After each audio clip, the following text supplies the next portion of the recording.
Good morning, everyone. We're going to go ahead and call this meeting of the Interim Finance Committee Subcommittee on Education Accountability to order. Madam Secretary, would you please call the roll? Senator Dondero Loop. Present. Senator Titus. Here. Vice Chair Cannizzaro.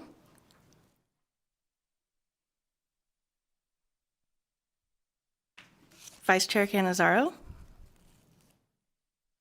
Assemblymember Gray. Present.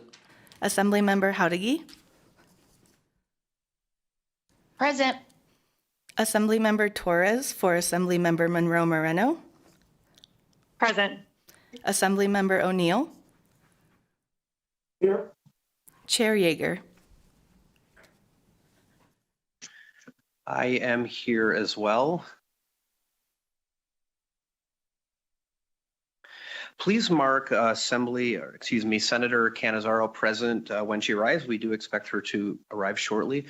We do have a quorum, and I want to say good morning to all of you joining us here in Las Vegas, to those joining us in Carson City, and to those who may be watching on the internet. This is the second meeting of the Subcommittee on Education Accountability. And before we get started, I just wanted to remind everyone that this subcommittee was established under Assembly Bill 399 of the 82nd legislative session. That would be the 2023 session.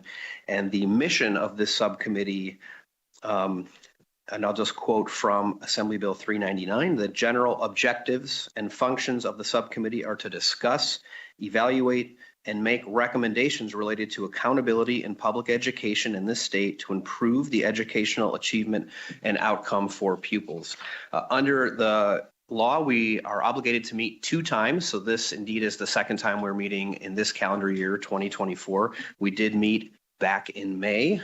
And this is really meant to be a continuation of a discussion that was started during the legislative session. Many of you recall that we brought all the school districts and the charter school authority in front of the legislature to have a discussion about increases in funding and how that could potentially translate to increases in achievement. So this is meant to be a continuation of that discussion. With that behind us, we will move on to agenda item 2, which is public comment. By way of reminder, public comment is 2 minutes per speaker. And the way that we'll do that is we'll start down here in Las Vegas for public comment, and then we'll move up to Carson City, and then we'll see if anyone is on the telephone. So please feel free to come forward here in Las Vegas. And when you are ready, please provide your public comment.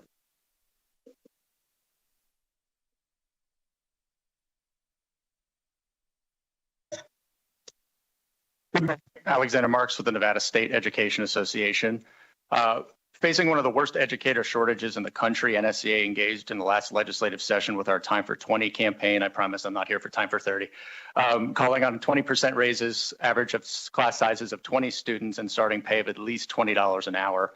With record new revenue coming into the state, significant progress was made, and NSCA locals were able to negotiate raises worth over 20% over this biennium.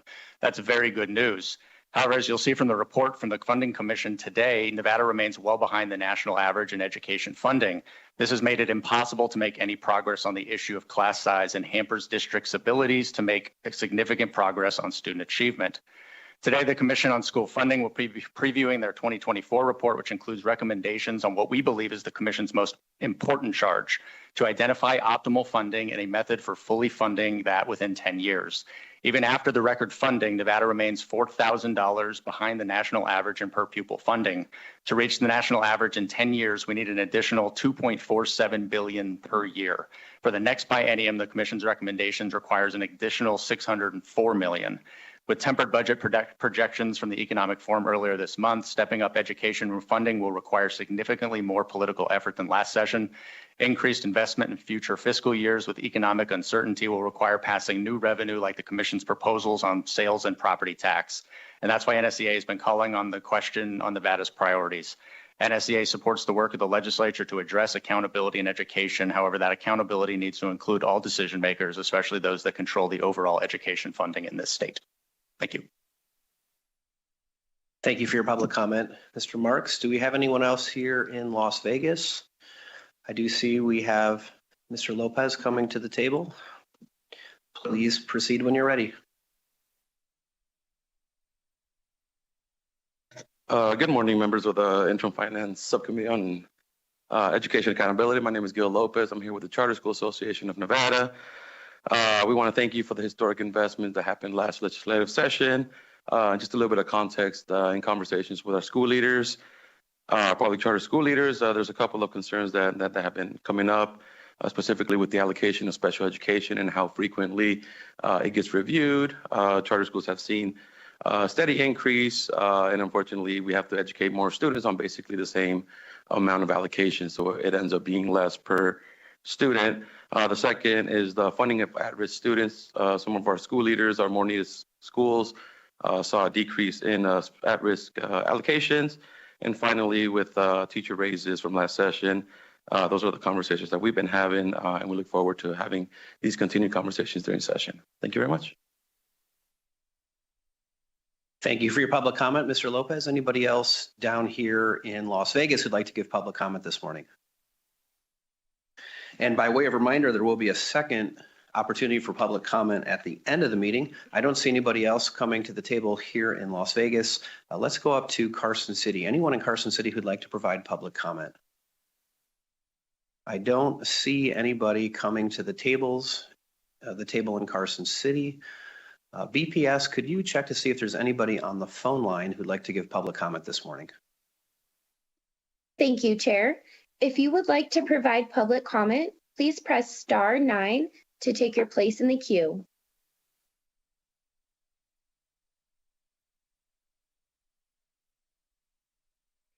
At this time, we do not have any public comment. Thank you so much, BPS. So we will close agenda item number 2, which was our first round of public comment. We'll move to agenda item number 3, which is approval of the minutes of the May 1st, 2024 meeting.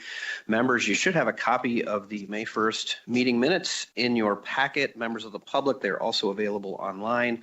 So first, let me ask before taking a motion, are there any corrections or additions to the May 1st, 2024 meeting minutes? Hearing none, I would take a motion to approve. So moved. Second. We have a motion from Senator Dondero Loop, a second from Assemblywoman Howdigy. Do we have any discussion on the motion?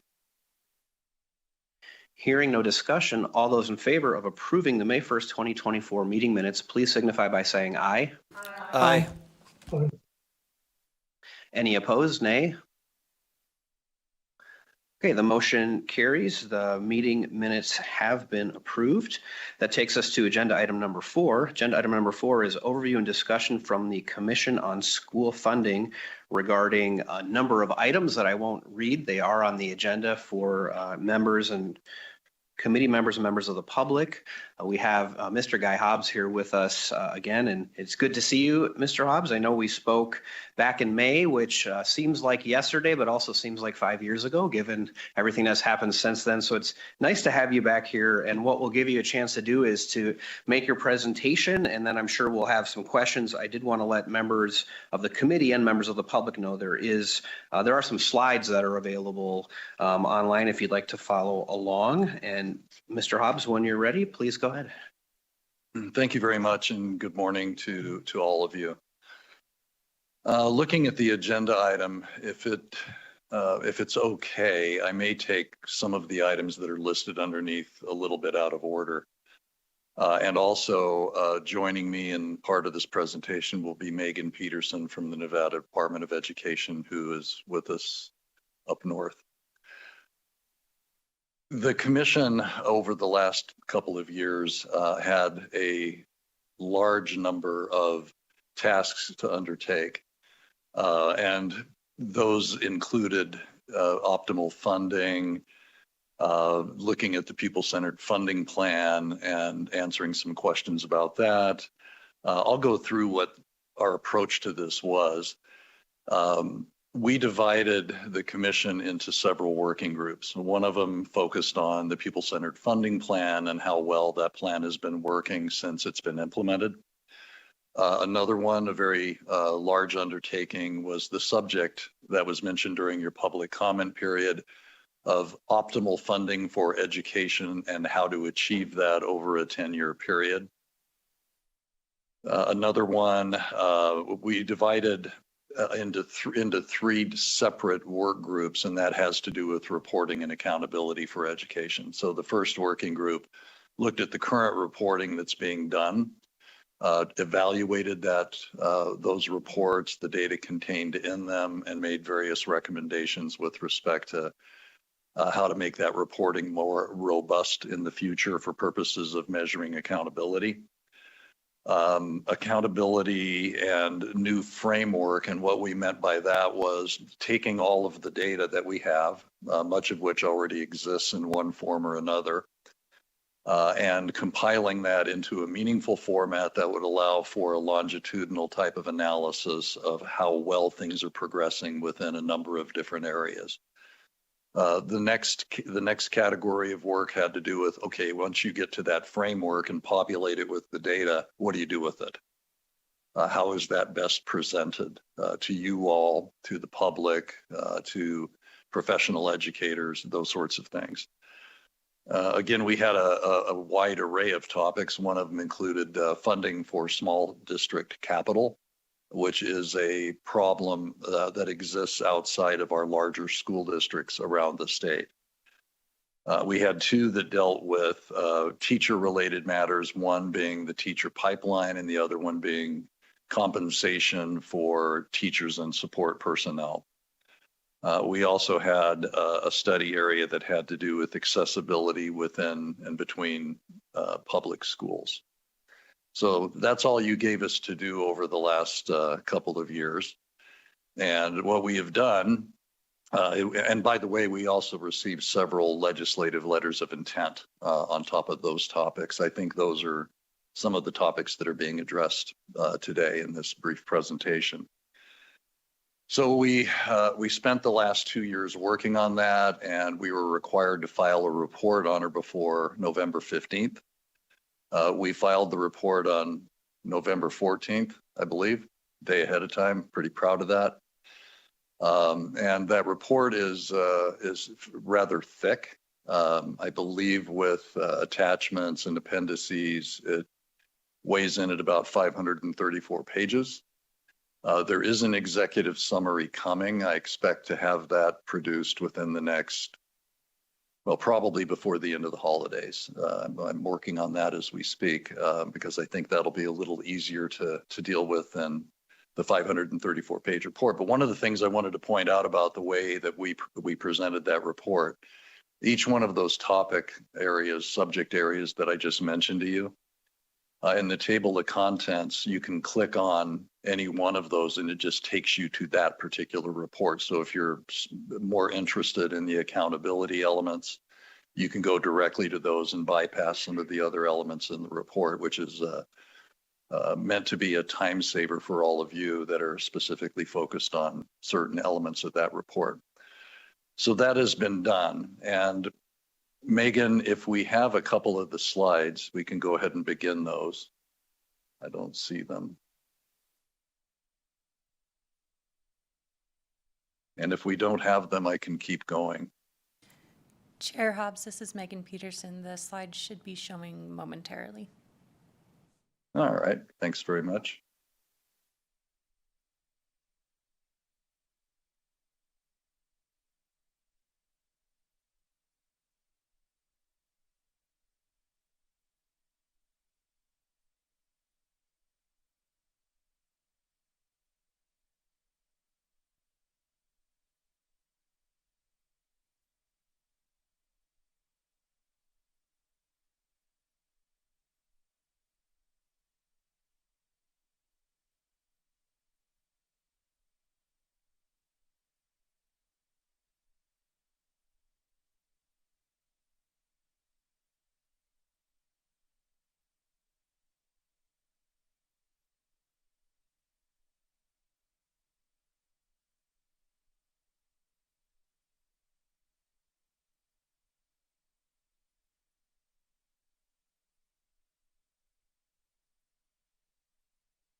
I'm not quite sure what to do with this awkward silence. I think everybody's experiencing the case of the Mondays, but we have the slides, so the awkward silence served its purpose. Very, very, very good. Thank you. Let's go ahead and move through those, Megan. So as was mentioned during the public comment period, all of the items that we were given to do, we treated as top priorities, but clearly there were a couple of the tasks that go back to the original passage of SB 543 in 2019 that remain probably at the forefront of the work of the commission. The first one has to do again with the level of optimal funding for education and methods of funding that over a 10-year period. We can go to the next slide. And not to ruin the entire 543-page report for you, but to summarize some of the numbers for you, back in 2022, you could see on this chart on the top, we looked at Nevada's funding per pupil, and it was at $11,228. The national average was at $15,591. The next line that you see, subject matter expert recommended, the consulting group APA, which the state has worked with for a number of years. We wanted to look beyond just the national average and wanted to focus upon what the experts felt Nevada should be spending on a per pupil basis to achieve the goals of the state. And you can see that those numbers, the national average and the subject matter expert recommendations, fairly closely aligned. So, you know, my feeling was an average by itself doesn't tell you that much, but if it's fortified by subject matter expert validation, it means a bit more. And what this allowed us to do was focus on the national average as the proxy value for optimal. Now, average and optimal don't mean exactly the same thing. We all quite understand that. But since the subject matter expert values were fairly close to the national average, we felt that was a good place to set as a target. Carrying that forward to 2025, and you see a little E next to the 2025 because that requires some estimation on our part, doing things like inflating values and those sorts of things. Nevada increased to 12,579. But the national average also increased by a market amount. I'm hoping that the next slide shows that with the additional legislative appropriation, what Nevada improved to, which is $13,368, and you compare that again to the national average and subject matter expert recommended levels of funding, which are again fairly closely aligned with one another. And that's what gives us the current spread between where we are in terms of funding at this point in time and where the national average is. And so if you take those values, that gap between 13,368 and that 4,000 plus gap, and you multiply it by enrollment, hopefully the next slide will quantify that for us. And there you see on the top part of this, the numbers on the far right are what I would focus upon. That's the shortfall on an annual basis to be at the national average on a going forward basis. So fiscal year 26 would require an additional $200 million in funding. As you get to 2035, this is the 10-year period we were given to look at. It's about $2.5 billion in additional funding by the 10th year to be at the national average. So the way I look at that is an average of about $250 million a year each year for a 10-year period aligns Nevada at the 10th year with the national average in terms of funding. So that's the quantification part of it. And there was a lot more that went into this than just what you're seeing here. On the bottom part of that page are the same numbers produced for the subject matter expert recommended levels, and you see 2.5 to 2.6 billion. That target is fairly closely aligned over the 10-year period. Next slide. So this is where it gets to be a bit challenging. Part of the charge we were also given was to identify methods of funding that over a 10-year period may be utilized to close that gap and be at the national average. And when you look at, and by the way, we didn't we didn't instinctively just go directly to things like sales tax and property tax without evaluating other funding sources first. A lot of work went into that. Several meetings went into that. A lot of analytical time went into that. And when you're looking at numbers like 250 million a year times a 10-year period, there are very few revenue sources out there that produce those kinds of numbers. They're just very, very few. And I think some of you that have had lengthy experience with the legislature know that between things like modified business tax or commerce tax or those sorts of things, they could hardly carry the weight of this type of funding challenge. The other part of it is that historically and traditionally, Nevada has funded education through property tax and sales tax largely. I mean, there are other revenue sources that supplement education funding, room tax and some other tax sources. But these are the primary sources that are used not only in Nevada, but nationwide. And so we came back to evaluate both sales and property tax. And I don't know that this is the meeting to get into the weeds on either one of those. But on the property tax side, suffice it to say that things that are fairly recent in Nevada's fiscal policy, like the system of abatements, is a primary contributor to making property tax perform to the extent that it should. And when I say should, I know there can be a lot of debate about that, but what I mean by that is the way it is designed in Nevada law to perform is artificially constrained by the abatements. The current level of abatement in Nevada is about $1.7 billion. And when you compare it to the numbers we were looking at before, it's hard to not notice that might be a heavy contributor to this. And I understand the sensitivity around anything to do with property taxes. But a couple other things jumped out and I've been working in and around Nevada's fiscal system for a horrifying 40 years. And these are things that I've watched happen over the years. I was talking with Steve a little bit earlier. My first session was 1981 when the tax shift happened, which to most of you is something in a dusty history book somewhere. But a lot of things have happened, and through the patchwork quilt system that we have created, there are some inefficiencies that probably need to be addressed, and not just from an education perspective. This is more from a state fiscal perspective, in my judgment, because property tax affects things well beyond education as well. We also are one of the only states, if not the only state, that uses something called depreciation in our assessments. That's something rather unique. And the way that we cap property taxes in the state of Nevada goes back to 1981. By my reckoning, this is almost 2025. This is quite a number of years later. And that hasn't been reevaluated since it was initially put into place. All of those things we offer up in the report as opportunities. On the sales tax side, it's not a matter of sales tax rates as much as it is the base over which sales tax is actually applied. We have one of the narrowest sales tax bases in the country. We apply it to less things than most other states do. And consequently, it puts more upward pressure on the sales tax rate itself.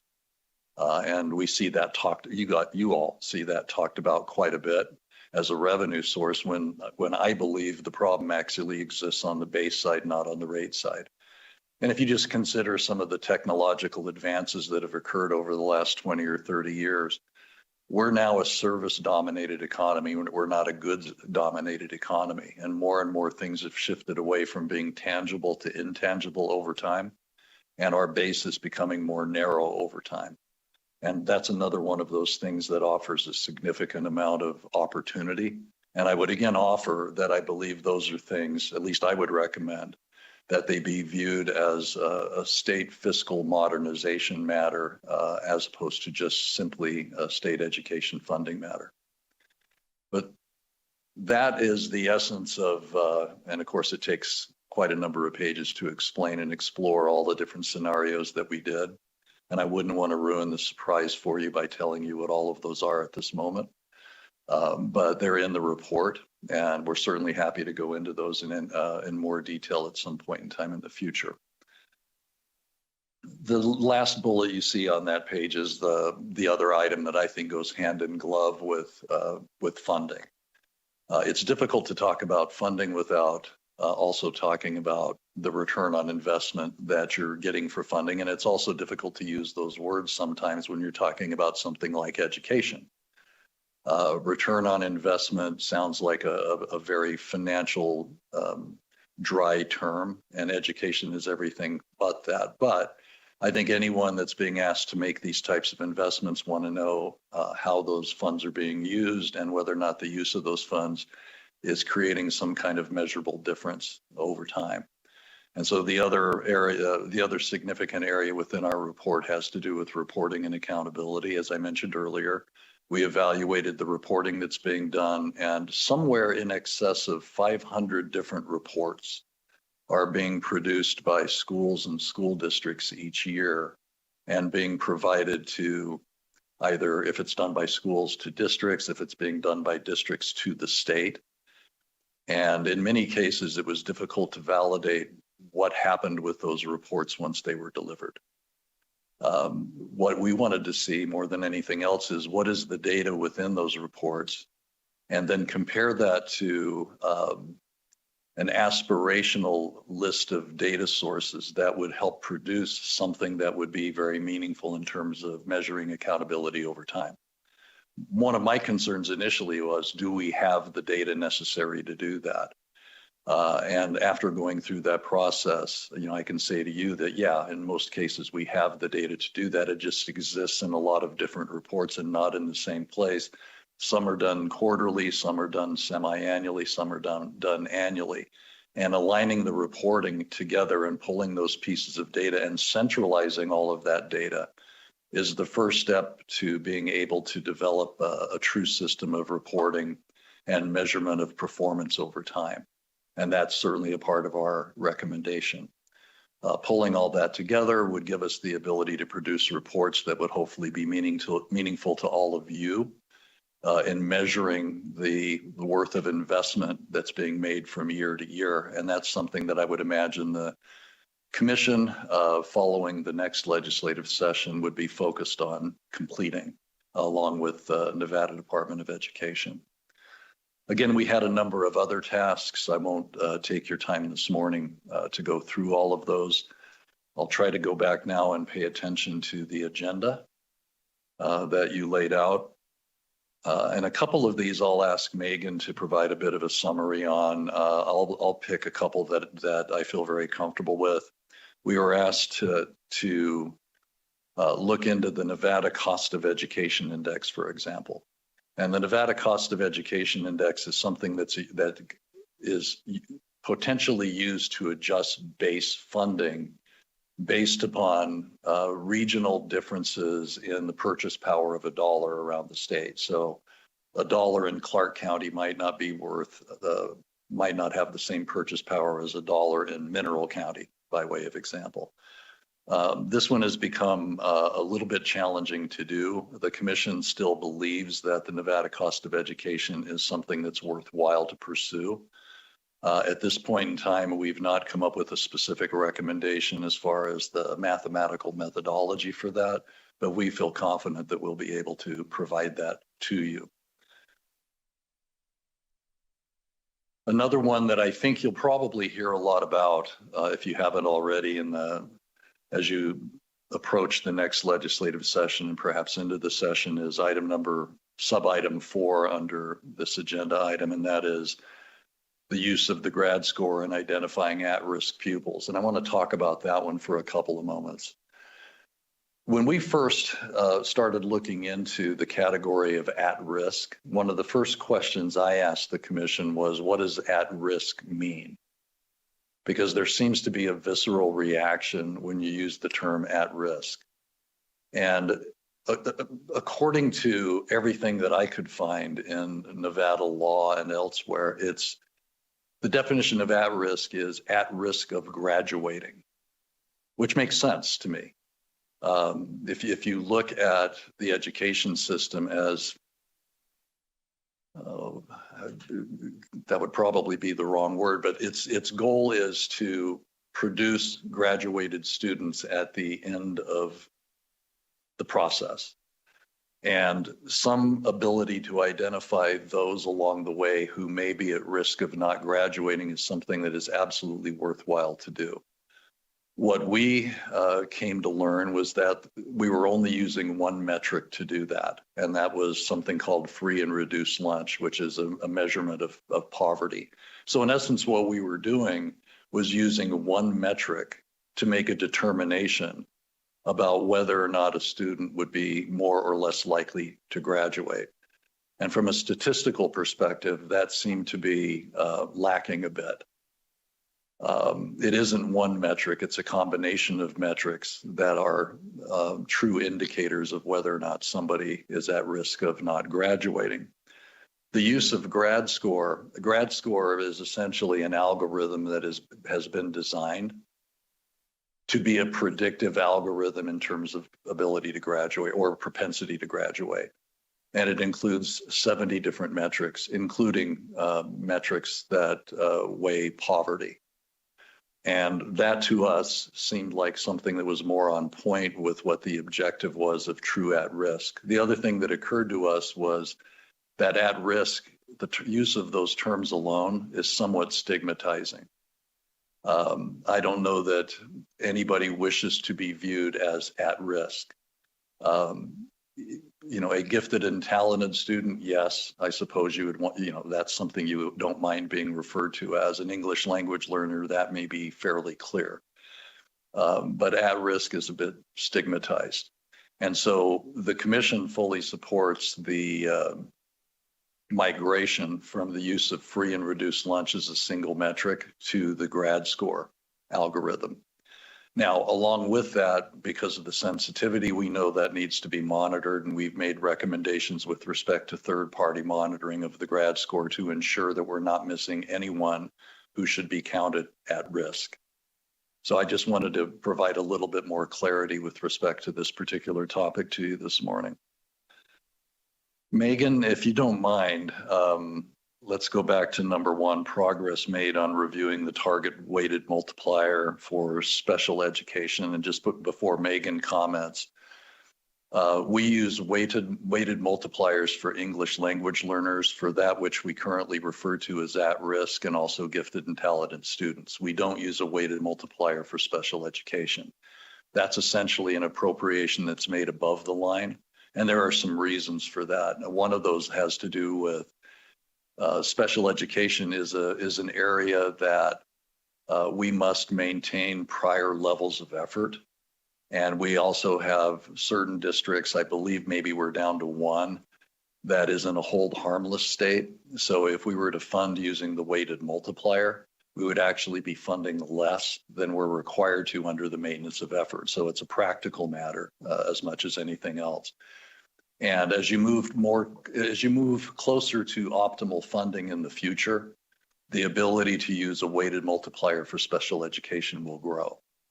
We wouldn't be as concerned over time with things like maintenance of effort if we were fully funded at the national average.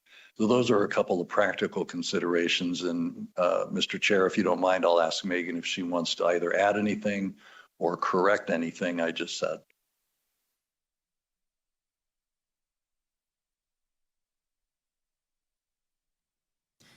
Thank you, Chair Hobbs. Megan Peterson for the record.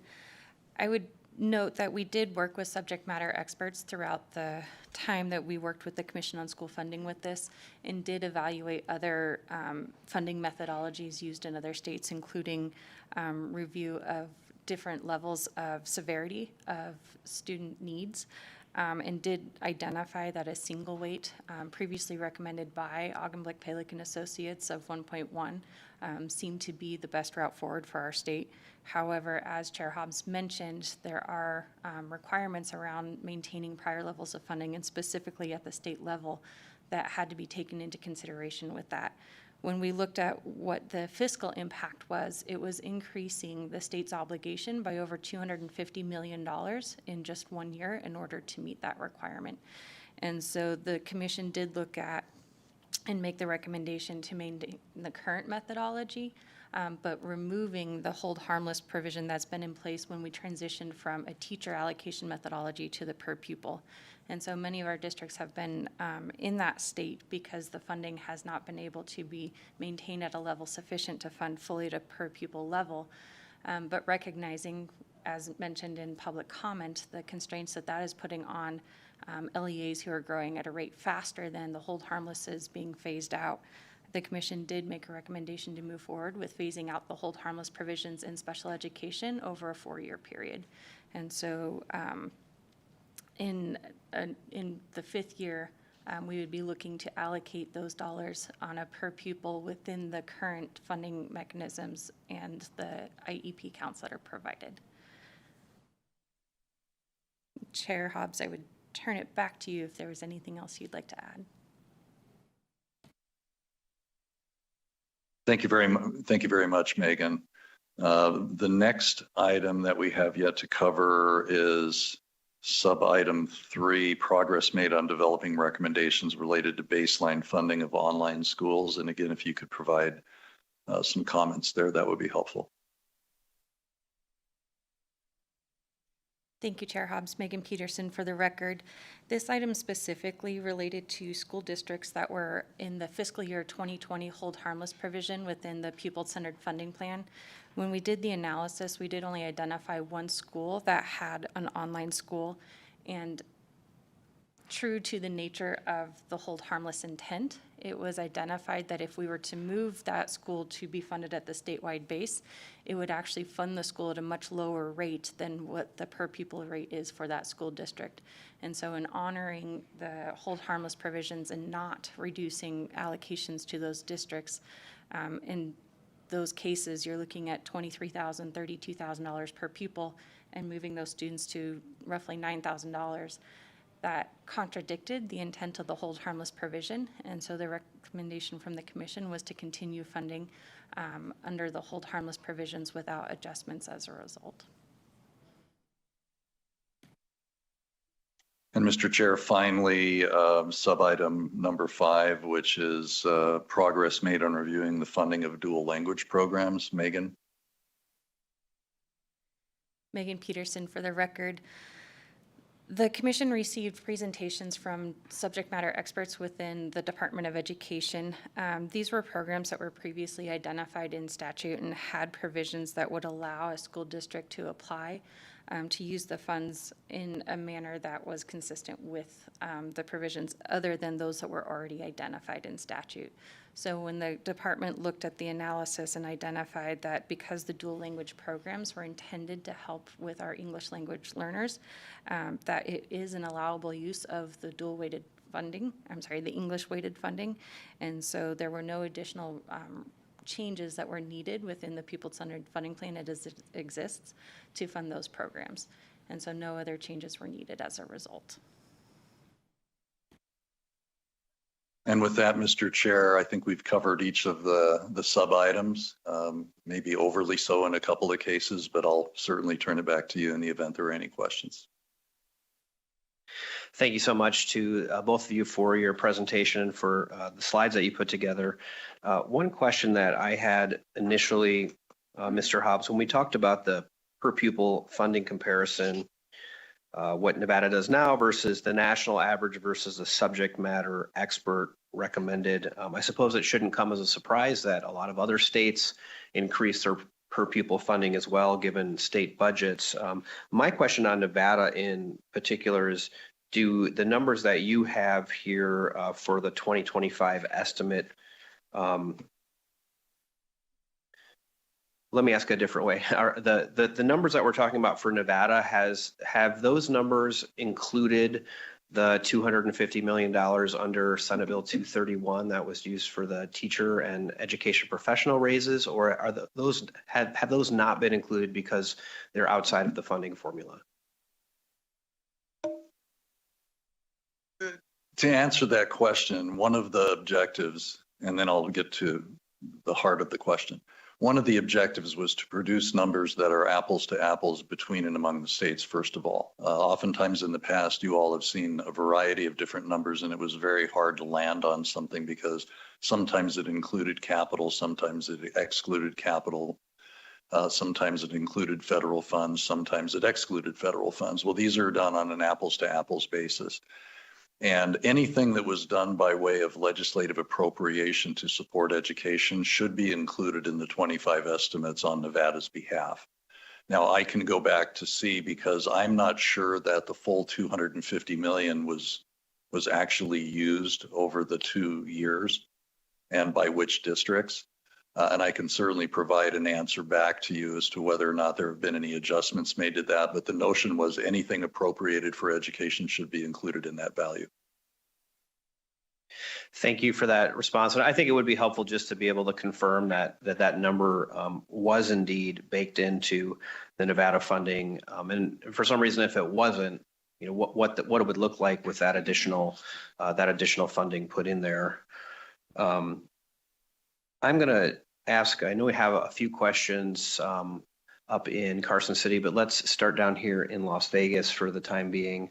Do we have questions for our presenters on this agenda item? Assemblywoman Howdiggy, please. Thank you, Speaker. And I'm looking at the presentation. I just have a quick question on the classroom size reductions. It's a bullet point on page 14 of the PowerPoint. And it says remove the requirement of an annual class size reduction plan. The rationale being that the funding for this is no longer broadly available. So the recommendation is to remove the planning of how we reduce classroom sizes because there's no funding for it. But is there going to be a recommendation on how we work on reducing classroom sizes? Because I know that when I was going door to door, that was something that was still important to my district. And so what's the plan for classroom size reduction?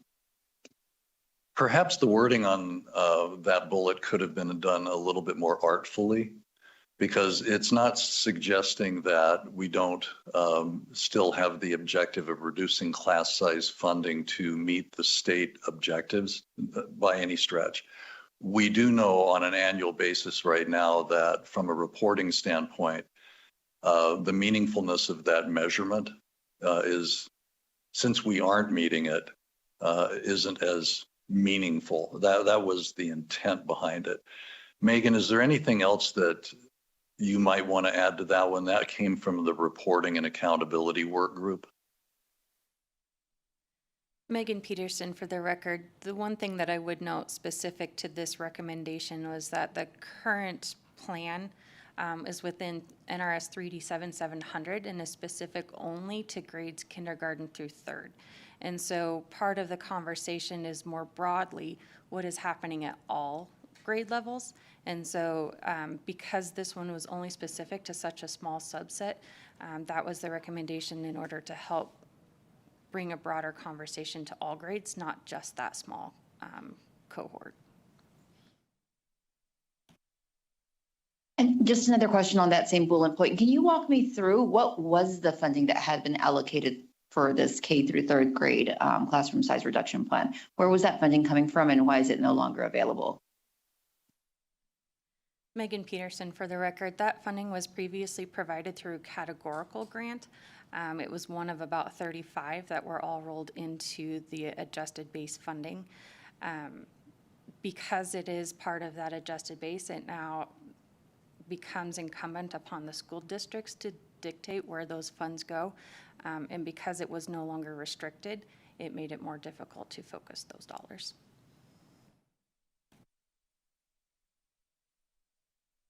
Assemblymember Torres. Thank you. Thank you for all of the information today. So I wanted to talk a little bit more about the at-risk categorical because, you know, I've reached out myself and I know that we cannot get a hold of the formula that's used to calculate that at-risk portion.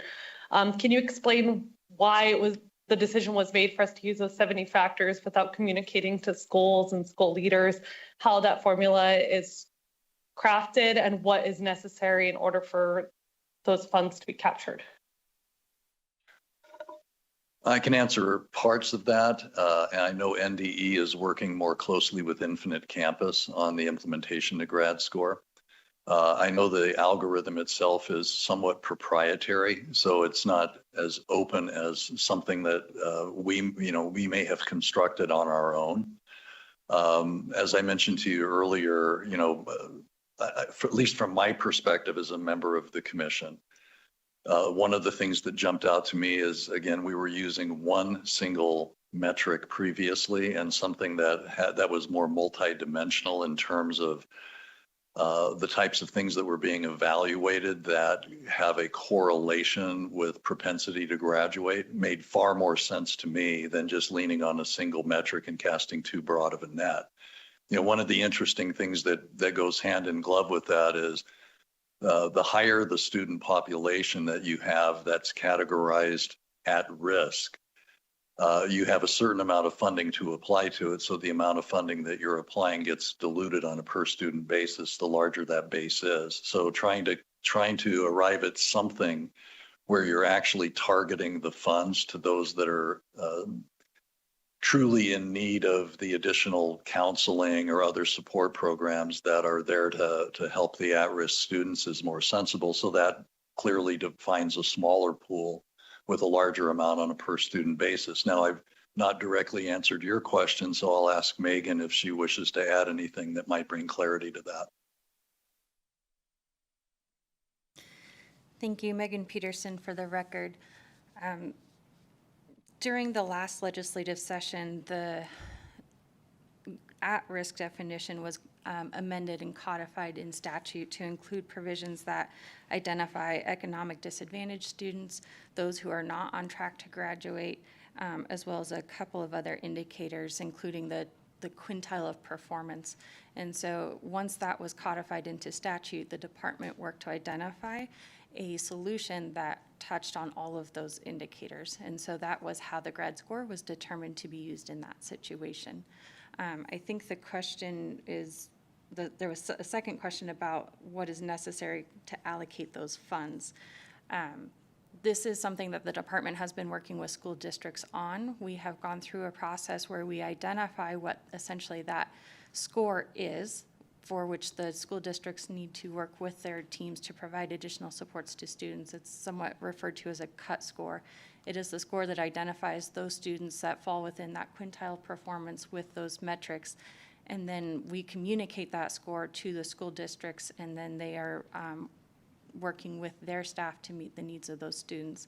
The funds are identified as a statewide level threshold, and then the funds are distributed to the school districts on a per pupil basis based on those students that fall in that category.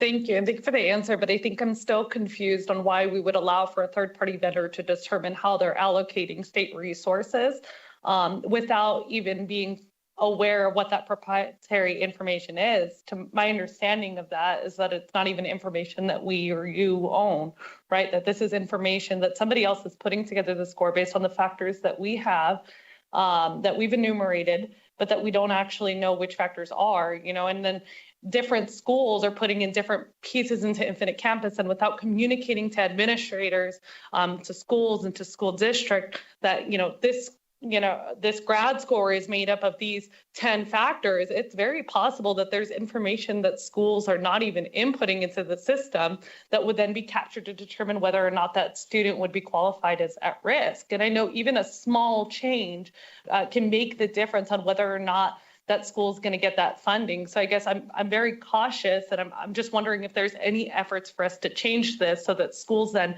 can become notified.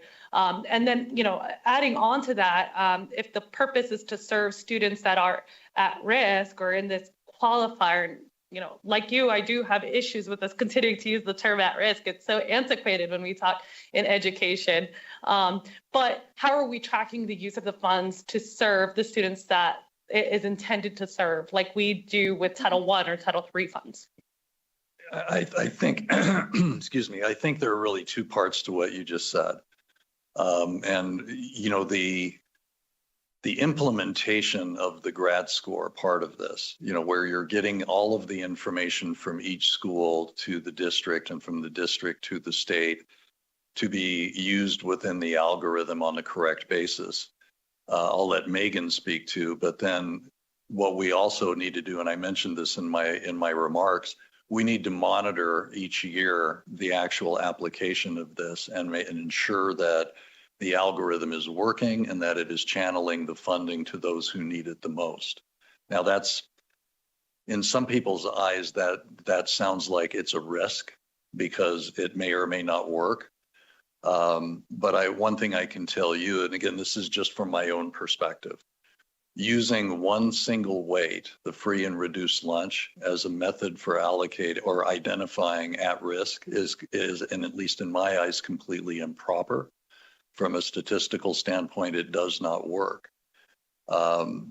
It's essentially like saying that if there is a student that fits within a category of poverty, just simply because of that, they probably will have a more difficult time graduating. And I think that's equally unfair to say. When there are a number of different factors that come into it other than just poverty. So we knew that the measurements that we were using were inadequate. We needed to find something. And I guess your choices are this. You either find an algorithm like the one that has been developed, you test it, you ensure that it's working, get comfortable with it, get the appropriate data in it, or you develop your own internally. Because again, using a single metric to me was a complete misjudgment of what at risk for graduating meant. And I would agree with that, right? I don't think that there's any single factor that could be used as an indicator whether or not a student is at risk. But I also think that the public deserves transparency in what that formula is, and that it's unfair for school leaders to be asked to operate their schools without knowing whether or not they're putting in the information even into this system so that they can get the funding. And so I think it puts some schools at a significant disadvantage. But thank you. Well, that's the portion of it, Mr. Chair. If Megan wishes to comment on how the implementation part of this is going between Infinite Campus, NDE, from NDE to the districts, and from the districts to the schools, that would be an appropriate explanation for that part of it, because I completely agree with you. Those that are pushing the data into the algorithm should be fully trained on the data and the meaningfulness of providing the data because it affects funding. I mean, I completely agree with that part of it.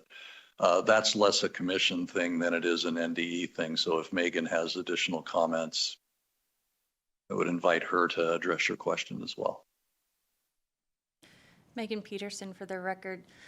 So we have been engaging in a number of training sessions with school districts and staff. Infinite Campus was available 2 days last month, I believe, to provide that on-site training and the nuances of the system to make sure that it is being used and understood. We've also been providing trainings through what's called our Infinite Campus Governance Board, which includes the data analytic people within each school district and charter school to make sure that that information is understood as well and implemented with fidelity. And we will continue to provide training and understanding. We are also providing documents within the pupil-centered funding plan in its entirety of how the plan works, how to integrate the different components within the categories and the base funding to make sure that we're serving the needs of all students. We're going to be having one-hour sessions 3 times in January to help focus on those areas and bring transparency to those areas so that way there is a comprehensive understanding of the formula.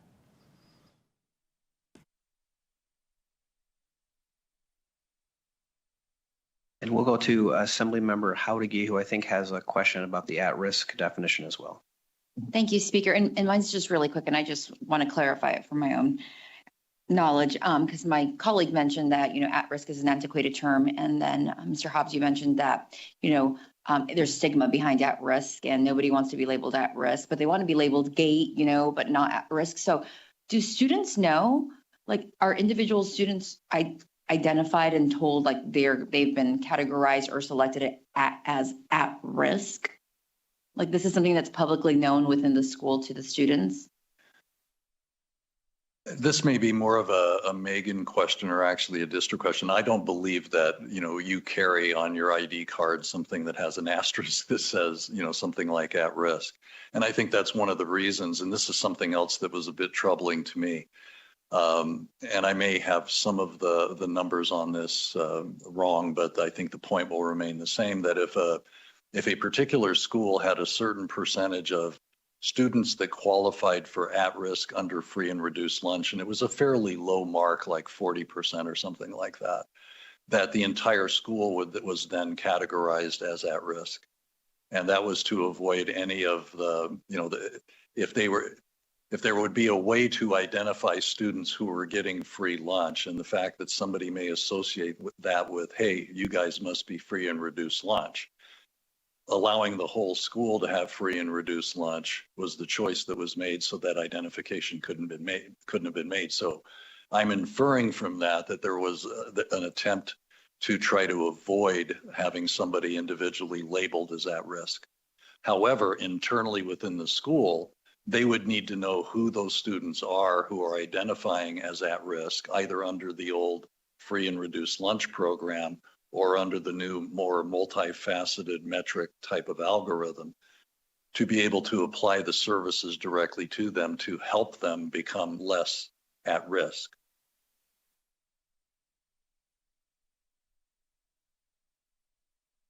Senator Dondero Loop. Thank you very much. Thank you for the information.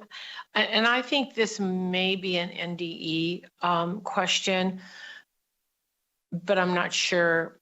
So as we change these reporting requirements and we do things differently, I hear Ms. Peterson saying that they have Infinite Campus coming in and doing some trainings or what have you. But where's the where do we know that principals really understand what they're being asked to report? As we eliminate reporting requirements and we change them, how do we know? Are these required trainings? Are they? And I say this because I want to help. I'm not criticizing. I want to help the principals. I want to make sure that they understand, because if they're being held accountable and they don't understand, or they haven't been given the opportunity to learn about how this has changed, then we're being unfair to those people who have to report these this information. So sort of a roundabout question of how are we making sure that the principals or the administrators, whether they're high level region superintendents, or whether there's principals, vice principals, whoever it may be, how do we know that they understand what we're asking them to do? Megan Peterson, for the record. I am lucky enough to be blessed with a number of educators that I work with in the State Department of Education. And so it is through an iterative continuous improvement process that we go through and provide the trainings, learn who was participating, how the information was received, and then we continue to iterate and improve our training sessions.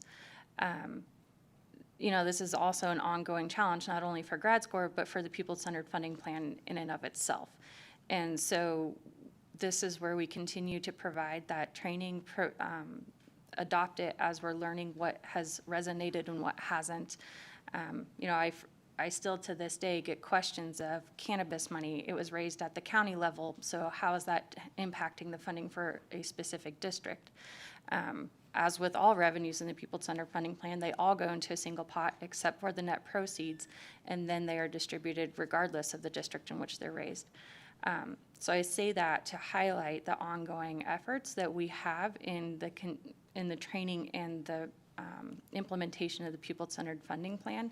We are engaging with the superintendents at the monthly NAS meetings. We are creating a pupil-centered funding plan core implementation group that includes representatives from every office in our agency to sit down and identify how and where do we have overlap and supports in order to meet the needs of everyone who's working within this system. Thank you very much for the clarification. I just wanted to make sure that they are totally understanding what we're requiring them to do. And if they don't, they have ample opportunity to ample opportunity to clarify or without any backlash, be able to ask the questions they need to ask so that they understand it, because it's a very complex process. And I think that just our questions show that. So thank you very much.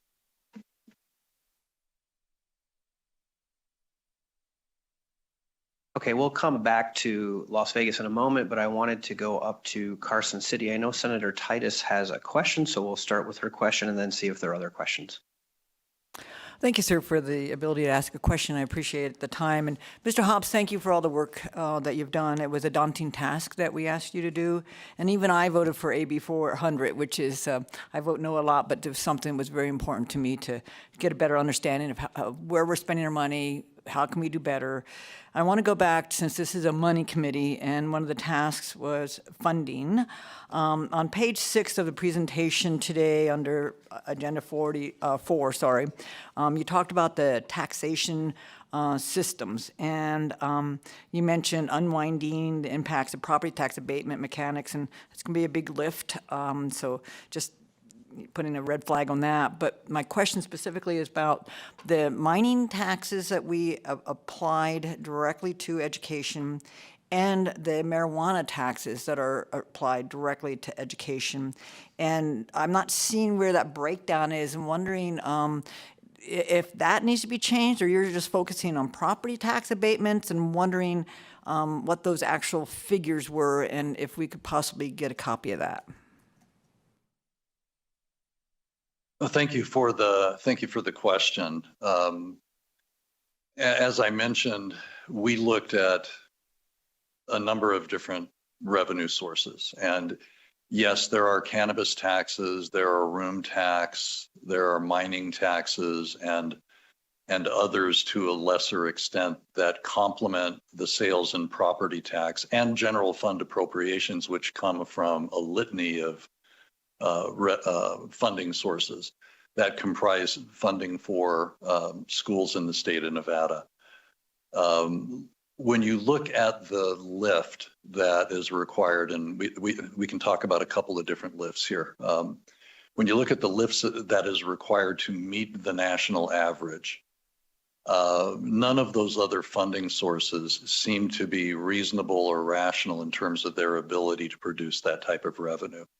That's a simple and short answer, that adding it just say solely to mining or just solely to an industry specific type of tax would not have, well, the equity of doing something like that may have been called into question because you were looking at a specific industry to solely carry the burden on it, as opposed to something that's broader based like sales and property tax. Those are discussions I remember very much having with our group, but also the ability to raise the type of funding that's needed to get you eventually to that 10-year point was somewhat lacking with those other revenue sources. And that's why the focus on sales and property tax. And to the point that you made about things being a heavy lift, me as a member of the commission, or as the chair of the commission, or as the primary author of that section which had to do with funding, it is not lost on me, having worked in and around the state's fiscal system since the 1980s, what a difficult lift discussions around property tax are. And so we don't go into this lightly. But I can certainly say that it is one of the predominant sources of funding education. Things have happened to our property tax system over the last 40 years that have made it more difficult and less responsive to the changing and growing needs of funding things like education. So it's an unavoidable topic, in my opinion. Not a pleasant topic, somewhat unavoidable though. And the decisions may be made not to make any of those types of changes. On the sales tax side, I think this one is fairly fundamental. Our property tax base, or excuse me, our sales tax base has been falling away from us for many, many years. Again, in Nevada, we only tax tangible retail goods, and we only tax those that aren't specifically exempted. And as you might remember from last month's election, we just exempted something else, right? Which is perfectly fine, and it's a good thing to do as long as it provides a social benefit. But as more things become intangible, our base narrows. As more things become exempted, our base narrows. That puts upward pressure on rates. And the idea behind sales tax is for it to be a transaction-oriented excise tax. The fact that we years and years ago, I believe in the Constitution, defined it as tangible goods only was a matter of decision that Nevada made at that time. And it's something that it may want to consider revisiting to take some of that upward pressure off of sales tax rates down the line. So that's the reason why those two were given primary focus.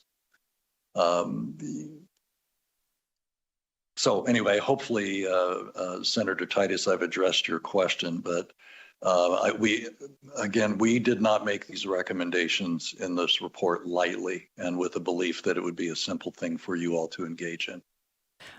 Follow up, Mr. Chair? So, Mr. Hobbs, thank you for that explanation. I do appreciate it. Part of that, my question was if we would be getting a copy of the actual breakdown of that funding. I'd like to see actual numbers in front of me of what you used as far as your numbers go, what the mining tax did, what the taxes that we did on marijuana and where they fall in that percent of total education funding. And I remember our last committee meeting in May, I asked the question when I relooked at the minutes about how much of the funding comes from federal grants, and someone was going to get me that, and I would never received those kind of figures. And so throwing the numbers just at the property tax and sales tax, I think it's broader amount of funds that are coming into our state than what we're seeing there. And just as a point of comment, this is my 6th session coming up, and every session we give more money to education with poorer outcomes that we're seeing. And so there's a lot more to this. And so I'd like to get in the weeds, and I know this is an overview that you're presenting, and I definitely appreciate your time, but I would appreciate the details too at some point. Thank you. To your question, and I'm saying this to Megan, and I'll talk with you, Megan, after this, I think we need to provide a breakdown of the special education fund and all of the different revenue sources, because that became the basis for producing a lot of our estimates. It should provide a lot of the information that is being requested here. Yeah, and I'll just add that we do have, I think in the next couple of weeks, we'll have from our fiscal staff a per pupil funding report coming out that'll have that breakdown. We do have that available for the last time it was prepared, so we can make sure, Senator Titus, that you get a copy of that, but we'll have the new one out here in a couple of weeks that breaks down all those revenue sources for education, which I think will answer at least your questions regarding the net proceeds of mining and the cannabis tax. Senator Titus, do you have any additional questions, or Assemblymember Gray, do you have any questions? I am done with questions for now. Thank you, Mr. Chair. Thank you, Chair Yeager. I have no additional questions at this time. Thank you. And I do see we have Assemblymember O'Neill on Zoom raising his hand. Please go ahead with your questions. Thank you, Chair. I really find this very interesting.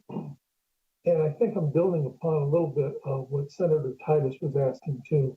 We talked about the amount of funding that goes into our students here in Nevada, what the national average is, and what the experts have recommended.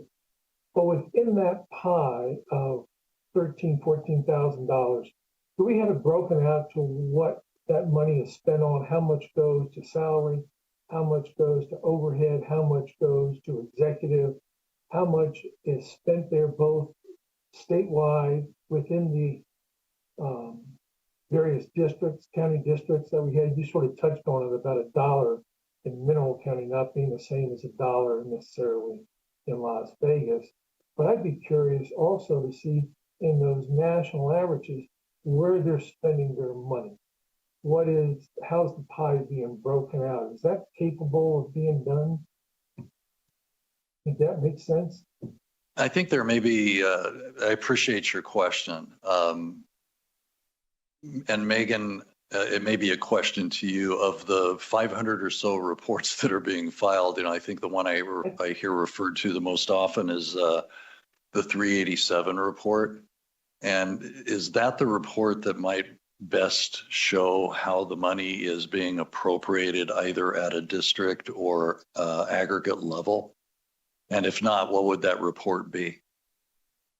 Megan Peterson, for the record, the 3D7303 report does capture expenditures, not necessarily appropriations, just to make a clear distinction there. But it does identify by funding source and then the category in which the funding was used. There are also other reports that are done at a national level. One, the Schoolnomics report is frequently what it's referred to as, where it's a disaggregation. Although we are aware of the fact that because that information is disseminated and broken out into those categories by the subject matter experts, that they don't always necessarily tie specifically the way that the schools see them invested. It does do at a high level breakdowns in 4 different categories as required by federal reporting. So we do have a couple of reports available that can provide that information.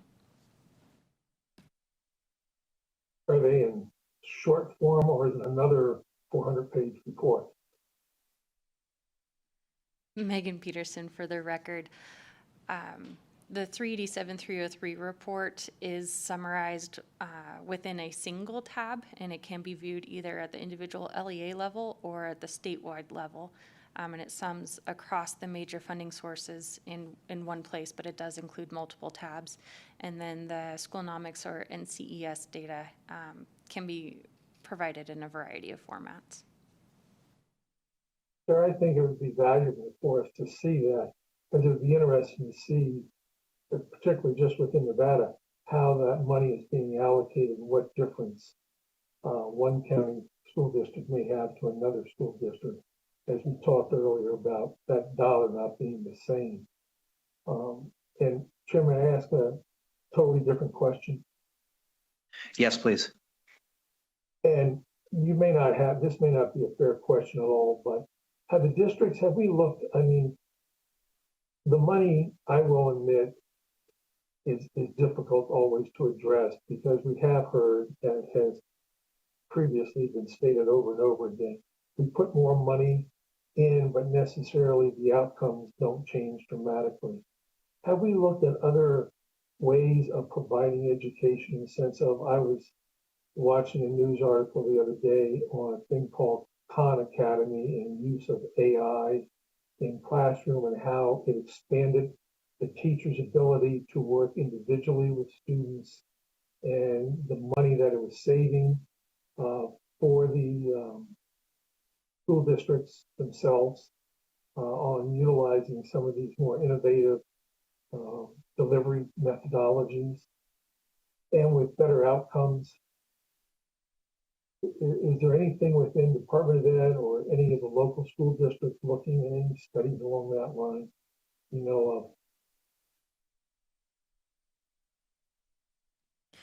Megan Peterson, for the record. I believe this is where the intersection of the personalized competency-based education conversation comes into play, as well as lessons learned from the pandemic of how or in what way are we providing education to our students. So there is a comprehensive exercise that the department is taking to identify how do we better engage with our students and in what platforms to meet their needs. Thank you, I appreciate that. Thank you, Chair, for the time. You're welcome. We'll come back down here to Las Vegas. We'll go to Senator Cannizzaro. Thank you, Mr. Chair. And thank you both for being here to help walk us through a lot of these pieces. I had some clarifying questions that I wanted to make sure that we asked. I know we talked a little bit about the 231 funds, which functionally gave raises to staff and teachers throughout the state.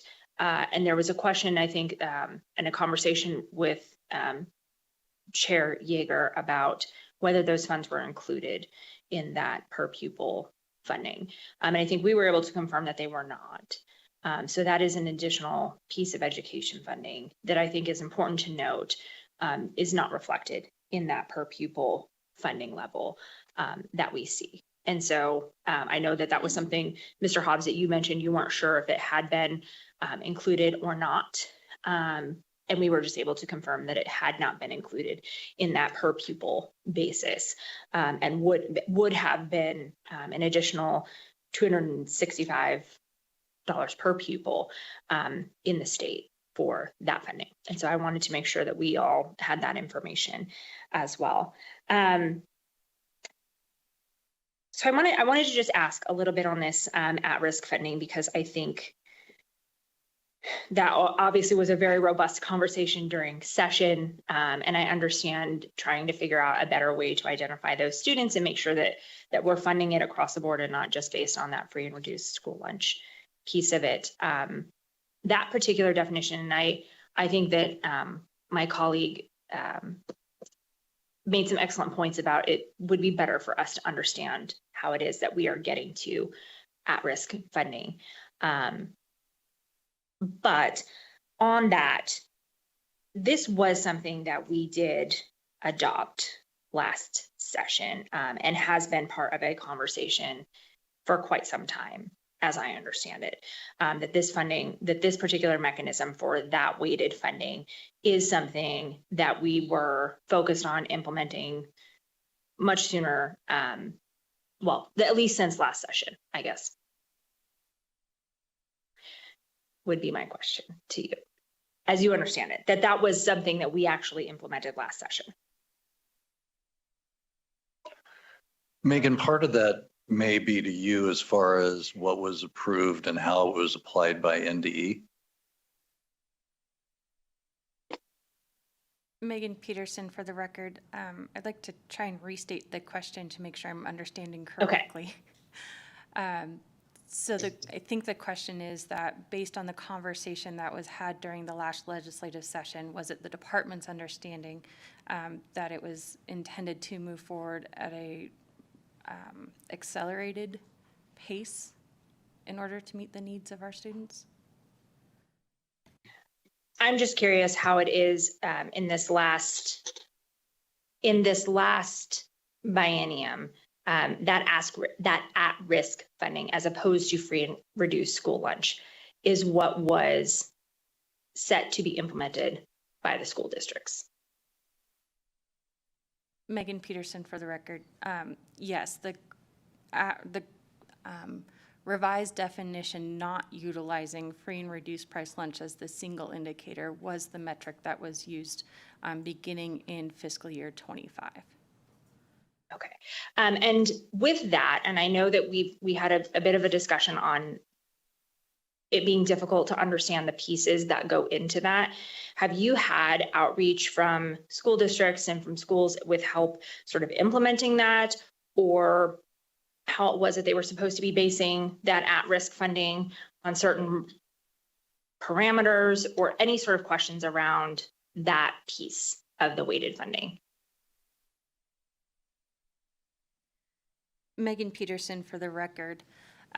Generally, the feedback and information that we have received is that they would like additional information on how the count is determined and then applied to identify the funding. Early on, there was confusion and misunderstanding similar to our other weighted categories about how the priority in the funding tracked with the student. For example, if you are a student who's IEP, EL, and identified as at risk, that only the funding associated with the highest level of weighting is provided, but that the school is required to provide the services in all areas that the student is eligible. Secondly, the area of clarification that was requested was in terms of the fact that this was identified statewide as the 20th percentile or quintile of performance. It wasn't identified at the individual district or school level. So those have been the areas that we have been focusing on when it was first implemented, and then within the last year, the actual use of the system and how the schools interact with inputting that into the Infinite Campus system. I hope that answers your question. It does. And I guess what I wanted to drill into was there might be some confusion at the individual school level, it sounds like, with what pieces of that may play into that overall at-risk funding definition. But for the school districts, you weren't receiving feedback or questions on whether that was going to be the standard, whether that's what was going to be implemented, how much funding was associated with that particular weight, or any sort of request to deviate from that as being a place for weighted funding. Megan Peterson for the record. So when we did make the transition, we provided a guidance memo to the school districts, superintendents and CFOs. My office directly had not received feedback, but we know that in tandem with working with our Office of Assessment, Data and Accountability Management, that there were questions that were coming up, and those are being addressed through the Infinite Campus Governance Board meetings.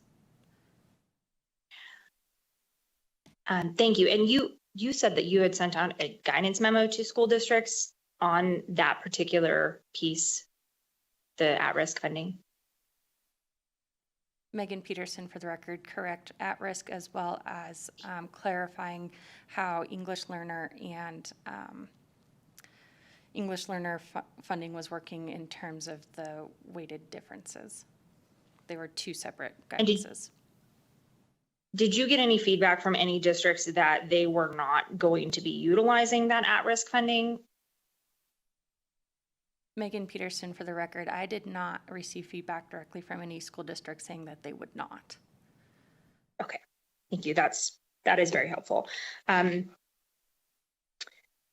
then as I'm understanding, kind of switching gears a little bit, as I'm understanding the funding piece of it, we've obviously spent a lot of time, and I know there's been some comments made about how much money we are putting into education. And certainly last session, there was a significant increase in funding for public education and education in generally throughout the state. As I'm looking at the funding level comparison, we are still not quite at that national average of where we would want to be. And I think that is a lot of, and this might not be a question. If you have commentary, Mr. Hobbs, you're welcome to jump in. But to me, I think that that's an important piece to note, is that we are asking our educators and our school districts and our staff to do a lot with less than what we would consider optimal funding, and certainly less than what we see some other states doing in terms of funding. And I think that that's just an important piece to note when we talk about and we make broad comments like all this money going into education.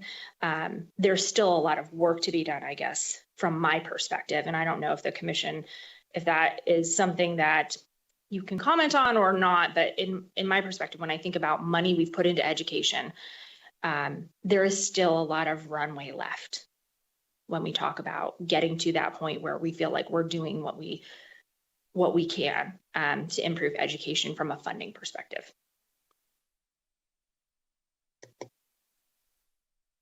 I'd love to comment on that, actually, Guy Hobbs. And this may be my view and not the commission's as a whole, although, you know, what we've sat through dozens and dozens and dozens of meetings and working groups. And, you know, I think I have a general understanding of where most of the commission may be on this. That funding gap that you speak to, Senator Cannizzaro, yeah, it's pretty distinctive. I mean, the fact that the subject matter expert and the national average, our variance between both of those is very, very close, speaks volumes. And I'll add too that we used a third metric that I didn't really give it that much prominence to in the report, but we asked the various school superintendents around the state, you know, in order to achieve whatever optimal funding means. That was a term that was used in law that we had to wrestle with a little bit. What are the additional needs that you have? And they came in with a number that was higher than either the subject matter expert or the national average. And we would generally expect to see that be the case. So we feel pretty confident about that. So, you know, a lot of the things that have been discussed here, the question that was asked about class size reduction, Is that a consequence of not funding at a higher level? Absolutely. Absolutely. But I would also say that hand in glove with the underfunding against, versus the national average, none of that includes any capital whatsoever. Zero, right? So if we were able to spend these operational funds and put them to their highest and best use, class size reduction, teacher recruitment, teacher retention, programmatic improvements in other areas that I'm probably not qualified to speak to, would you probably also need more classrooms and additional facilities? Yes. And to me, that was an underattended part of all of this, is that it didn't include any capital. Now, of course, here in Clark and in Washoe, there are bonding programs in place that address not all of that, but certainly part of that. In 14 or so of the rural counties, there's nothing in place to deal with that. So, we have another set of issues to think about on that side, and they're directly coupled together. So, and I think if I were in your position, and having been a former CFO of a major unit of local government, if somebody in a department was saying, hey, I need, another $1 million to do X, Y, and Z, would I be following up with them the next year to see if they did it? I absolutely would, before I funded that again. And so I understand the position that you're in, where you need to provide assurance to yourselves and to the taxpayers that the money is being used wisely and that you're getting the type of return on it that was expected. And that's the whole reporting and accountability area that I don't think you could decouple from the funding discussion, very frankly. And that's the part that I would think over the next 2 years we could have an operational reporting mechanism in place that would speak to the types of questions that I think you would ask me, the type that a parent might ask me, I might ask as a parent if I were trying to make decisions about public school, private school, whatever decisions. Well, I've had to make those in the past. School administrators, all of the. That's a very necessary element of the work yet to be completed. Of course, parallel to that, we have this ongoing funding challenge to get to the national average. And that's why we need to have both of those in line, I think, sooner than later. No, and I appreciate that that response, because I think you've highlighted a lot of things that we are trying to do. And I have to take a moment to commend the speaker, because to your point about accountability and asking districts to tell us, what are you doing with these funds? That was something that, we certainly did during the legislative session, was asked all of the school districts to come before us and talk to us about what would they do if we were to fund education at this level, and where did we still see that there were challenges, and they're unique across the districts. And again, my thanks to the speaker for putting together this subcommittee so that we can call the districts in and talk to them about how they're utilizing that funding, and talk to them about some of the issues that are ongoing, because I don't think that it is just a funding. It is not just a funding piece. I think that is an important piece, how you fund education. But the other parts that you mentioned, Mr. Hobbs, I think were sort of my secondary point. And I'm going to push back on some of my colleagues' comments, that it is not, we put all this money into education and yet we see zero results and nothing improves and public education is terrible. I think there are a lot of really bright spots in our education system here in the state. And we have to figure out how we can remove barriers so that we can have that more broadly true across the school districts and across this state. I think it is in part a funding mechanism piece of it. And I also think that it is an accountability. There's a space for that discussion as well, so that we can get some transparency. We can get folks to come in and tell us exactly what it is that we're doing and what else we need to be doing in order to better education here in the state. And so I would take issue with the comment that we just put money into education and nothing ever happens. And I think one of the pieces that we've certainly heard from some of these school districts on is funding teacher raises. Putting a teacher in every classroom makes a huge difference for kids. Having great staff to support them along the way makes a huge difference for kids. And we are seeing that start to have some positive effects in education. And so I don't think that that the notion that we have just funded things and have had zero results is accurate or true. And I also think that it ignores that there are many other things that we do need to drill into and do to help improve educational outcomes throughout the state.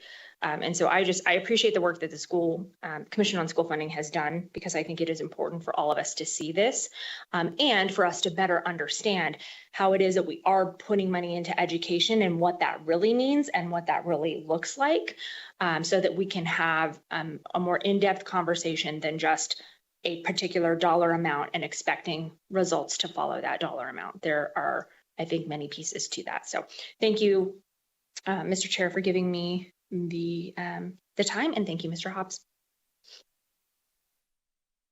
Thank you, Senator. And, I'll just echo some of those comments. You hear this phrase all the time that we're just throwing money at public education.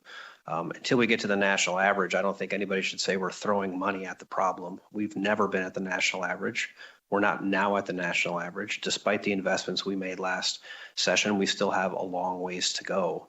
But certainly acknowledge that with that comes accountability and transparency. And I think that's what we're trying to do through this subcommittee. That's certainly what the Commission on School Funding is trying to do. I think we all believe that we need to get results from those continued investments. But until we actually get to the national average, I would really like to not hear this notion that we're just throwing money at the problem. We don't throw money at anything in this state.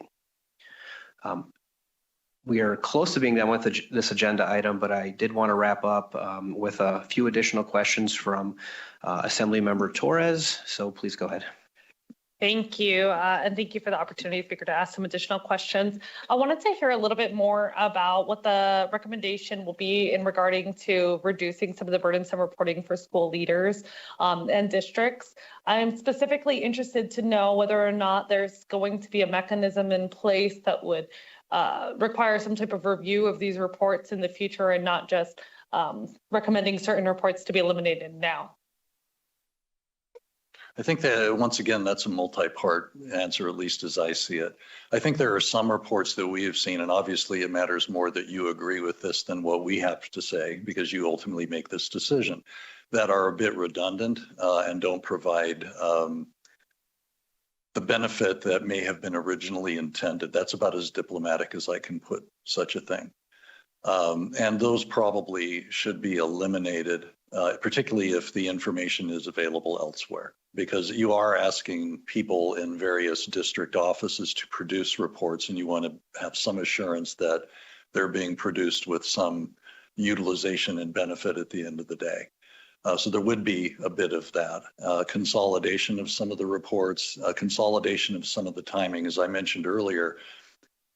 Some of the pieces of data that you might want to assemble together into a meaningful change in performance over time type of report, which is what we envision producing, which would include academic elements and other statistical elements related to student performance, as well as financial, right? Some of that information is produced every October. Some of it's produced quarterly. I mean, it's produced at different times. And so your ability to align it in a single report is lacking right now. So we're suggesting that some of the timing be moved around a little bit, which might expand the contents of some reports and reduce the contents of other reports, if all of that makes sense. And ultimately, again, you all would have to go along with it, because a lot of the reporting requirements were created by legislative act to begin with, right? So that's one of the things we're working through right now. We've inventoried all of those reports. We know what the data is. Now NDE is working on getting all of that data centralized, because it all doesn't go to the same place. Getting all of it centralized in one central data repository, where we can pull the data out to create the reports to be able to put in front of you. Now, I think that's an answer to part of your question. Yeah, it definitely addresses some of the concerns that I know that school leaders have. And, I've had the pleasure of doing some of these redundant reports myself. And, I definitely recognize that there's, we're pulling information from IC. And then I think there's also giving it a larger margin of error when you're asking a person to go ahead and pull these reports and enter it into a spreadsheet, and then upload the spreadsheet or send the spreadsheet. Or there's like reports and systems that don't speak. And so you have to go manually and enter certain information for like data validation, which does affect funding, which I think also gives room for a margin of error. And I'm wondering if there's going to be any effort for those reports to be then pulled through IC. Like I think about some of the behavior reports that we're pulling, right? School administrators, although I don't know if in statute there is a requirement that we're entering that information to Infinite Campus. There definitely should be a requirement that we're entering that information into Infinite Campus, but then that information should be pulled at a state level. There is no need for schools to have to create a separate spreadsheet inputting every single suspension and all of the other data, the demographic data that goes with it, when that information is on IC, and you should be able to just pull it from IC. So will that be a part of the recommendation, or we haven't looked into that yet? Well, two parts, again, a couple of different answers to your question. Hopefully I'll remember both parts. Once all of the data is centralized, the ability to migrate that, and assuming it's all consistent from each school district too. And obviously that's something that hasn't been the case in the past, right? So there's some work to be done on the consistency of the data, so the comparability is something that you can do with confidence, right? You deal with data, so that should make a lot of sense to you. I think once we get that pulled, there may be the ability to migrate that over from the central repository to Infinite Campus. And that would be great if we were able to do that. It would take another step out of, one more step out of the overall data equation and might reduce some of the human factors that I think you were referring to. So that would definitely be something to consider. And the second part of the answer is, and I don't mean this to sound funny, but it's you all that tell us what to do. In the various pieces of legislation that have given my commission assignments, that all came directly from you. And if there were certain things that you wanted to see addressed, then you tell us, I want to see this addressed. And we'd be very happy. We would accommodate that. So if that's something that you all specifically want to see, if you transmit that to us, either myself or whoever may be chairing in the future should make sure that that's fully addressed. We went through every line item in every bill where it said the commission shall look at, and then there was a long list of things. I think we ran out of letters of the alphabet in listing them. And we ticked every box. And so if you tell us that there's something that you want to see from us, we will produce that for you. Thank you. And my final question is probably best for the district, for the department, but I'm just wondering, how much money are we spending on Infinite Campus? Because if I'm correct, we as a state are purchasing Infinite Campus, but my understanding is also that individual districts have to purchase IC as well. And then student data does not transfer smoothly if a student is moving from Washoe County School District to Clark County School District. So I'm just wondering if I can get a little bit of clarity on that. Megan Peterson, for the record, I don't have that contract amount in front of me. I know it is rather substantial. I would clarify there are different instances. There's a state edition and a district edition. And one of the pieces that we do frequently go through is making sure that the data is validated and certified by the district before it's uploaded into the state edition, just to make sure that we have pulled the data as it was intended to be submitted to us rather than us making the data pull. But I would be happy to pull the contract amount and get that for you. Thank you. Well, I think we probably ought to move on from this agenda item. Mr. Hobbs, do you have anything else you wanted to add? I apologize. I was told to spend about 20 minutes. I may be at the 19.5-minute mark at this point.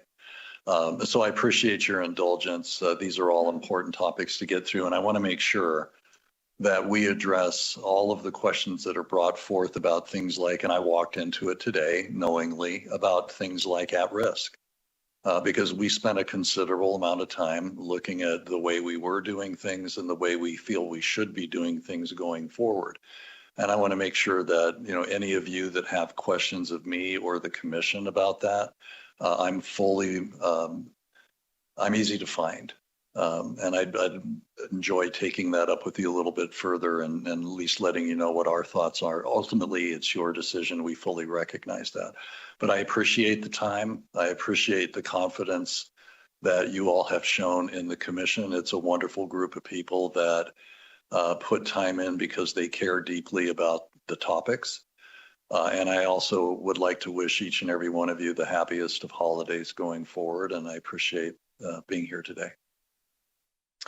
Thank you, Mr. Hobbs, and thank you, Ms. Peterson, for being here today and answering all of our questions. And please extend our gratitude to the Commission on School Funding for all the good work that you are doing. And we hope you both have happy holidays as well. And I'm sure we'll see you soon.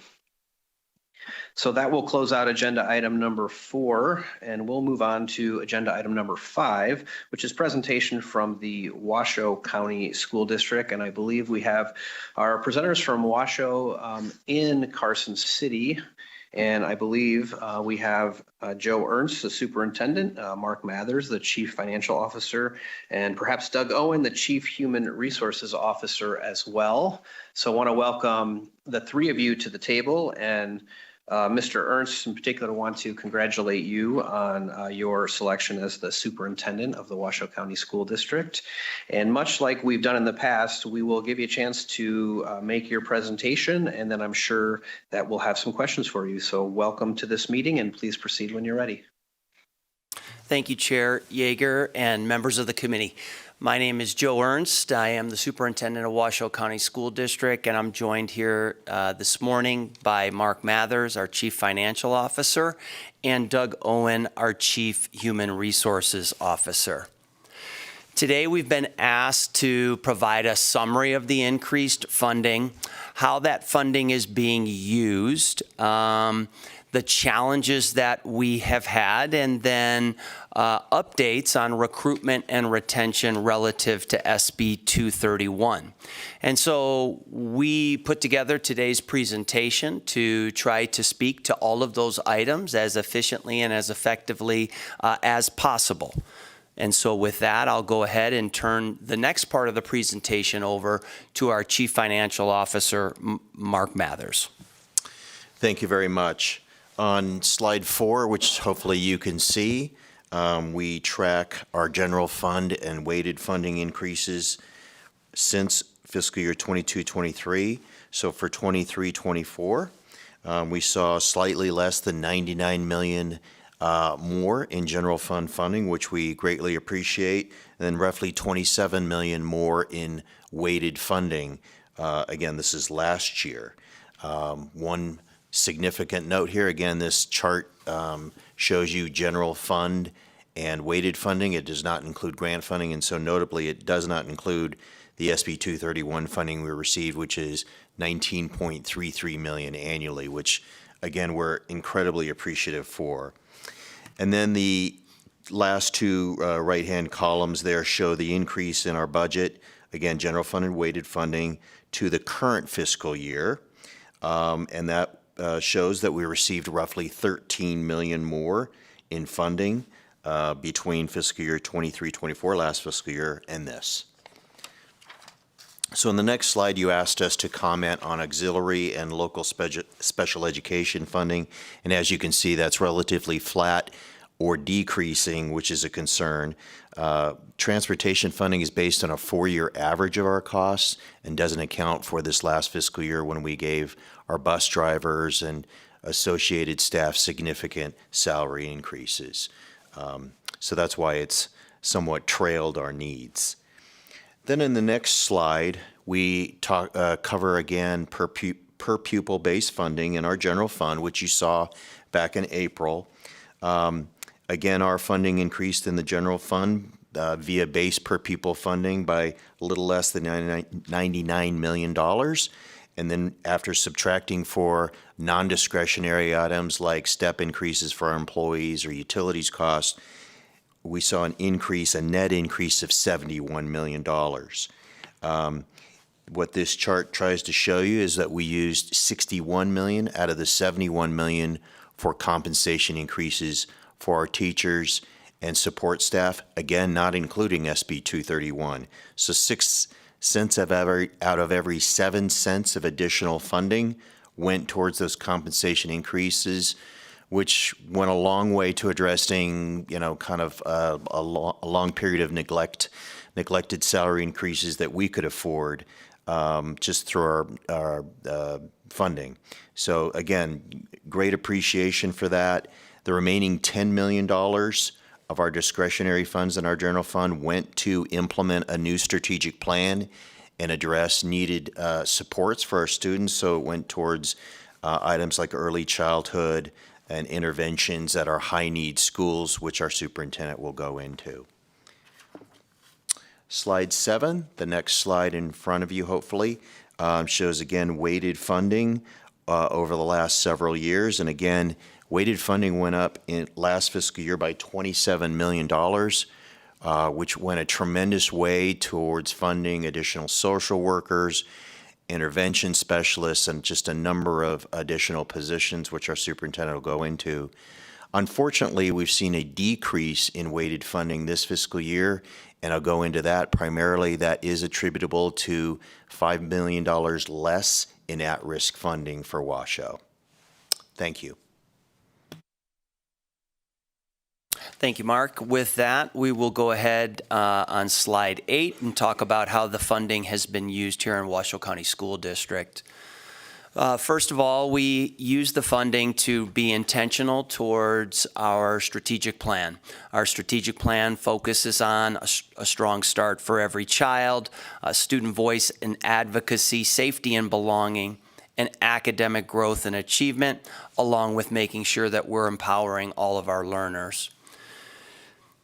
You can see on slide 10 the efforts to use the general and the weighted funds, and we'll talk very specifically about how we've done that on the next slide.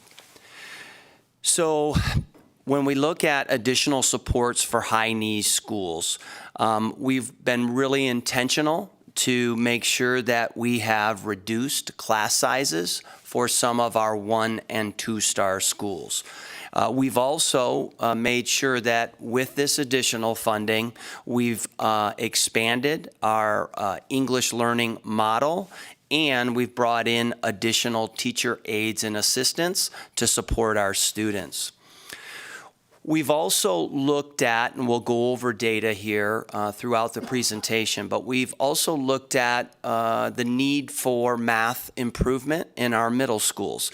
And so one of the efforts that we have developed is applying math instructional coaches in our middle schools at our most in need schools. Not only are they coaches, but they also provide additional intervention to students that are in need. As we continue down and look at additional support for academic achievement, we've been able to eliminate the fees to increase access to advanced class for all students. And this has been substantial as far as making sure that all students are accessing additional advanced classes. We've worked to, and again, all of the funding, the ways in which we've used it has been very data driven. And so we've really worked to identify where are the greatest needs. And as we have looked at that, one of those needs was around providing continued behavioral support in our middle schools. And so we've been able to maintain the level of funding for our assistant principals and deans at middle schools to provide that support. An additional way in which we have used the funding is for our educational technology specialists, and those are simply the folks that are working with our students in the computer labs and working with laptops and supporting 21st century learning throughout the buildings. And then Another area of which we have been able to develop as a result of the funding is an early childhood learning center where we identified a geographic region, and we have approximately 150 early childhood learners. And I always think it's something to be seen when you see 150 early childhood learners in one location, but we're really pleased with the first year implementation in that initiative. We recognize and identify in our school district the need to improve overall student engagement. And that comes in a variety of forms. One is by simply offering clubs and activities that excite our students and make them want to come to school. When we talk about improving student engagement, we're talking about the impact that has on decreasing chronic absenteeism. And when we're able to do that, we're able to reclaim instructional time. And the more instructional time that we're able to reclaim, the better academic outcomes will be for our students. As we look at slide number 13, really what we're trying to show here is our investment from our Board of Trustees through our entire school district is the investment of people over programs. And I'm excited to have an opportunity a little later in our presentation this morning to talk about the impacts that we have seen around retention and recruiting. So as we look at slide number 14, in implementation status, currently we have full implementation occurring on all targeted areas. And one of the aspects that we have identified in Washoe County School District is to really have a comprehensive evaluation to look at the impact of the investments that are being made. And we're looking at quarterly, mid-year, and year-long evaluation efforts to make sure that we are getting strong leading indicators on the progress that's being made, and if not, being responsive in adjustments to make sure that we are maximizing the funds that we've been provided. One of the key areas that we have looked at is focusing on improving our English language instructional model. As we are about to dive into the data, and we've talked about weighted funding, at risk, and both English language learning, what we have looked at in our school district is a redesign of the instructional model of which we are using. In more traditional practices, English learning models might include pulling students out with an English language learning teacher to provide supports for those students. While we still are doing that with newcomers and students that have more intense language learning needs, we're also building the capacity of our general education teachers and our teachers in all content areas to become more intentional with the ways in which we are teaching academic language. And by becoming more intentional and helping students have more success in understanding, using, and applying academic language, the more successful all of our English language students will be. As we look at slide 15, in Washoe County School District, and I know amongst all of our school districts across the state, family engagement is important. And when we recognize that it is the schools, the educators, the families, and the students all working together, when we look at that, we understand how important it is that our translation and our interpretive services have been improved so that we have better ongoing communication with all of our families. And then as we're looking at the additional funding, and I think consistent with practices that have been identified, those are around the commitment to our early childhood learners. And one of the things that we have been able to do as a result of some of this funding is increase benefits for our pre-kinder teacher aides. And we know that this goes a long way in terms of attracting some of the more qualified personnel. And then as we look at slide 16, I'll go ahead and dive into various data that we've brought here to share with all of you today. So I think one of the important things is that we now have baseline data. And when we look at this data, it certainly confirms the need for the additional funding to improve academic outcomes for various populations of students. We're confident in the ways that we're allocating the funds, focusing right now specifically on the science of reading and seeing encouraging signs of improvement. Recently, we've looked at iReady data. We've shared that with our Board of Trustees, and we're showing substantial progress with phonics and phonemic awareness with our youngest learners. We also recognize that implementation of change takes time, and when done well, we know that it ensures positive progress over time. Looking at slide 18, we look at student percentiles and the emphasis on growth towards proficiencies.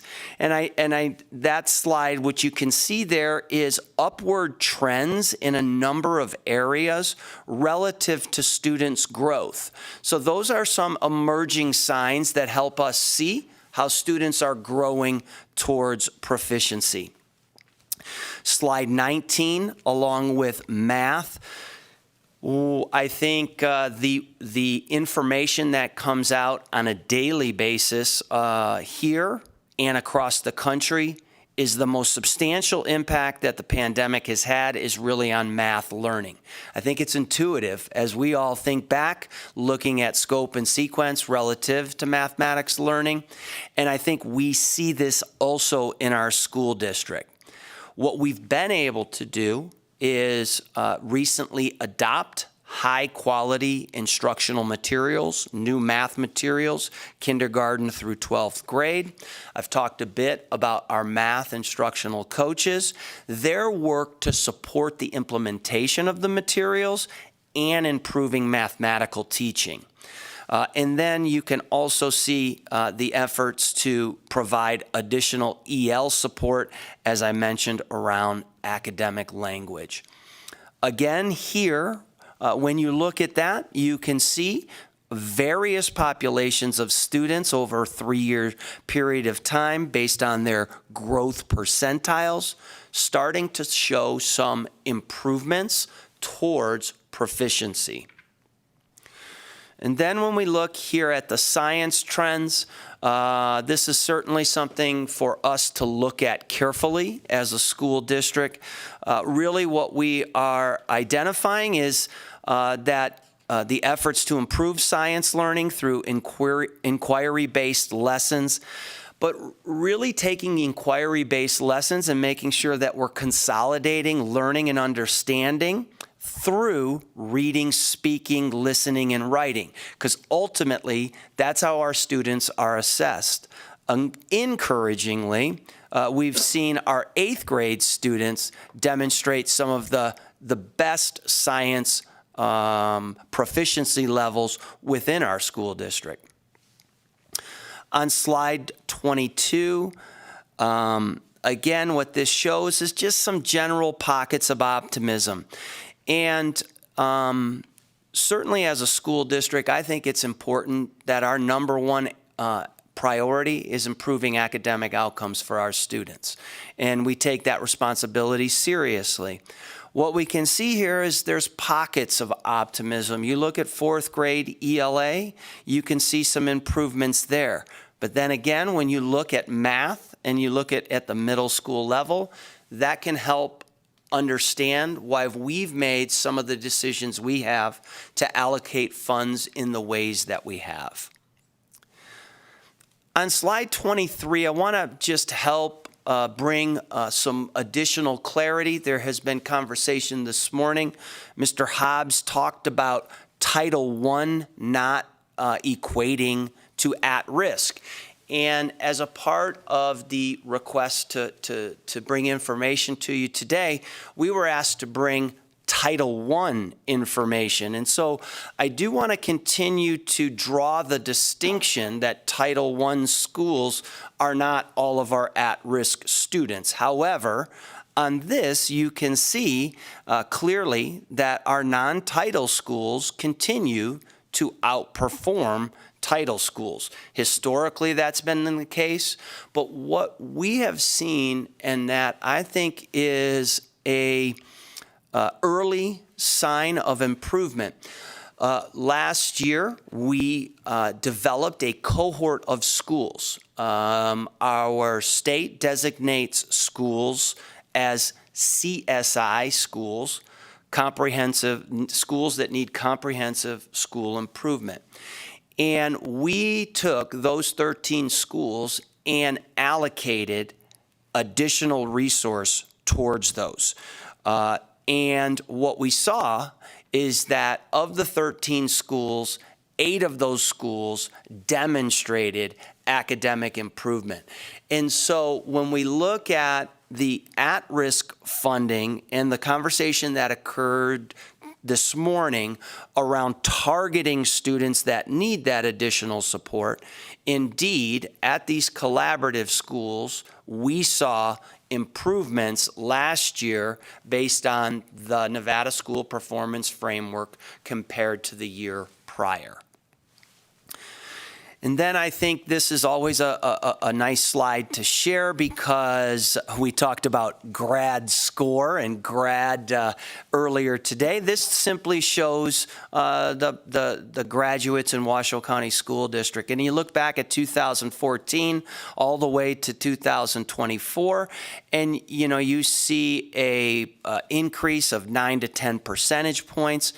But I think what's important that I think is really something to be proud of, and that is that 47% of the Washoe County School District graduates earned advanced diplomas. And I always like to think back to my high school days and the courses that I've taken, having kids in the school district. The classes that our students are taking to earn these advanced diplomas are indeed very rigorous classes, and really we know are classes that set them up for future success, particularly in college and beyond. And then I think another aspect of that really is a neat something to share is that we've had over 2,000 students last year alone qualify for the Millennial Scholarship here in Nevada. And so it's really about trying to make sure that we are supporting all learners as they're going forward. And with that, I'll give you just a few key takeaways around the academic side of things. We're holding steady in ELA, but we want to continue to make improvements. And again, we have baseline data. We feel confident in the ways in which we are investing the additional funds, and we're seeing early signs of optimism. Again, we see growth percentiles in math, while be it those proficiency levels, certainly something that we need to continue to improve. Those are going up, and it increased the median score by 4 points. Again, I talked a bit about science in 8th grade. And then we also have talked a bit about graduation rates and making sure that our students are not only graduating, but close to 50% graduating with advanced diplomas. And so that's an overview on some of the academic progress. With that, I'll go back to Mr. Mathers here to speak to some of the funding challenges and talk a little bit about that. Thank you, Joe. Again, Mark Mathers for the record. This is an area you asked us about, and in terms of funding challenges. And so we have 3 different areas we wanted to share with you where we're challenged. That's not comprehensive, but the 3 greatest areas where I would say we see challenges. First, on slide 27 is a slide showing funding levels for our at-risk students. And what was really troubling this fiscal year was to see the number of identified at-risk students using the grad score and our funding decreased by more than 1/3. So we received roughly $15 million of at-risk funding in fiscal year 24. We applied all of that towards programs and interventions and services and supports. And then we were notified of a decrease in the number of qualifying students based again on statewide grad score kind of percentiles. And so our funding decreased by $5 million to $10 million. And I don't have to tell you, but I will, that kind of volatility in funding makes it incredibly hard to budget and program positions to serve these students. And you know, there was a lot of conversation earlier today about at-risk and the grad score, and I guess I would say there's 2 issues. One is the use of the grad score itself. That's certainly an issue and a cause of concern of many, but also just the application and the funding system we have. No matter what measure we use, I think there's improvements that need to be made because, again, we can't sustainably program staffing when we see our funding drop 1/3. We've maintained that staffing for fiscal year 25, but going forward, if we saw that continued drop in funding, then you know we'd have to look at the positions funded out of that source. The second area of concern relates to special education funding. State funding of special ed was relatively flat this biennium.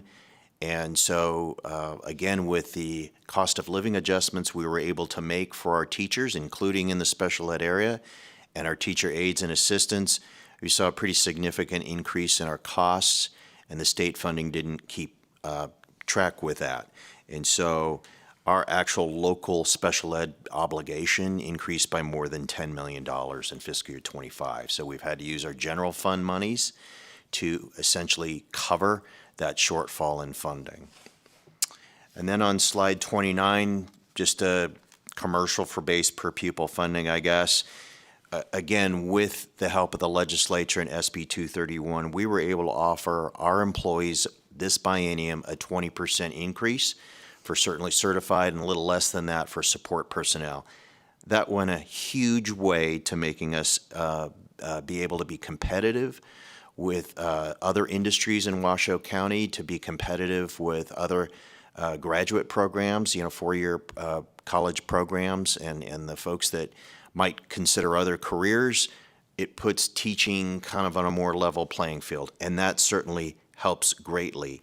But we are concerned about on kind of a go-forward basis with the level of funding we may see. We, in essence, are saying here we need to keep our foot still on the gas in terms of making sure that teacher wages and wages of our other school district personnel keep pace with inflation.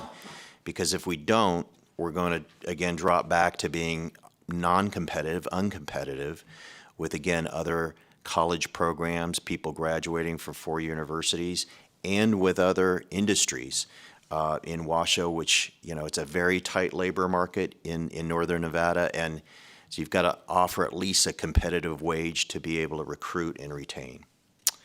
So that concludes this part of the presentation about funding challenges. Thank you, Mark. Doug Owen for the record. We were also requested to provide information on the recent recruitment and retention efforts, as well as how funding affected that. Mark talked a bit about the compensation pieces. And as you see on slide 31, we're proud to have started the year with a teacher in every classroom. Yes, this includes our substitutes as well as some critical needs and retirees that came on board, but we also hired over 200 teachers to start the school year. On a normal year, we're just below 200. This last year, we were actually about 225 to 230. Piece of what we're trying to do now is collaborate with the Nevada Department of Education on removing some of the barriers that exist, specifically around licensing or just the understanding of the process to get licensed to become a teacher. There's an Assembly Bill 49 that is being presented to the legislature this year around removing some of those barriers and providing for reciprocity with other states to ensure that we can have things like provisional licenses going forward while the individual works on their Nevada state license. Some other improvements that helped us as we move forward. We implemented health benefits on day one. So when you start at the Washoe County School District, you do have your health benefits. We provided some sign-on bonuses in our hard-to-fill special education field. And then processing, so this is part of removing those barriers, processing things like fingerprinting twice, once with the state, once with us, which is a cost to the employee directly. We've been removing some of those barriers as allowed by law. There continues to be some ongoing challenges. It doesn't matter how many teaching jobs we open if there are no teachers that exist in the pipeline.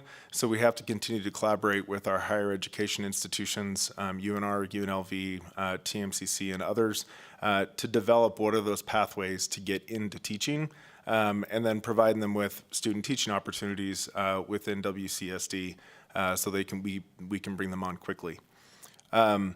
And finally, Mark talked a bit about it, but just some of those market alternatives, keeping pace with those as we look at things, not just compensation, but also benefits that are offered.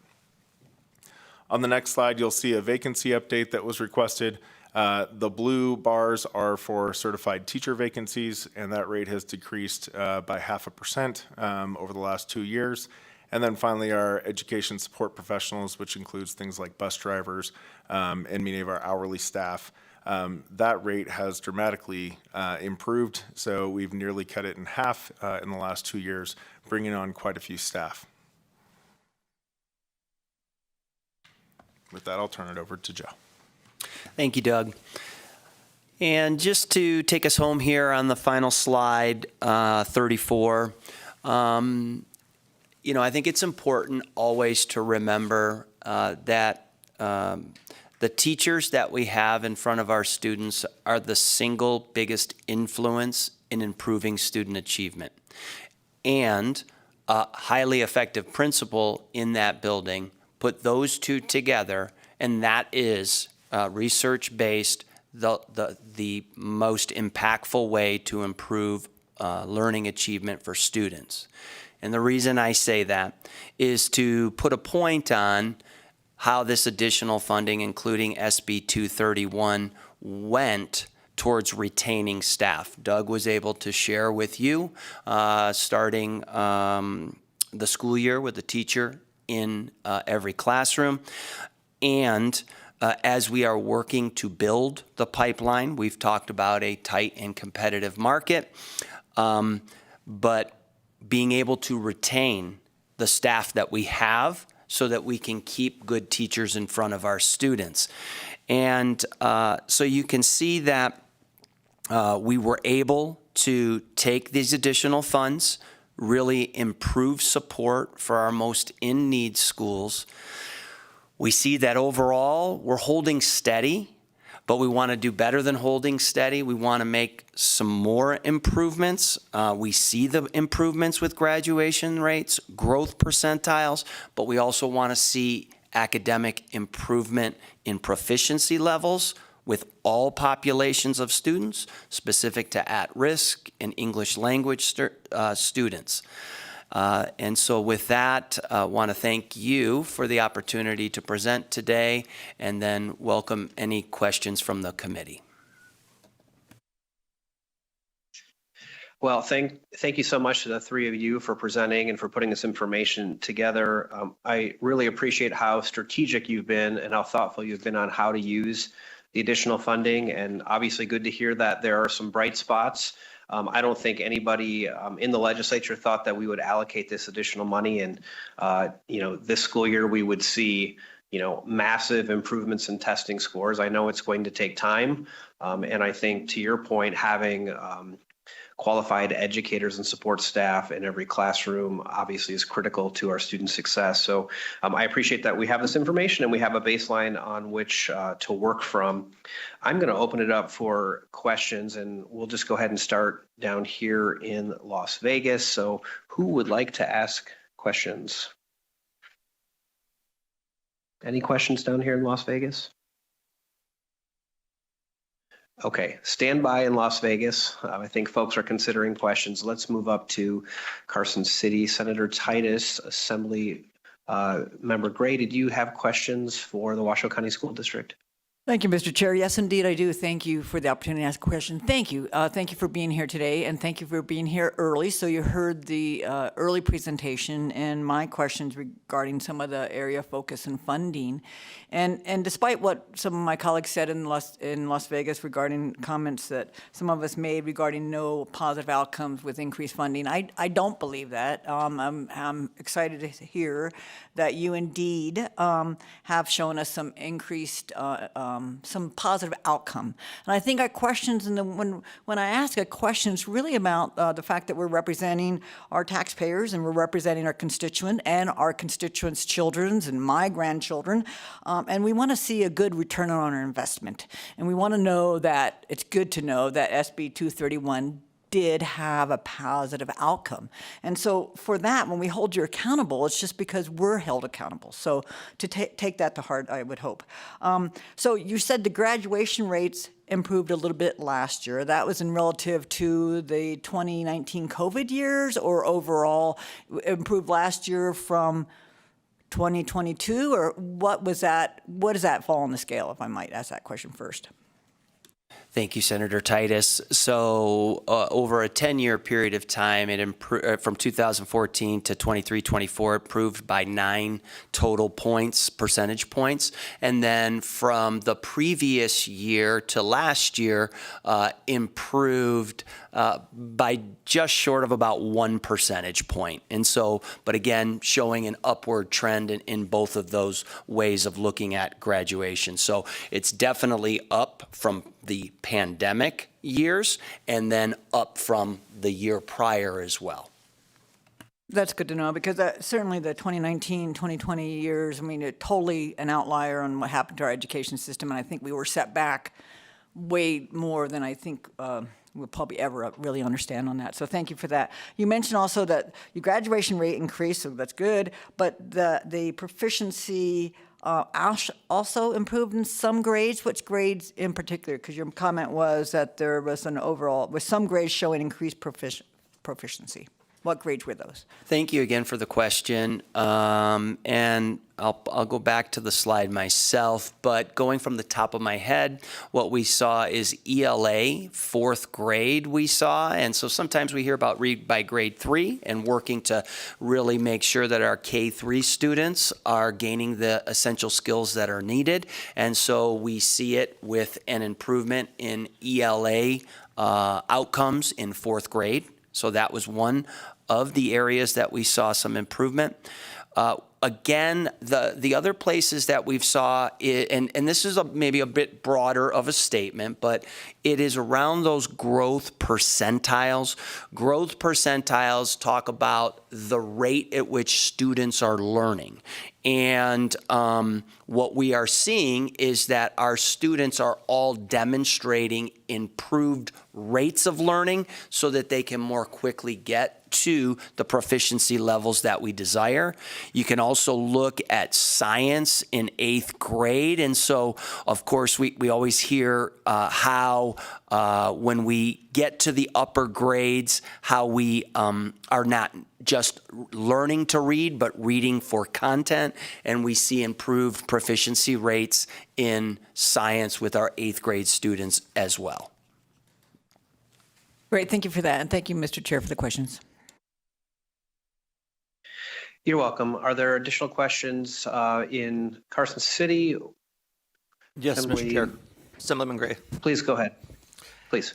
Gentlemen, hi. Forgive me. This is a new foray for me going into education, but one of the overriding themes I've heard while working on this committee is outcome success tied to funding.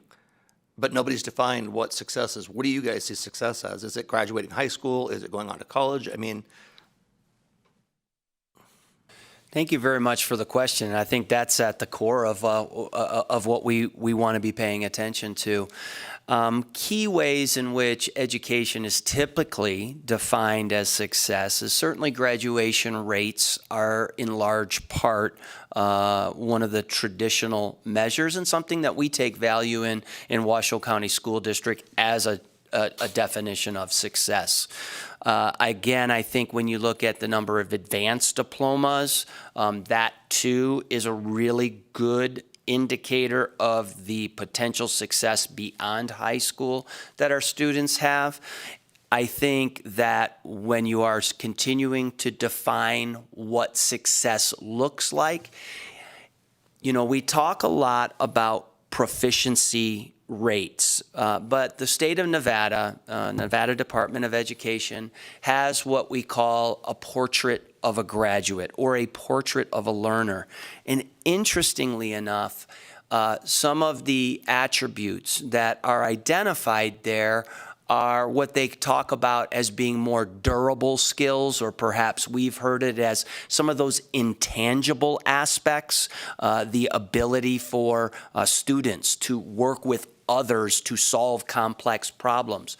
The better that we are creating well-rounded students with both durable skills and content knowledge necessary to engage in whatever the work it is they're engaging, we think those are ways in which we would define success for our students. thank you for that. And maybe it's the pain meds talk, and I don't know, I would just challenge all of us to look at success being a little bit differently. I mean, enrollment rates, approximately 40% of high school graduates eventually earn a college degree. That's associates or bachelors. Nationwide, 61.4% of recent high school graduates enrolled in college in 2023. It takes about 6 years for about 65% of those guys to get a college degree. And we know when they graduate with debt, they can't pay their own bills. And then for those attending two-year colleges, the graduation rate is 43% for a combined average of 40% for all those. I don't see success anywhere in there. I mean, we're not producing kids that can go out there, support themselves, maybe support a family, pay their bills. I mean, I'm just wondering if with the way we finance things, maybe we need to step back quite a few years and figure out where these kids want to go, maybe in middle school or something, and set them up for true success when they do cross that graduation line. They have somewhere to go, whether it's going to be college and they're going to be successful there, whether it's going to be some kind of a CTE program. I mean, all kids don't go to college. And when we're funding a kid in special education, I'm sorry, the same way that we're or even greater than a kid in, the advanced programs, I just don't think that's right nor equitable, shall we say. I mean, we're going to depend on the moneymakers, the kids that do things with their hands to be successful, so we so we're successful across all aspects. So I don't know if we're going in the right direction here. Thank you for bringing that up. I really appreciate that point. I do think that we've talked a little bit about the college side. I will tell you that we have over 90 career and technical education programs. And when we do look at success, making sure that our students are job ready when they graduate is a key component. I was just over Friday at our pipe fitters union and talking with them. And one of the areas that we have taken a step forward this year on is improving our internships. So students working on the job in these fields, gaining credit, so that when they do graduate and maybe don't choose going to college, that they're more workforce ready. But I think to the point about workforce ready graduates and how important that is, duly taken and definitely something that we're working on as a school district. That's all I have, Mr. Chair. Thank you. Thank you. We're going to come back down here to Las Vegas. We're going to go first to Senator Dondero Loop. Thank you very much, Chair.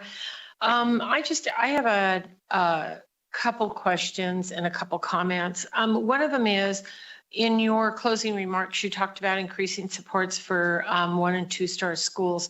Could you tell us a little bit what those supports are? Are they academic product? Are they more teachers? Can you elaborate on that just a little bit? Thank you very much for the question and the opportunity to elaborate. So we looked at both the personnel side and the program side.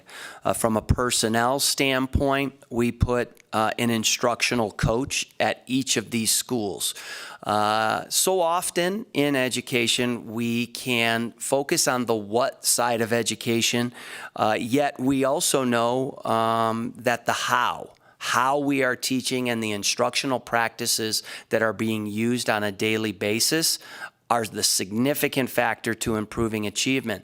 And so we are looking at providing additional support through instructional coaches to all of the teachers in the building with very targeted professional learning. That professional learning includes the science of reading first and foremost, and then across all mathematical practices as well.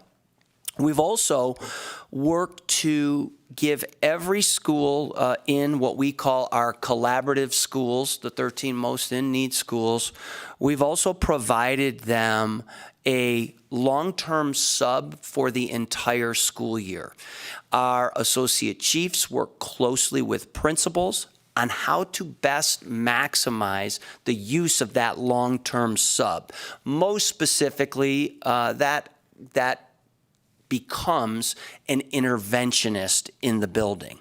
But what we want is we want to create greater stability in these schools. And so having additional personnel from either an assistant principal or a dean to an instructional coach, along with a long-term sub and additional aides and assistant, provide additional personnel. On the program side, when we look at collaborative schools, we wanted to supplement the current ELA program that we have in our school district and align it to one of the supplemental programs that we have. You may be familiar with the product iReady. iReady is a diagnostic. It's not only an assessment, but it's an instructional tool. And so from a program side, we brought in what we think are good, strong supplemental materials that better teach foundational reading skills to our students. And so it was really been a balance of personnel and some program. Thank you very much. And I am familiar with iReady and some of the things that you said, so I appreciate that clarification. And part of the reason I ask that is because I want to make sure, I've been in this space a long time, probably a really long time. And so I've taught many levels of students, as worked with a lot of levels of different products or different education support tools. And I think that we need to recognize that all kids are different learners. And just because we have special needs kids that cost more for us to educate, by the way, does not mean that we are doing this wrong or wasting the money. What it means is that we are servicing those children. And while anyone out there listening may be very lucky to not have children who need special needs, we have kids who are dyslexic. We have kids that are autistic. We have kids who have reading disabilities. We also have kids that are on the total opposite end, and yet they still they are very, very high functioning autistic kids, for example, who still need special help in some different areas.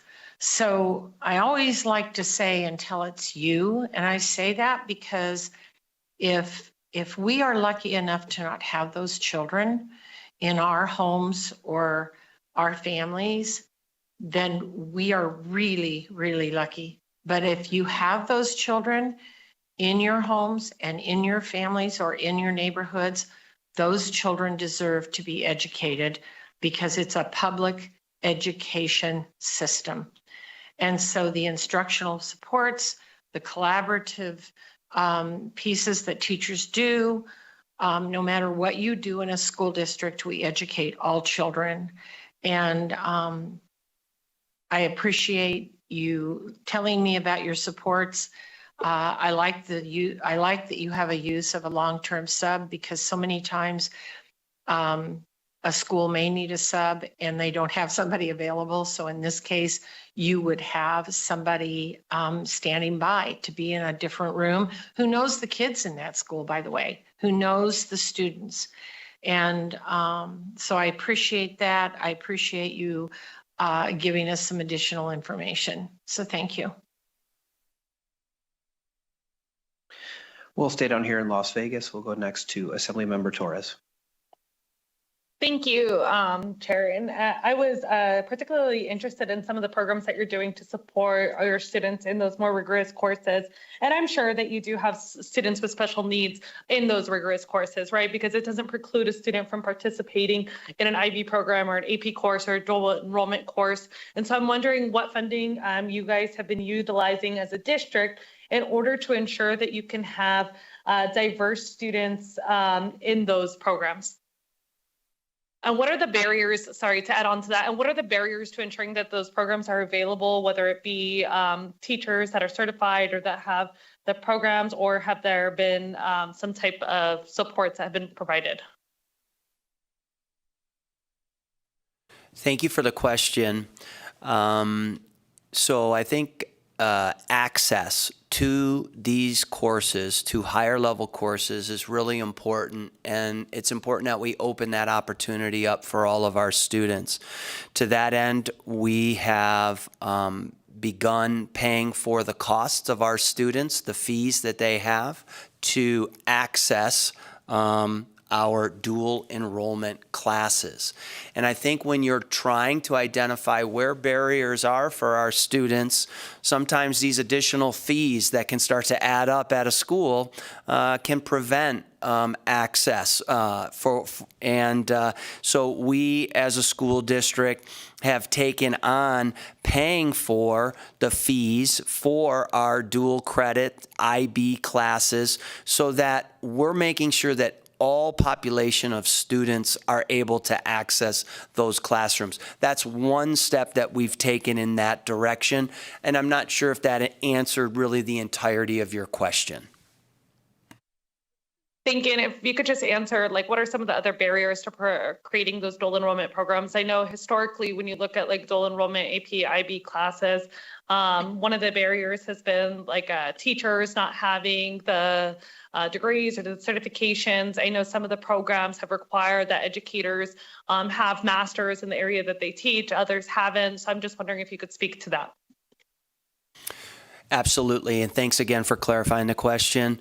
I think when you are looking at instructors, this is a fundamental area in so many aspects relative to education. Right now, when you look at the number of special education teachers, we're far short of special education teachers in education. When you look at CTE programming, that's also a very niched aspect with very specific skills and licensure. And so that is also another aspect that we're trying to pay attention to. What we've also been able to do with some of the dual credit classes is tap into our own teachers who teach in the high schools to get the necessary certification to be able to teach those dual enrollment courses. And what we've also done while doing that is work to carefully monitor how students in those classes that are taught by high school instructors with the appropriate licensure are doing relative to their peers being taught at a university or community college by a university professor. And on a very encouraging note, we're seeing that students that are being taught in these ways in our dual enrollment programs by high school teachers who have gained the additional certification are performing as good, if not better, in dual enrollment classes. And so that's one way that we are looking to try to access and get to the right level of certification needed for the various courses that we have. But as Mr. Owen identified, one of the largest aspects that we have in front of us in education is simply increasing, and pipeline sometimes seems like a bit of a harsh word, but increasing the amount of educators we have. In the absence of having far more people come into education and making this the noble and competitive the profession that it is, then we're going to be really kind of running uphill for a sustained period of time. It is really important that we are making the investments in educators to get them in. Back to Assemblywoman Torres and your question, and that is around getting the right licensed and certificated teachers in front of students. Right now, we're trying to work with the Nevada Department of Education around greater flexibilities with alternate route to licensure and maybe being able to open that up in some productive ways that allow people who may want to be a general education teacher to go and teach special education classes more quickly. So, I think to the larger point around that question, this is a significant area in education and will be over the next decade. And to that point, do you notice any trends where which schools are more likely or less likely to have a fully licensed educator in the classroom or educators with less experience? Yes, I think consistent with historical trends, you typically, and in Washoe County School District, we see greater staffing challenges at our Title I schools compared to less staffing challenges at non-title schools. Thank you.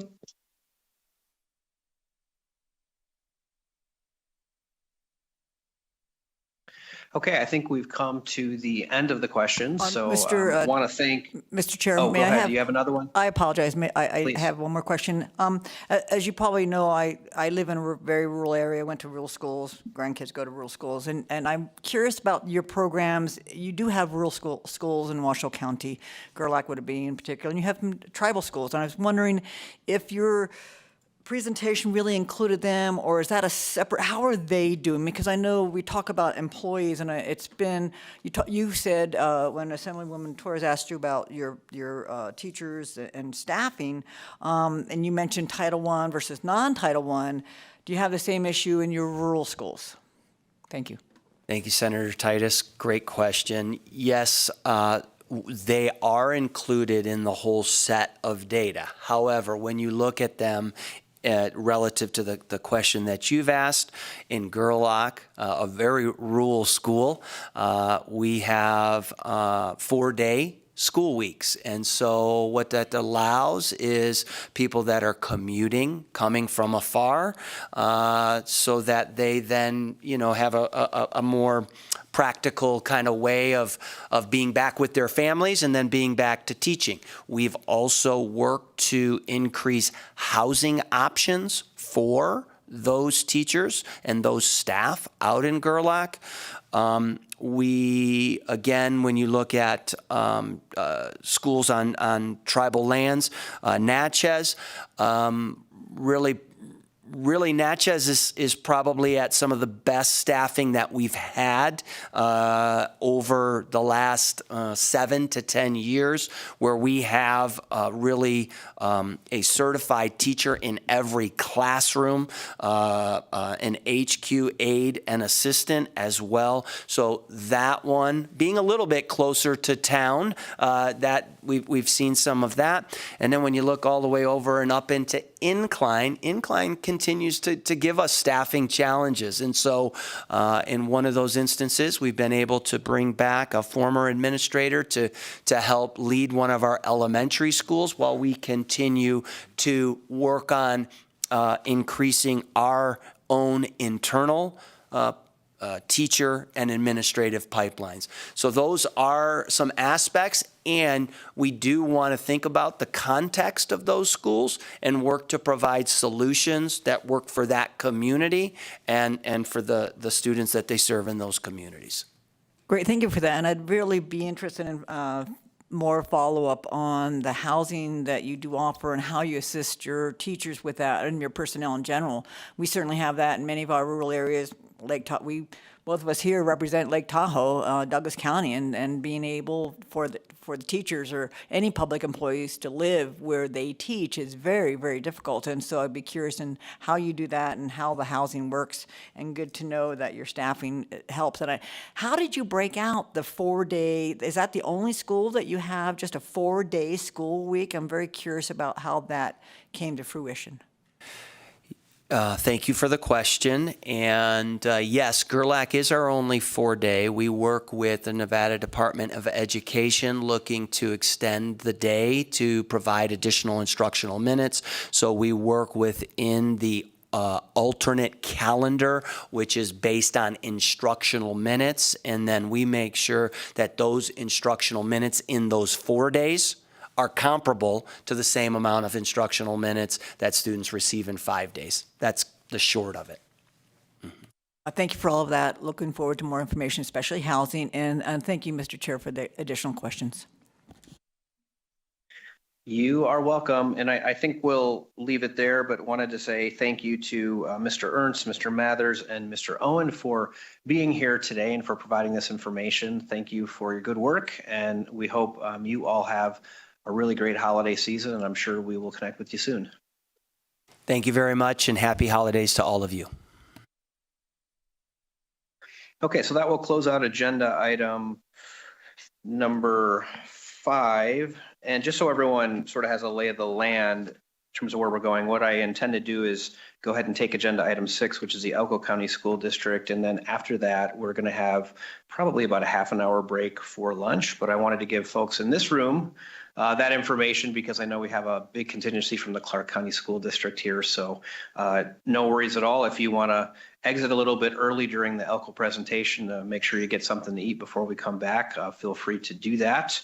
Although I've been through enough of these and often go without lunch as well. Not ideal, but I'll leave that up to you in terms of how you'd like to proceed. So at this time, we're going to go to agenda item number 6. And this is a presentation from the Elko County School District regarding performance and then also regarding capital construction. So we have Mr. Clayton Anderson, Superintendent, Elko County School District, here with us.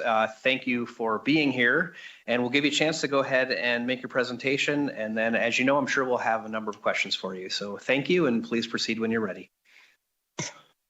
Perfect. Thank you very much. As you said, I'm Clayton Anderson. You can call me CJ. Clayton's fine too. I won't balk at that. But yeah, I'm the superintendent for Elko County School District. Very happy to be here.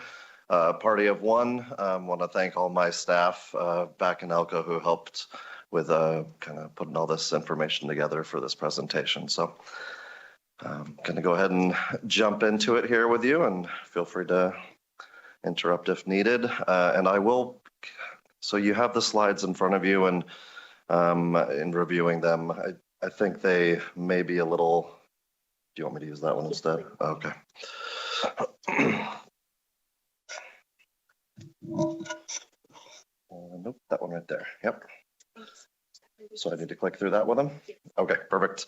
I may jump around a little bit as we get towards the end because I did kind of mix in the capital slides with other slides. So if I take them out of order, that is why. But again, thank you for having me here, and we'll go ahead and jump into the topics at hand. So, well, you're doing great. So first we'll talk about the auxiliary services.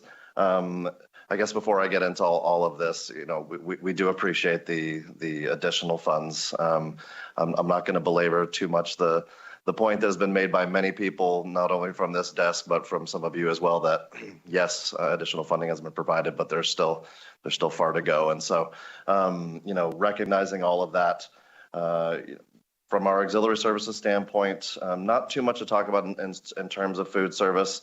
Other than that, in our county, which is rather large in geographical terms, it's about 17,000 plus square miles.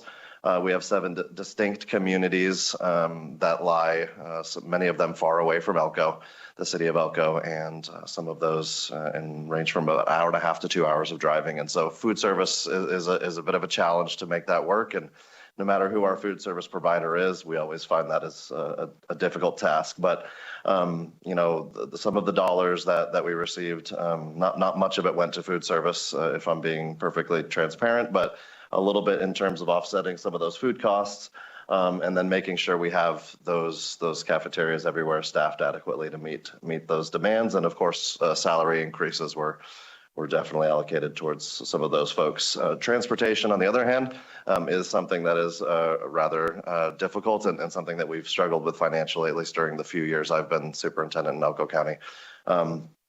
Obviously, we're all aware of the costs of inflation, and many of our dollars have gone to bus driver retention, but kind of the thing that's been the most difficult for us in terms of transportation as it pertains to the people-centered funding plan is because of that rolling average that I believe Mark mentioned during their presentation. Elko County has been putting dollars towards transportation that we are not funded for, because when the PCFP was put in place, the average up to that point was not what it needed to be in order to keep our fleet sustainable. And so we have, over the course of the last, for sure, 3 years, since I've been in this seat, we're budgeting approximately $1 million a year to make sure that our fleet, which is aged, is able to keep up with the passage of time. And so that's our buses and our vehicles around the district. And as you can imagine, a district of that many miles to cover, there's quite a bit of need for both buses and other vehicles as well. And so we're not at a point quite yet, but we've been diligently staying there. And it's been something we've kind of had to wrangle our board in and say, hey, we got to stay the course with this. If we don't fund it properly, we're never going to get funded for it properly. And so we've always been budgeting more than what we're receiving. And we're hoping that as we come to that 4-year average, that we'll start to see the fruits of that. But that's something we've been dedicated to make sure we have that long-term sustainability as it pertains to transportation. Next, we'll talk about our special education. We were able to increase some of our resources for individualized learning. One of those kind of a really important area for us, especially in the last year or two, has been the focus on compliance. When we had our new special education director come in a couple of years ago, we kind of got beat up a little bit with how compliant our IEPs were and all of that. And that's something that's very important. Obviously, there's a lot of things that a few things that can get you in a lot of trouble in education, and one of those happens to be making sure you're legally complying with IEPs. And understanding IDEA and 504 laws and expectations. And so since that time, a couple of years ago, we have become very compliant. We're doing an excellent job, but it's been on the heels of a lot of training, a lot of preparation, a lot of investment in different programs to make sure that our special education staff is well aware of their responsibilities and how to make sure we kind of do that uniformly across the district instead of leaving different communities to fend for themselves. And so we've done quite a bit of district-wide training helping our teachers and our staff be good about their compliance and making sure we're doing that the proper way and providing those students with the equity of access that they need to education. I really appreciated the comments that were mentioned earlier about making sure we do everything we can for those students, regardless of the cost. And to that point, though, we have seen since the coming out of the pandemic, we have had a significant rise in severe cases and staffing shortages. We're seeing that right now. Child Find, which is our service we use to locate students within our boundaries who are in need of special education services, who are likely to need those when they come to public school when they reach that age. But just a few years ago, about 25% of our students that we would test through Child Find were qualifying, and now more like 75% of those students are. So what we're seeing is not only do we have an increase in cases of, severe cases of students' needs that we already have in our schools, but more are being identified, at least at a faster rate than they were before. So that's of concern. And then to kind of keep up with those, obviously we're having to implement different evidence-based practices for certain disabilities, and really trying to make it a priority to collaborate with those families and make sure we're all working together to provide those students with exactly what they need to give them equity of access to education. Next, we'll talk about the general per pupil funding. Excuse me, coming out of being sick for about a week and a half. So we were able to utilize the vast majority of the influx of money that we received with the last biennium to cover inflation and to help out with operation. A big portion of that went toward our staff increases, both of our, actually all three of our negotiating units for our certified staff, our support staff, and our administrators. All received an 11% over the biennium. Elko County School District, even going into receiving the allocated money, we've been struggling from a financial standpoint, keeping our budget where it needs to be. Just again, full transparency, and that. Basically, ever since the People-Centered Funding Plan was instituted, Elko County School District has been one of those districts that's kind of been impacted negatively. The net proceeds of mines hurt real bad for us, and kind of some of those economies of scale attributes that we benefited from in the previous plan have not really helped us in the PCFP. And so we were happy to be able to provide those raises for our staff. However, it would have been great to have that all to bolster our budget, but when you see every district around you giving 16%, 18%, Washoe was just happy to report a 20%. We couldn't. We obviously couldn't say, well, we'll give you a 4. They were seeing everybody around them, and to be fair, from the Superintendent's Association and other presentations, we made it clear that the first priority was making sure we had certified teachers in all of our classrooms, or as many as we could, and an important part of that was raising teacher salaries, and so we stuck to that as best we could within the difficulties we already had with our budget. And then another important element where a little bit of that extra went was having programs and positions that were made possible by COVID funding that were going to be expiring. We were able to supplement some of those with some of the remaining funds. We experienced roughly a 13% budget or allocation increase, and as you can see from here, roughly 11% of that went to salaries, which left just a little bit to do some other things. And so that's kind of where the majority of those funds went. Similar to what you've heard already, I'm just going to echo that without reading everything on here. When it comes to at-risk and specialized groups, the funding has been very inconsistent, and it's really tough to budget for that when that's the case. I gave an example there of how gifted and talented programs funding has decreased by a lot and gradually decreased. I don't have all the numbers for at-risk as well, but the concept is similar. We continue to see fewer and fewer dollars for those special populations, which not only means it's tough to budget for it, but what we're seeing is where you had before You'd have specific grants like Zoom and Victory that were going to very specific schools and programs. Those went away. They came in the form of at-risk, and those at-risk funds, instead of going directly to specific schools and students that benefited from those specific grants before, they're now just more kind of blanket services that we're able to provide. And then again, just reminding that as those numbers are not consistent, it's really tough to do anything consistent with them. So I'm going to share, I'm going to click through most of these really quickly.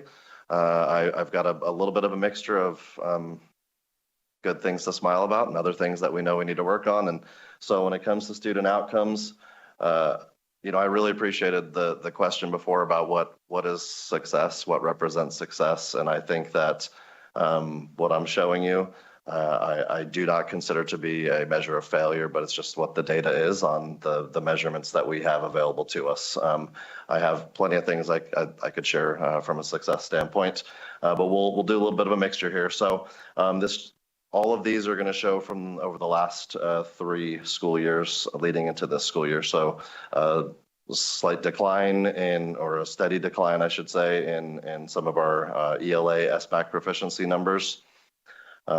Math has stayed somewhat stagnant. As you can imagine, in a school district that's smaller, especially in many of our schools that are smaller, there's, these numbers are going to indicate just kind of a generic fluctuation from one graduating class to another, or from one grade level moving on to another. Not a whole lot of difference in students there with those percentage changes. Our ELA proficiency has stayed pretty stagnant the last 2 years. And this is our ACT math proficiency. So this is specifically our 11th graders, each of those 3 years. Not a good drop that we saw last year. And then also moving down in a negative direction there with our 5th and 8th grade science proficiency. Our high school science proficiency jumped up in a better direction, so we were happy to see that. And so that's some outcomes from the standpoint of specifically our proficiency ratings as measured in our Nevada report card. Some more student outcome conversations. I think one of the questions or prompts for us was what are we doing? Where's some of that funding going to help affect student outcomes? So when it comes to English language learners and special education, both of those we have implemented Reading Horizons and Goal Book, which are 2 different programs to help with literacy and math improvements, and to make sure we are staying on track with our IEPs for our special ed students. We also have what are called PAYS labs in all of our high school campuses. I can't remember exactly what PAYS stands for, but essentially what it is these are some of our students who are I'm not going to say severely disabled, but learning basic career skills. So it's giving them exposure to very simple basic career skills that or job skills that they can take once they graduate high school and receive a job at some level. And so very good work going on in our PAYS labs in all of our high school campuses.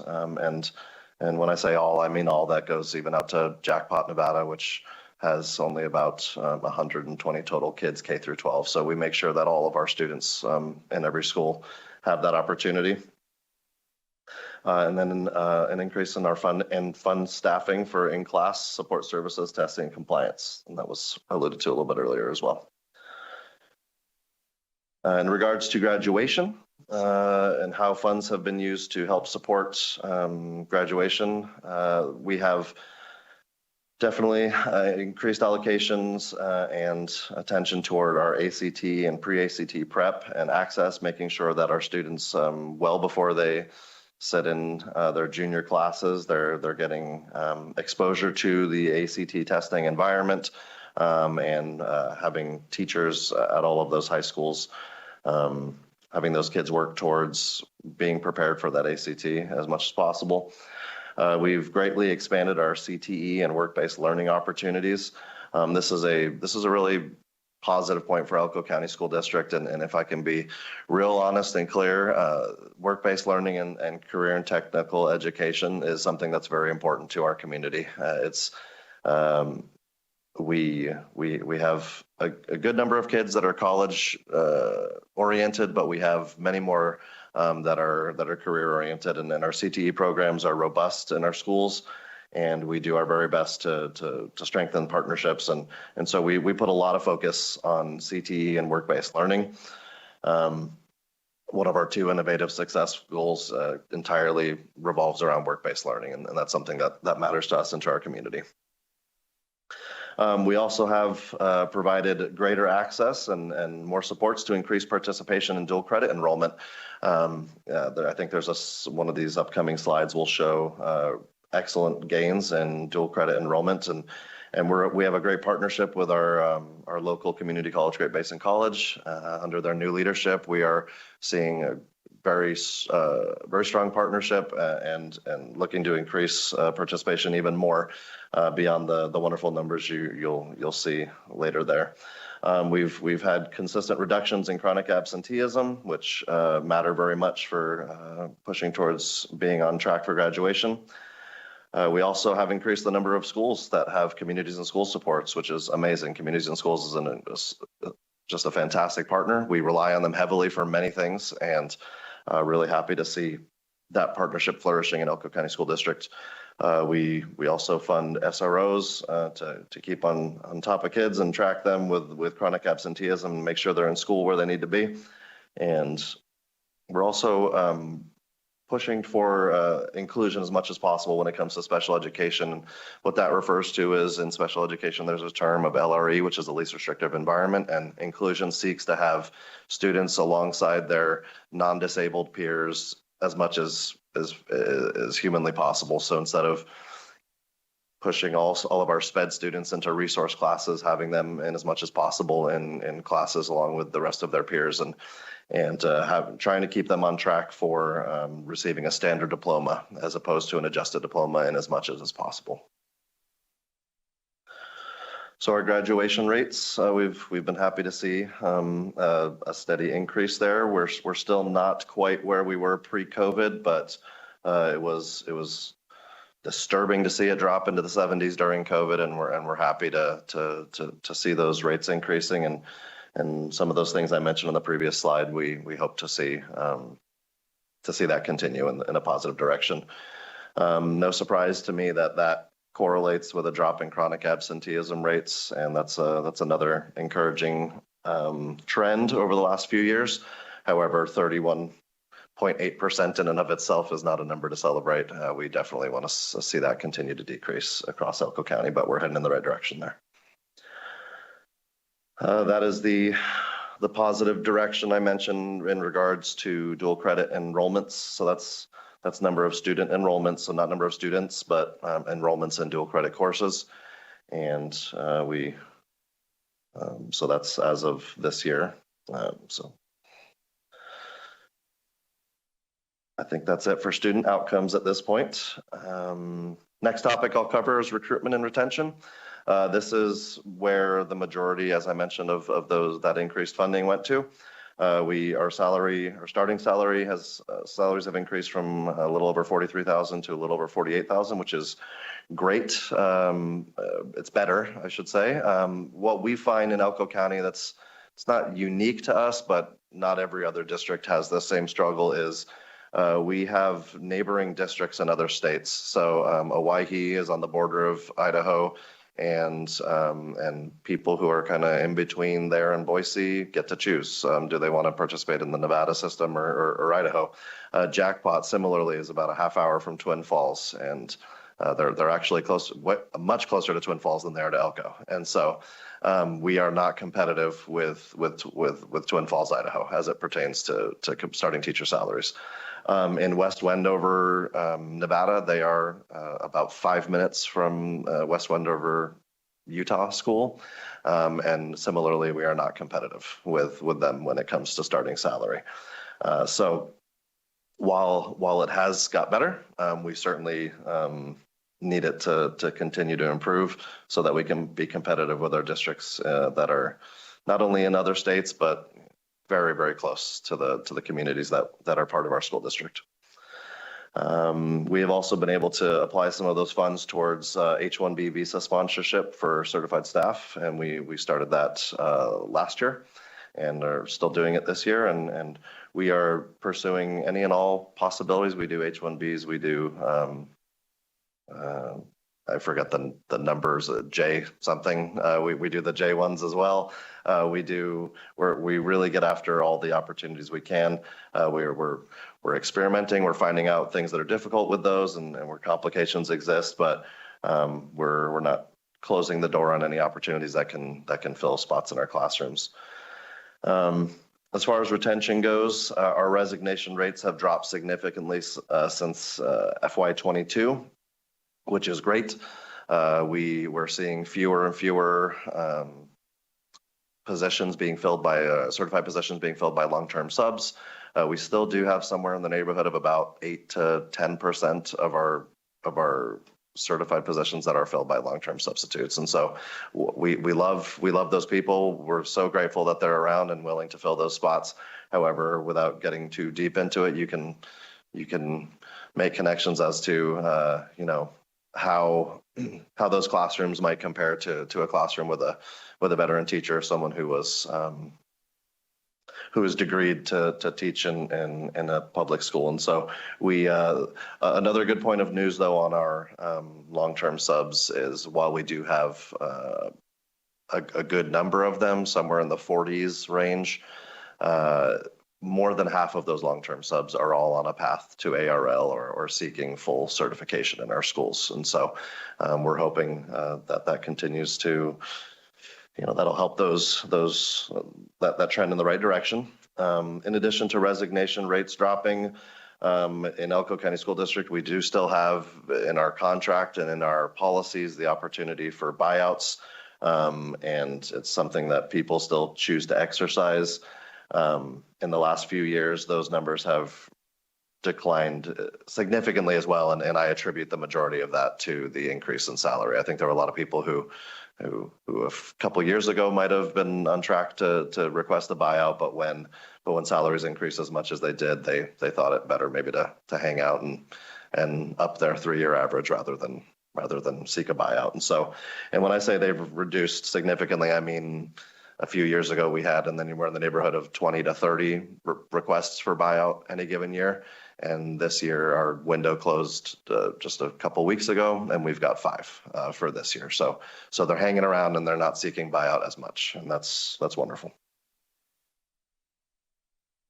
Let me skip over those two, and I'll go to the challenges and recommendations, and we'll see where we go from there. So the complexity of the funding formula is difficult for school leaders and the public to understand how funding is allocated and why certain students receive more or less funding.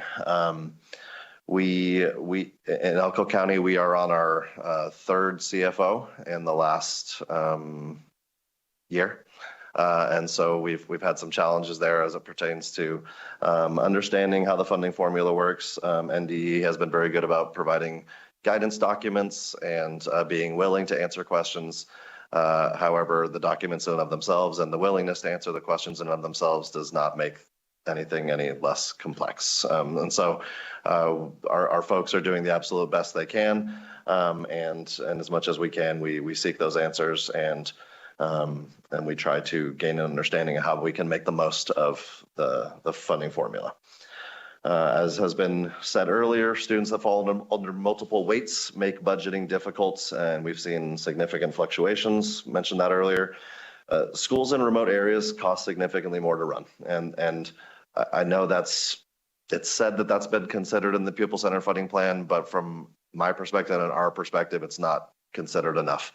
A school like Jackpot, for example, will cost anywhere from $16,000 to $25,000 per student to fund that school, and we don't receive anywhere near that for a student at Jackpot, and that's just one example. And so what ends up happening is a lot of the 9,000 whatever that is allocated for every student in the district, much of that has to come away from those students in our more centralized areas of Elko and Spring Creek and end up going out to some of our outlying schools just to keep them functional. Our allocated sped funds don't come really close to meeting the needs of that program. We are constantly putting millions of dollars out of our general budget every year into our sped program. And as I mentioned before, it is something we are willing to do, and I don't want to say happy to do, but we will do because it's important and those kids deserve it. But we would like to see our special education program be totally funded by special education dollars. Capital improvement funding, which we'll talk about later, is inadequate when left to just our counties to fund. In Elko County's case, well, we'll get into that later. Our health insurance costs are a significant issue for us. We are a self-funded health insurance plan, and every year we are taking millions of dollars out of our general fund to cover the costs of our health insurance, which is a challenge, and we're working with our unions to try to address it. But it's not a quick fix. It's a gradual process year over year, and so that's something that hurts us every year. I mentioned the loss of net proceeds of mines, which was significant for us. The year those were swept, it was in the neighborhood of about $5 million, which that year represented 5% of our budget that we didn't expect to lose, and we did lose. And when you think about how if every year since then we would have got $3.5 to $5 million, that adds up to a lot of money over time. And then the SB 231 funds, we haven't really talked about that yet, but grateful for the SB 231 funds. We were glad to take advantage of that and make sure our employees were able to all receive that. It was done collaboratively with all of our unions, and we were happy to do it. I will say that we don't really have the capability within our budget to cover that ourselves, and so it's completely expected that if those funds disappear, then they will also disappear from us, and that has been written into agreements with our unions, and they understand that. And so we would love to have that funded again. And then I'm sure this has been mentioned elsewhere, and it'll be mentioned throughout the legislative session, but to have that funded without requiring a match from the districts would be super beneficial to our budgets as well. Because that is additional funding that we could put towards our students if it was available.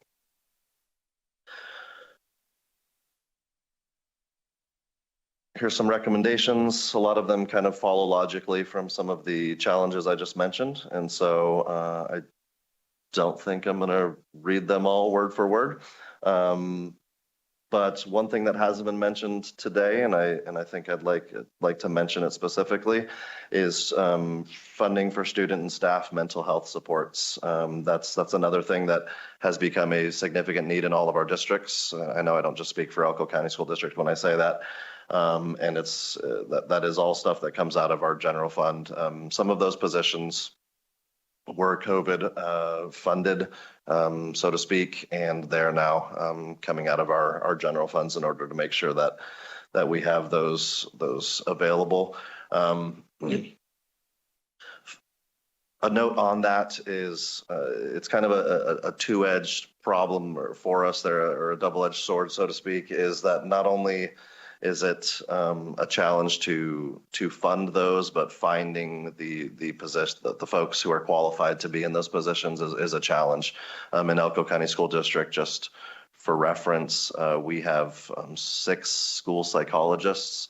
The recommended ratio for those is 1 to every 500 to 700 students, and our ratio right now is 1 to every 1,650 students, which means our school psychs are just working their fingers to the bone just to keep up with basic evaluations. And then we have 7 social workers district-wide.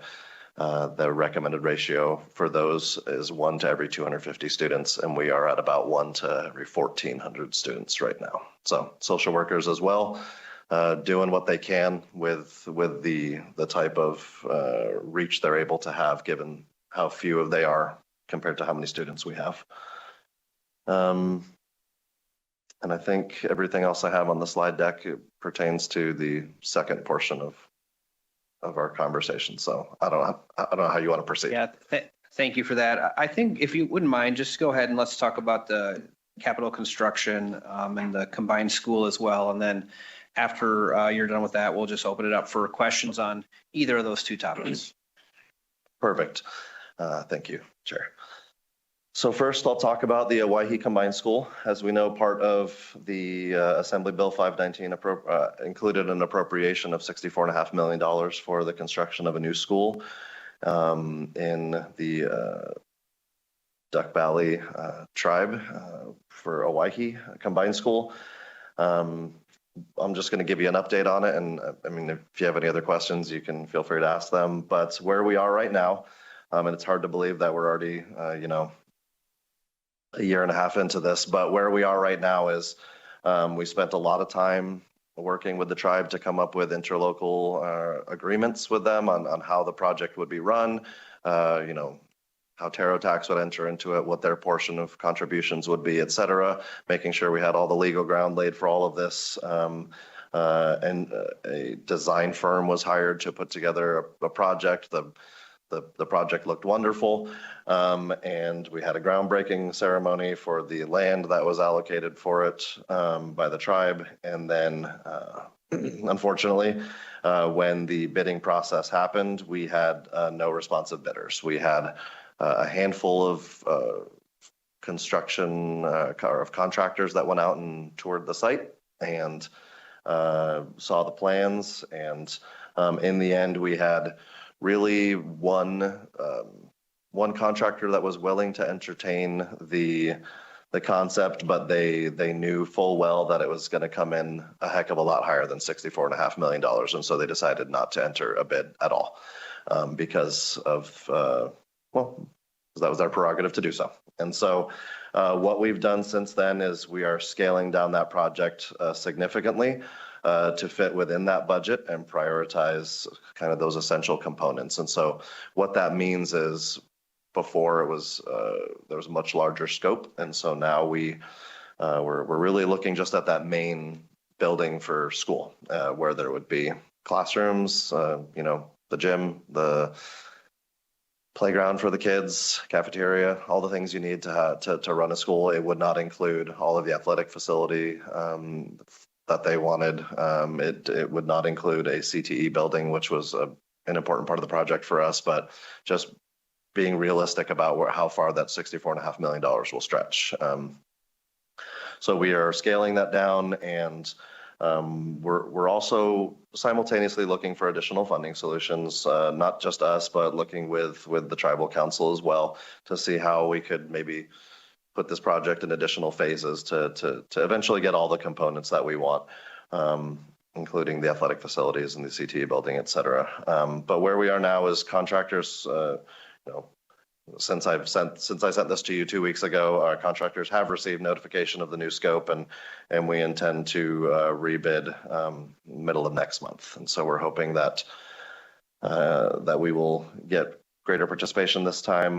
Much effort has been made, not only on our part, but I know from the governor's office and from other folks to try to gain more interest and participation in this. Just kind of anecdotally, another big challenge for us working on this project or gaining interest from this project is, I mentioned it's about an hour or so from Boise. Boise has a massive, almost every contractor within reach of Boise is working on the Microns project in Boise, which I can't remember the silly number, but it's like $5 billion worth of contracting that's going on there with Micron. And so most folks who are even had the capacity or within reach of doing this project from the Idaho side of things, we're all kind of wrapped up in something a little more lucrative there with work going on in Boise. And so again, just trying to scale it back and figure out how we can move forward, because we know there is a timer on getting this done, and we definitely want to have this project ready to go. Right now, we're looking at for the 26 school year is kind of what we're hoping if things move forward at the kind of as we're planning now. And I think that's all I want to say about the Owyhee Combined School at this point. And then when it comes to capital construction in general, AB 519 did more than just, have an appropriation for the Owyhee Combined School. It also provided for an opportunity for tax rate for Elko County School District specifically. At the time that bill was passed, Elko County School District had somewhere in the neighborhood of about $16 to $17 million left over in our what we called our pay-as-you-go fund, which was the capital improvement funding that we had available from the 75-cent tax rate that we enjoyed for 3 to 4 decades prior to it being to it not renewing back in 21. And so we're sitting somewhere around 9.9 right now, and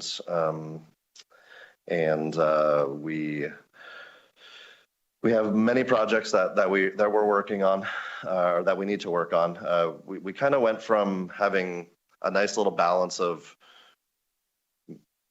doing new projects, doing things that were desirable to implement at buildings, but also but take care of mechanical upgrades, take care of roofs, have like a cycle of replacement for some of those things.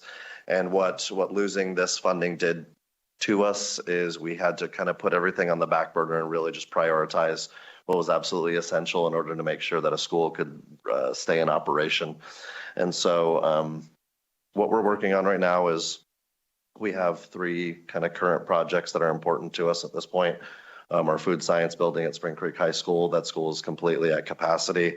And as I mentioned, our CTE programs are very important to us in Elko County School District. So this was a project that had kind of been in the works well before any of this funding difficulties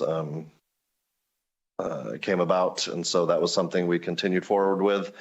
Our school violence prevention project is something that draws very little at this point from our capital improvement funding, our capital improvement fund, the pay-as-you-go funding. Rather, it is a collaboration between Nevada Gold Mines, and utilizing well over $1 million in funds from COPS grants and federal funding to make sure that we have updated communication systems in all of our schools, perimeter for our schools, cameras, emergency.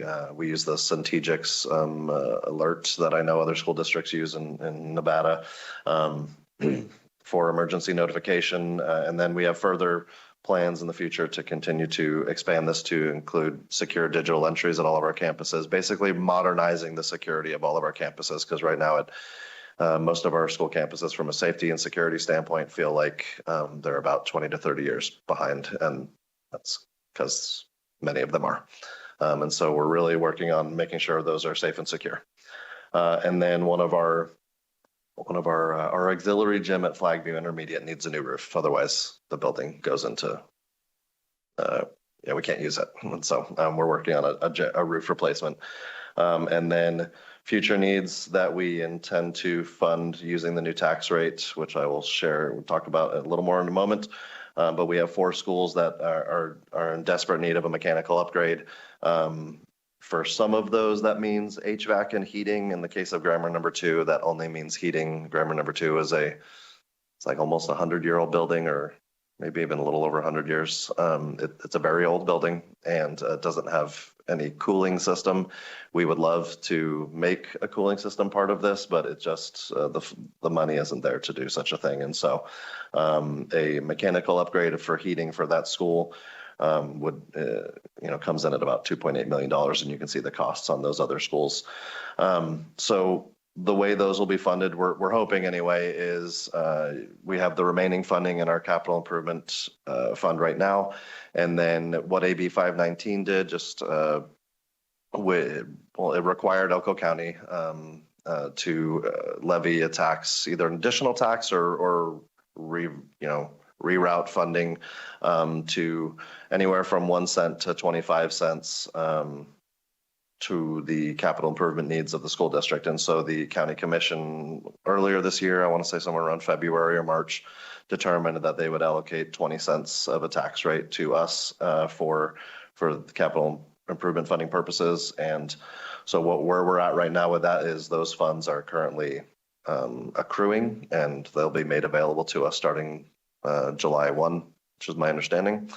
And then our intention is to take those funds and apply them to apply for matches for those funds to one of those other components of AB 519, which created a $25 million reserve basically for matching funding from this tax rate, and if other counties levied a similar tax rate. And so we anticipate that 20 cents of tax rate will accrue anywhere from around 5 to 6 million during this year. And so our hope is by taking that and applying for a match to it, and then utilizing some of our own funds, we could get possibly 2 of these mechanical upgrades on the books for the next fiscal year, so we can start working towards those. Because if they stop working altogether, then that's obviously very problematic for any of those 4 schools.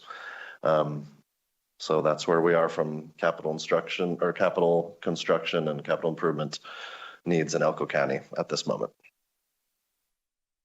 Well, thank you for all that information. You've given us a lot to think about, but thank you for putting that all together.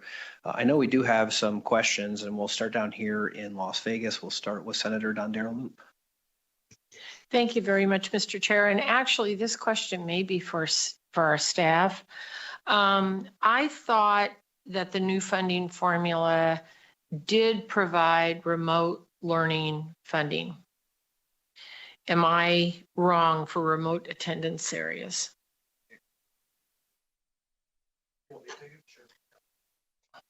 This is Wayne Thorley, LCB Fiscals. Senator Dondero Loop, you are correct. The funding formula does include a remote attendance area adjustment.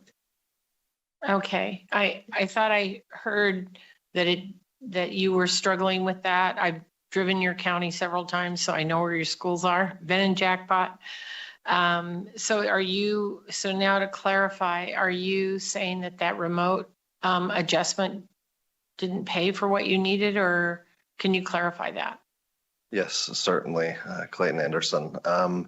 Yes, so I did not intend to imply that there is no adjustment for those schools. What I am saying is it is insufficient.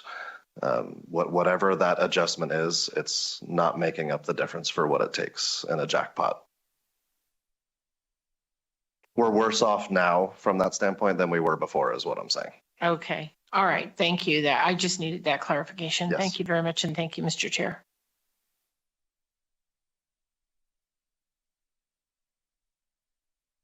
We'll go next to Senator Canizaro.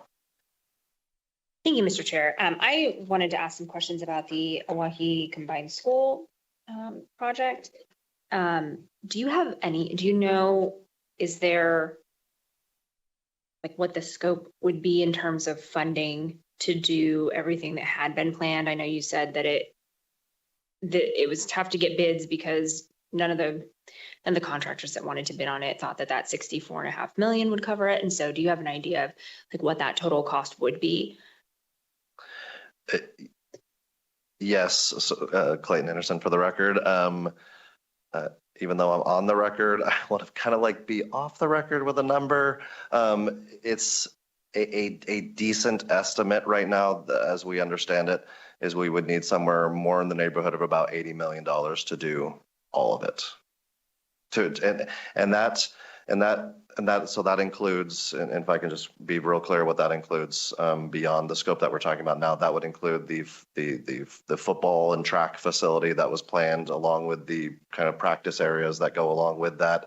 There was an additional playground meant for preschool age kids that would be separate from the regular elementary age kids. So that would include a separate playground.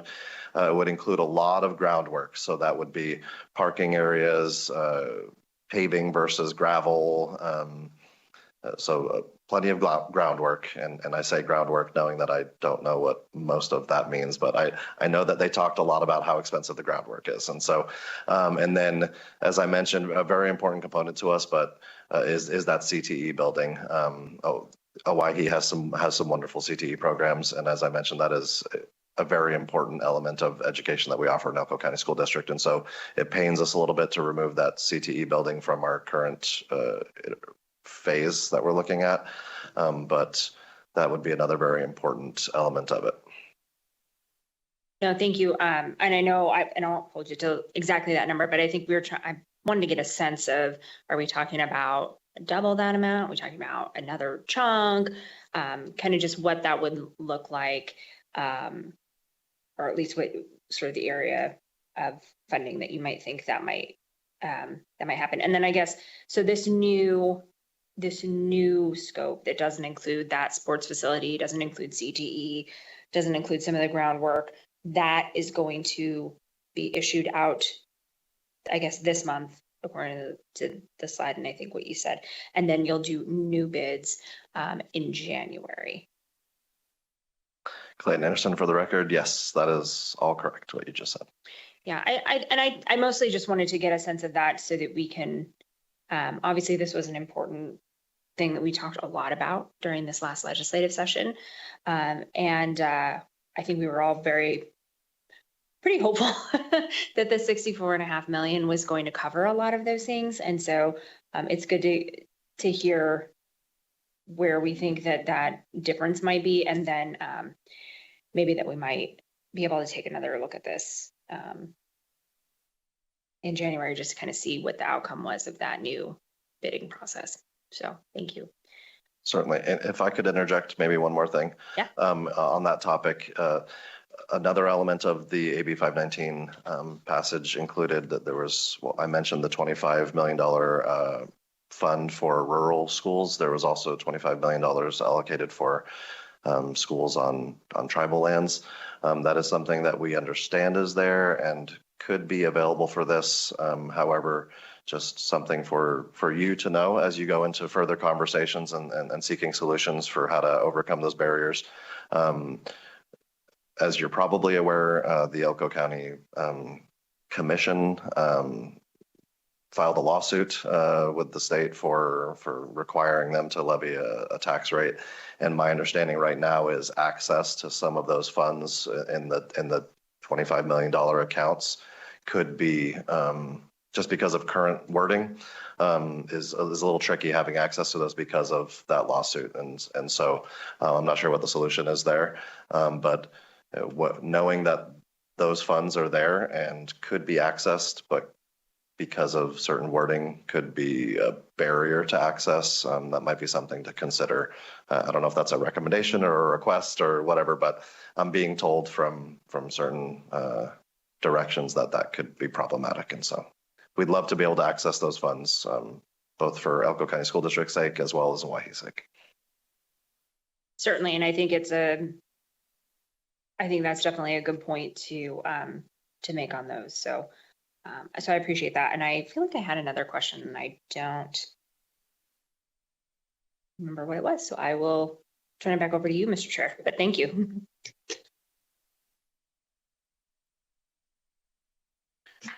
Okay, we'll go up to Carson City. I believe Senator Titus had a question, so we'll start with her. Thank you, Mr. Chair, and thank you for the presentation and the thoroughness of that. But I still have some additional questions concerning specifically the AB 519 and the Oahe schools. I was the only legislator in the building on either side of the aisle that voted no on that bill. And my reason was I was concerned about exactly what has happened, the levying of taxes and the fact that it wouldn't get built and getting marred into this now lawsuits regarding that. So my question specifically is, number one, you said that Elko County is sued the state over that bill, or mandating that they impose a tax, but you referred to that extra $25 million. Are you telling me then that the $5 million that have accrued by that tax already, you're not able to access that? Can you clarify that? Yes, Clayton Anderson for the record. Thank you for the question. Yes, so the way that this tax rate works is they had to start levying the tax June or July 1 of this year. And so we don't gain access to any of those funds that are being levied now until the end of this fiscal year. And so we We have an estimate of what those are going to look like come June 30th when those are made available to us the next day. But we don't have any access to those funds at the moment. And to be fair, we enjoyed the inverse of that when the funding went away, right? When it went away, we were still accruing money for the remainder of that fiscal year, and we got those funds for another year. But it does, I think you have to like prime the pump, so to speak, before you can get those funds. And along the same concern that I had with AB 519 was that it said it was mandated that it must be spent by September of 28. And so now that it's gone out to rebid, do you see, number one, you're hoping to get bids, but number two, we're getting closer and closer to the date where it's not just allocated, it has to be spent by 9/28 or it reverts back to the general fund. Do you see that you'll be able to even come close to spending that money? Clayton Anderson for the record. Yes, with the current timeline that we're looking at, we still anticipate we'd be able to fully expend those funds prior to the date that was set forth in AB 519. And final question, if I might, Mr. Speaker. You said you've gone through 4 CFOs in the last year? We're on our third. Our CFO who we had for the first couple years of my time as superintendent resigned. We went through a lengthy interview process trying to find someone. We brought that person in. Things didn't work out with that person, and we had someone internally who was our grant manager before, and she is now working as our CFO. She's doing an amazing job. Really happy to have her, but you know, there's learning curves there, but she's really doing a fantastic job, and I'm only hopeful for the future with the way she's hit the ground running already. Well, certainly well wishes for her. And I did have one more question. You get funding, you mentioned that your students go out of state and those locations when they're bordering, say, Idaho or bordering Utah. And does the state of Nevada then, they pay per pupil of all the students that then we have cross the state lines? How does that work? And do you get reimbursed for any of them? Yes, Clayton Anderson for the record. So we have tuition agreements, just like we have a tuition agreement with Eureka County. We have to do the same for, in the case of Hawaii, it's with Bruno County, I think, or sorry, it's a school district up there. I guess they don't go off of counties, but anyway, we have a tuition agreement with the school district that we neighbor, and then we do the same. We have a few of those, and so we don't have students, to my knowledge, that we're sharing with. That's not as big of a problem with Jackpot. That was more of that element of the conversation was more about competing for teacher salaries across border there in Idaho. The students that go to Jackpot live in Jackpot, and we're not bringing kids in from Twin Falls necessarily. Great, because the question I was concerned about was, do you pay the same amount that the state pays you per student to the other states if they go out of state? And I was wondering if it was, or if you receive equitable funding on the reverse. Yes, so we do. If we receive, I guess in our case, we're not sending money out really. We're bringing in folks because the way in Hawaii, the nearest school district is very far away. But those students who live over the border in Idaho but are basically local to Hawaii, so they remit to us whatever the per pupil equivalent would be for them there in Idaho. And then there are other elements of a tuition agreement as far as services they have to provide and what their obligation is to special education students and things like that. So it's a pretty intricate agreement to make sure they're covering all of the obligations that they need to for students that are residents of Idaho. They remit all of those funds over to us. And you may not have that in front of you, but at some point, I would be very curious to see what that funding is based on what Idaho pays us versus what we pay per student in your county, if it's more or less, or if it's the same. So you may not have that, but I'd appreciate knowing that. Yeah, I do not have that in front of me, but it's, I know it's neatly gathered up somewhere because we have to submit that tuition agreement has to be submitted to Nevada Department of Education every year. And like I said, we have a few of those that we're always doing with neighboring counties and states. And so I'd be happy to have that sent over to all of you. Great. Thank you for all those questions, Mr. Chair. Appreciate your patience. You're very welcome. Do we have any questions from Assemblymember Gray or Assemblyman O'Neill? Not at this time, Chair. Thank you. Okay, I don't see any. Superintendent, I have one question. I might have just missed this in your presentation, but I think in thinking about the hearing we had on the new school, I think there was at least the idea or commitment that the tribes themselves would be putting in some money as well to get us to, I think at the time we had the hearing, the estimate was somewhere in the neighborhood of like $77 million for construction. So I guess, where are we at with that? You mentioned the tribe, but is there still a commitment there? Or when you said, $80 million is the price tag, is that sort of like the price tag, the total price tag, or it's like the delta between what was allocated by IFC and the $80 million? So if you could just help me kind of understand that piece of the equation. Certainly. Clayton Anderson for the record. So the roughly 80 million that I'm referring to would be for the scope of the project. That would be independent of any pre-work that has been done by the tribe or anything that the tribe has said they are going to that they're going to put into the project. I'm not like really comfortable with saying what the tribe has done or is going to do or how they will do it. What I've tried to maintain with a lot of people is that this bill was not an Elko County School District sponsored bill, right? Like this was something that the tribe asked for, and it evolved from a simple allocation to something much greater that involves funding mechanisms and other funds, and so as far as what was promised or implied or whatever in those meetings, I'm not comfortable speaking to that. But I know that they're not sitting around waiting for us to do everything. They've done a lot of legwork on their own, working with the Idaho National Guard to do some ground preparation. There's stuff being done there, and I know even as recently as a couple of weeks ago, they received a donation from or they sought a donation from Nevada Gold Mines to get like a gravel grinder or something.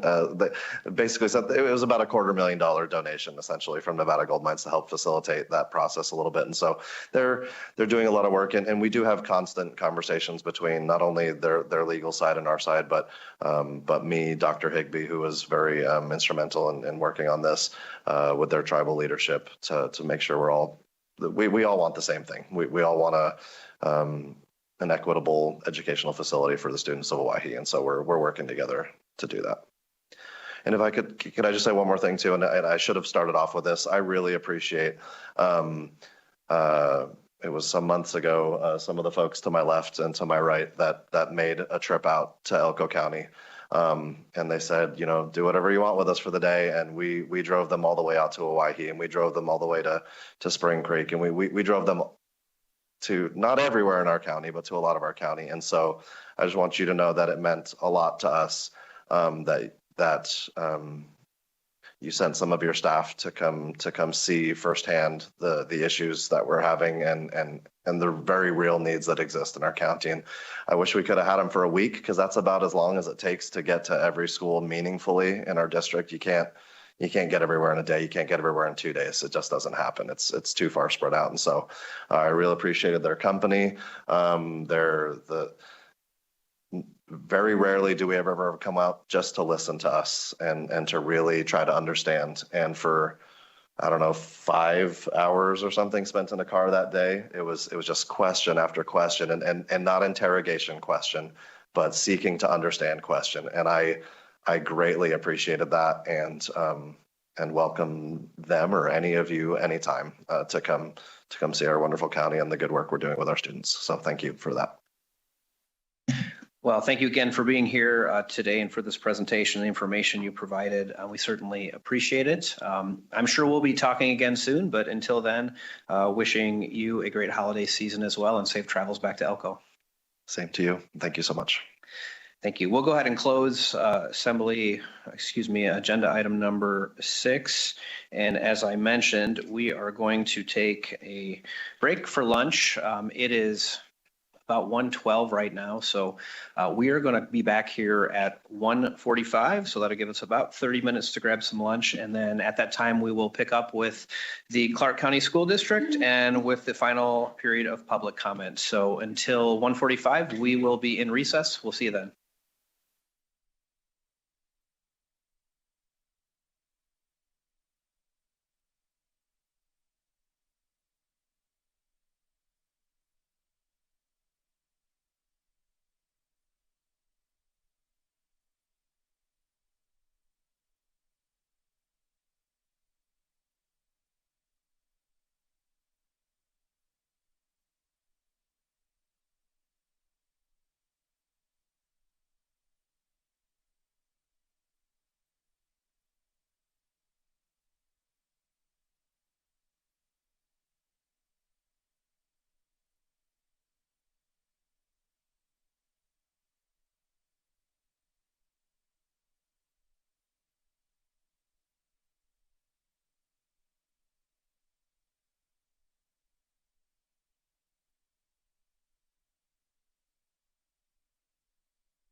Okay, we will go ahead and come back to order just a few minutes later than anticipated, but just giving you a preview of the legislative session.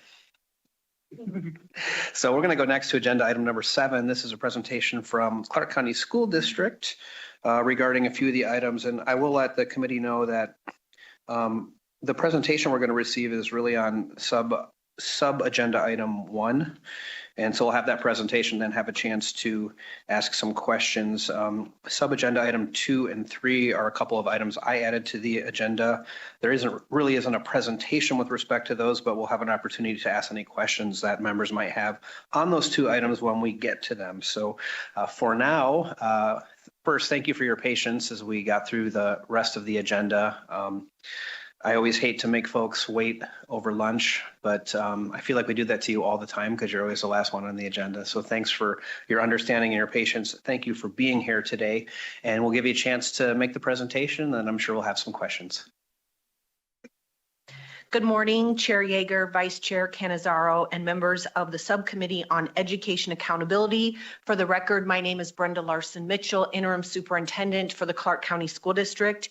Joining me today are my colleagues, Interim Chief Financial Officer Diane Bartholomew and Chief Strategy Officer Kelly Kowal-Paul. Please know that we extend our continued appreciation to the legislature and the governor for the historic increase in public education funding to enable further significant investments in our dedicated and very deserving employees of the amazing Clark County School District.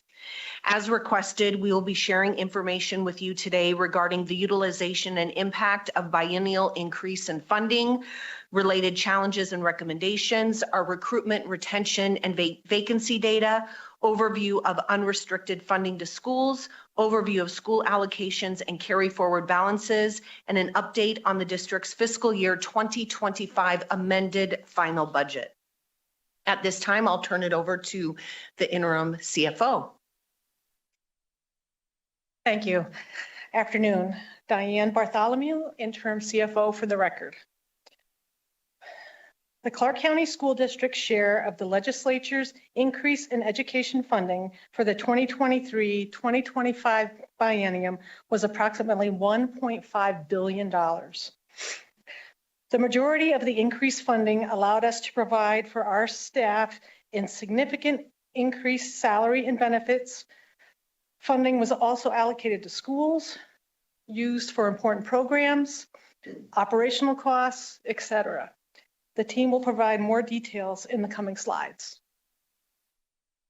Over the last 10 years, total per pupil funding has increased steadily, with a significant increase from the implementation of the pupil-centered funding plan and increased state revenue.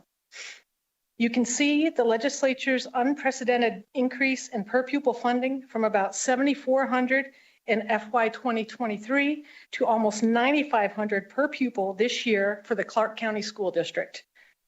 Thank you for the increased investment in public education to support our employees, our children, and our community.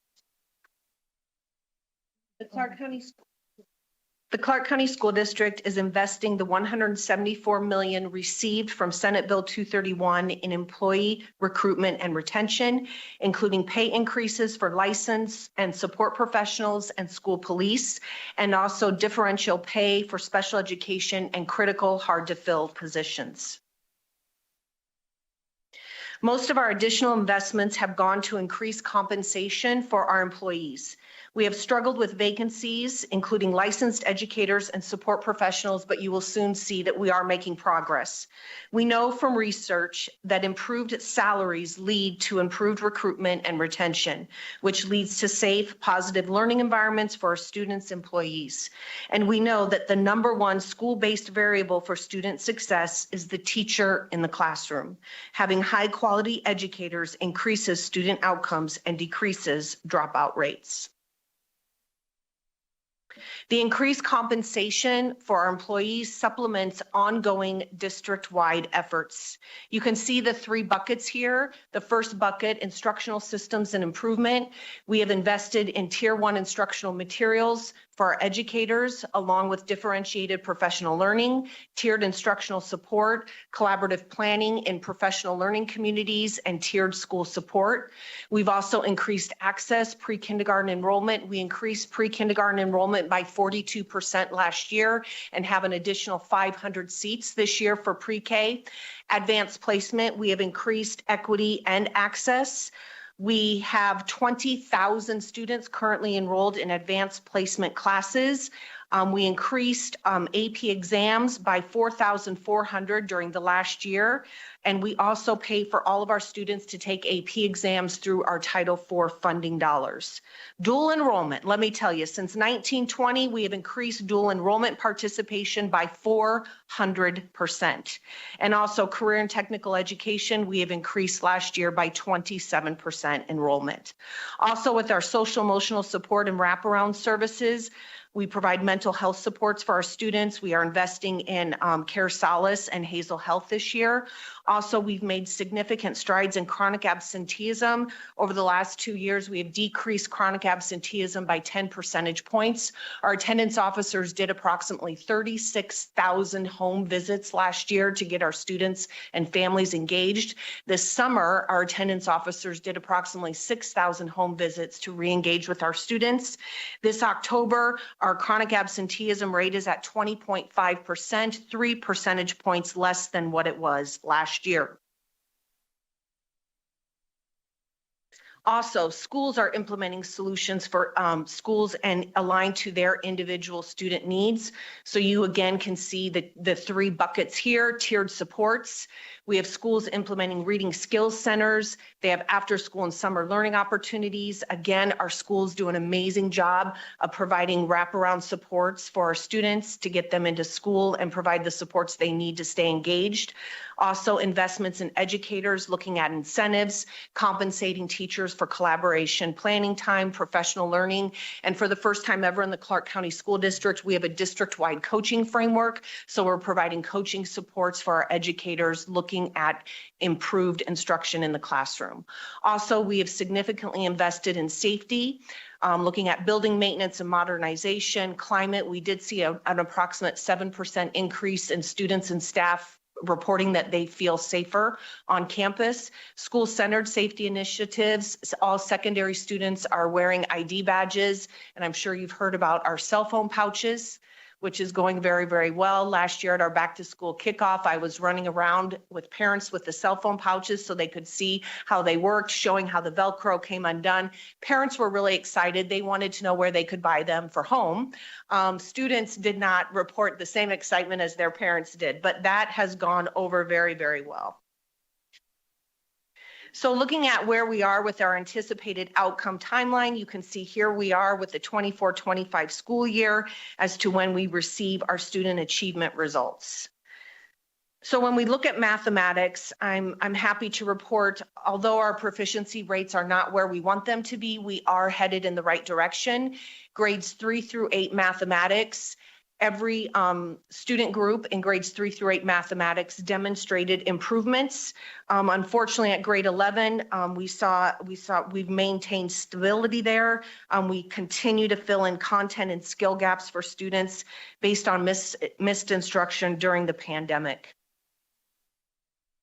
When we look at literacy, grades 3 through 5 English language arts proficiency rates improved and across most student groups compared to 22-23. Grade 11 ACT proficiency rate in ELA has recovered to pre-pandemic levels. So you can see that there with grade 11 ACT proficiency. When we look at science, science also demonstrates mixed results with a decline note in elementary school. However, there are increases in middle school and high school. Middle school science, which is tested in grade 8, every student group demonstrated gains in middle school science. When we look at our graduation rate for the class of 2024 is stable at 81.5%. The class of 2024 represents the largest number of graduating students in the last 6 years and the second consecutive year of an increase of students earning the college and career ready diploma. When we look at anticipated financial related challenges and recommendations, We are concerned about the expiring ESSER funds as the district was awarded $777 million and the sustainability of revenue sources. Moreover, we anticipate continued expenditure concerns, including inflation, PERS, needs to maintain facilities and equipment, maintaining our curriculum and instructional materials, and mental health supports for our students. In alignment with these challenges, we recommend prioritizing legislation to support sustained education funding, continue progress toward optimal school funding, working with the Commission on School Funding, and working together to solve challenges focused on education funding. In regard to recruitment, retention, and vacancy data, to date, we hired 2,172 new licensed professionals and 1,394 support professionals for the 24-25 school year. We still have 6 months of hiring for the current school year. We experienced a 94% licensed professional retention rate in 23-24 and a 92% support professional retention rate in 23-24. As of November 15th, we had 792 licensed professional vacancies and 631 support professional vacancies. We started the school year 23% ahead in hiring as compared to the year prior and 43% ahead from 2 prior years. At this time, I will turn it over to Chief Strategy Officer, Ms. Kowal-Paul. Thank you, Mr. Chairman. Kelly Kowal-Paul for the record. The district is required to report the estimated amount of money to be received by the district and allocated to schools by NRS 388G. As you likely are aware, 85% of unrestricted funds are required to be allocated to schools. We report 2 figures reflecting conflicting interpretations of NRS 388G.660, which states that money may only be identified as restricted if it is required by state or federal law, if it is prescribed by the department, or if it has been otherwise encumbered. NRS 388G.610 subsection 3 states that the district shall remain responsible for paying for and carrying out a specific list of responsibilities. As those responsibilities are required by that state law, the funds that enable those activities are reflected in the restricted funds, and the district calculates 95% of unrestricted funds allocated to schools. It's important to consider that the overlapping requirements of NRS 388G, which was contemplated under the Nevada plan, and of NRS 387, which reflects the pupil-centered funding plan. The pupil-centered funding plan includes a completely separate model for determining the ratio of administrative costs to school allocations, to school allocated and school supporting costs, and the district is also in compliance with those requirements, as we're well under the 5% threshold of administrative costs under the PCFP that was established by the Department of Education. The district allocates funds to schools in alignment with both the requirements of 387 and 388G. What you see on the slide here is the way we distribute funds to schools in different buckets, so to speak. First, each school receives an adjusted base funding allocation per pupil. We utilize a multiplier there that changes the per pupil base per school as one of our mechanisms to ensure reasonably equal educational opportunity for students. We allocate weighted funds. We're required by NRS 388G to allocate weighted funds using the same weights that the state does. So we allocate those funds accordingly. We also provide schools with separately accounted for carry forward dollars. They receive supply and vacancy carry forward dollars for their per pupil allocation, and then they also receive carry forward in their EL and at-risk weighted allocations. I'll talk a little bit more about carry forward on the next slide.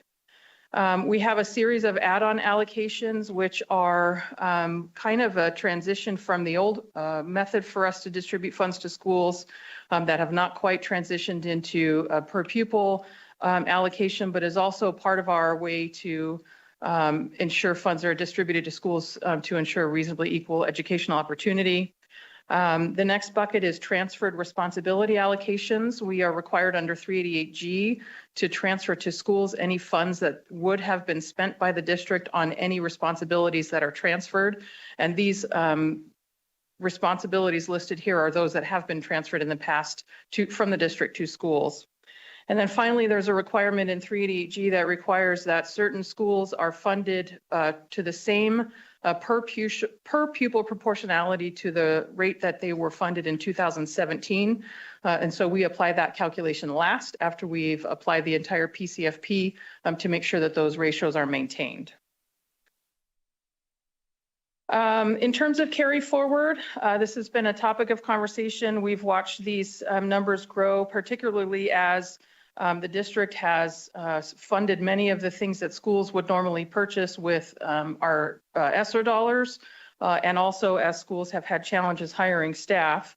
Although this amount is growing, it's growing a little slower. We're just about $472 million right now, but that rate varies greatly school by school. Some schools have a rather large amount of carry forward. Some schools have not much carry forward at all.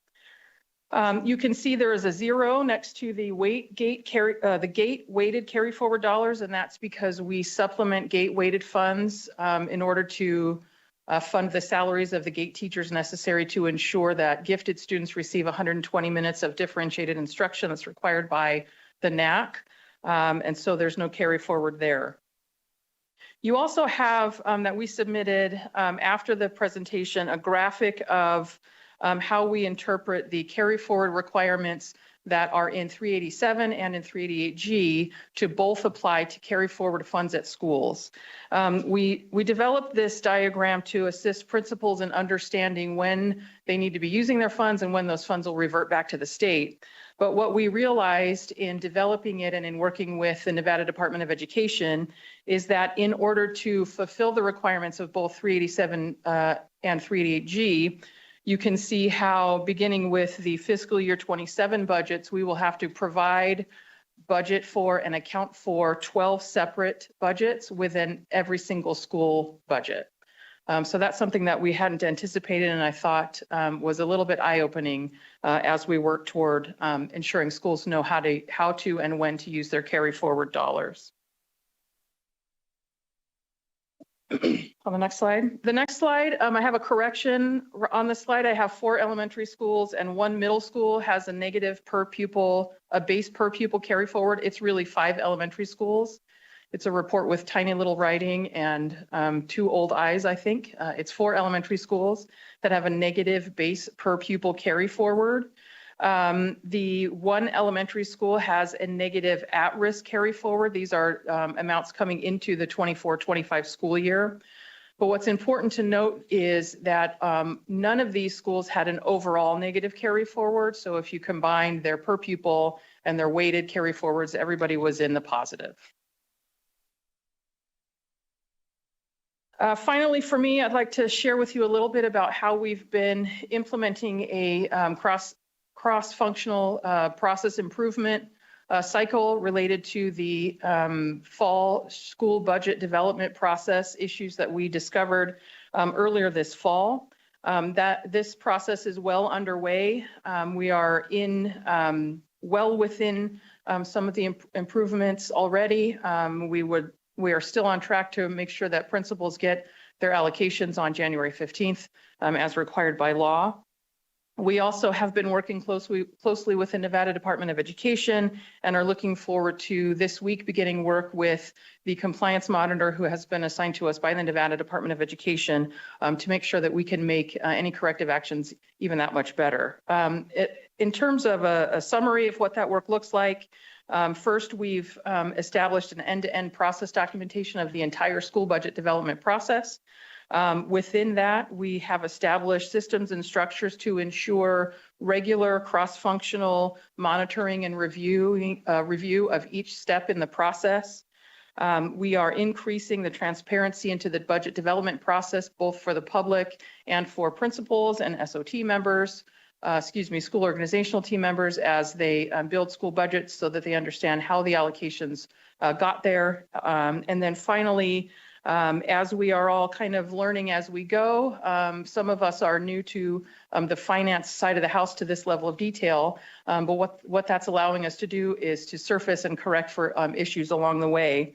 And the Department of Education has been very helpful in that work as well. At this point, I'll turn it back over to the interim chief financial officer. Or me. No worries. For the record, Brenda Larson Mitchell. So this represents our unassigned ending fund balance. Last Thursday, we presented to the Board of School Trustees, of which they approved our amended final budget for fiscal year 2025. You can see here, we went from FY 2024 to 4.5% to 4.24%. So district regulation 3110 requires that we maintain a minimum unassigned ending fund balance of not less than 2% of total general fund revenue. You can see here that even with the $9.9 million reduction, our unassigned ending fund balance is still well above that threshold at the 4.24% of general fund revenue. And at this time, that concludes our presentation. We're happy to take any questions.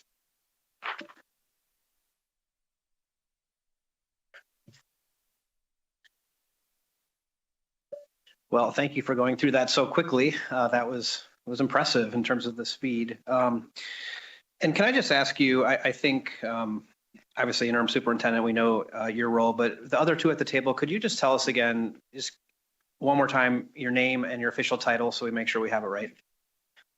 Hi, I am Diane Bartholomew. I am the interim CFO for the district. Hi, Kelly Kowal-Paul, and I'm Chief Strategy Officer. Okay, great. Thank you for that.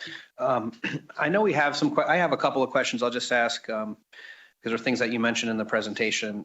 Could you tell us a little bit more the cell phone pouches? This has been something that I think is sort of taken the country by storm. I don't know, one school was out there doing it and I remember reading about it and saying, oh, I don't think anyone else is going to do that. And then all of a sudden it seems like every school district is doing it. So could you just give us a sense of when did that start?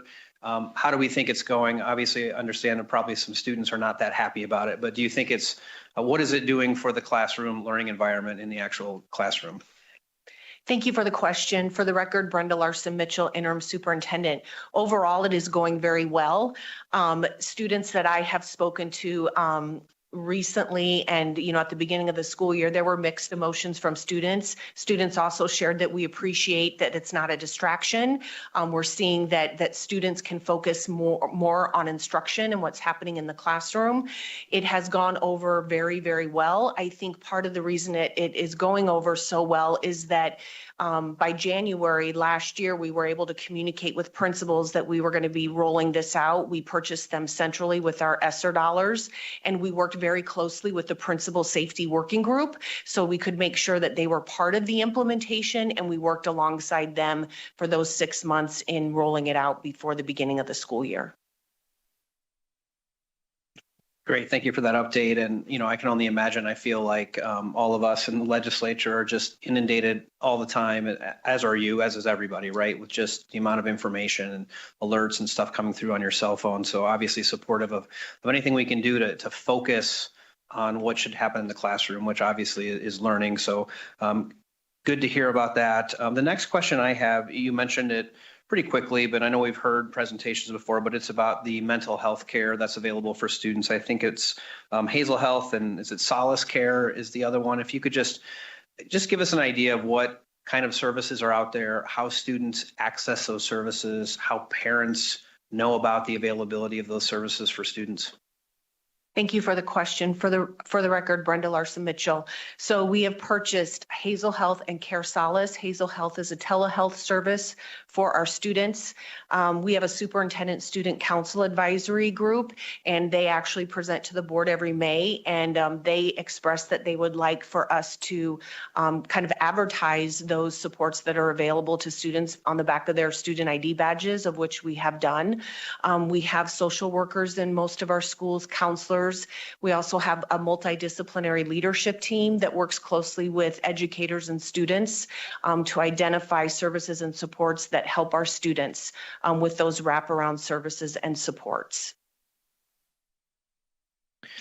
Great, thank you. And I'll open it up for additional questions. We'll start down here in Las Vegas. Senator Nandera-Loop, please. Thank you, and I'm sorry, Interim Superintendent, there seems to be a chair in our way, so I am hidden. How are you ensuring that the funds are being spent on students right now in the classroom. The total on the carryover balances, if I remember correctly, it seems like it doesn't seem like it was that big before. So how are the funds being expended, and how is that working with your administrators? Thank you for the question. For the record, Brenda Larson Mitchell. Some of the things that we think have impacted the carry forward dollars are some schools have challenges staffing, so they do have those vacancy dollars. Also, with the ESSER funding of us receiving $777 million, we purchased a lot for schools.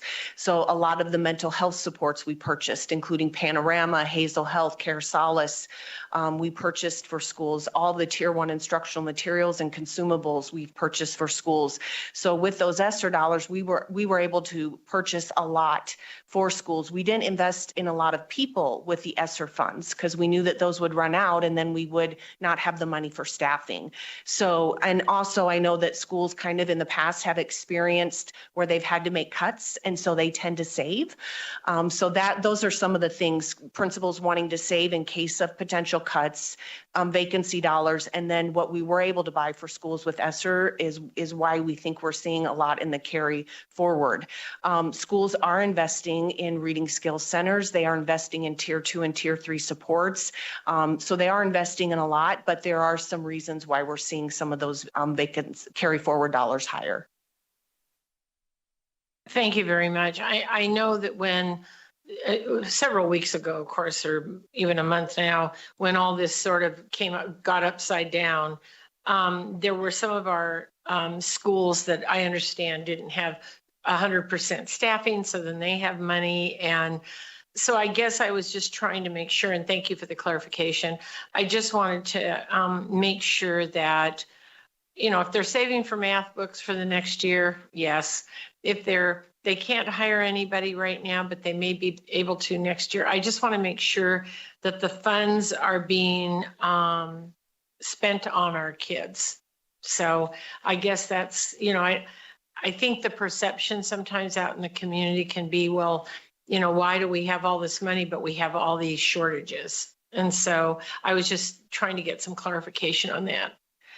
And I'll let somebody else go. Chair, I think I might have another question, but go ahead.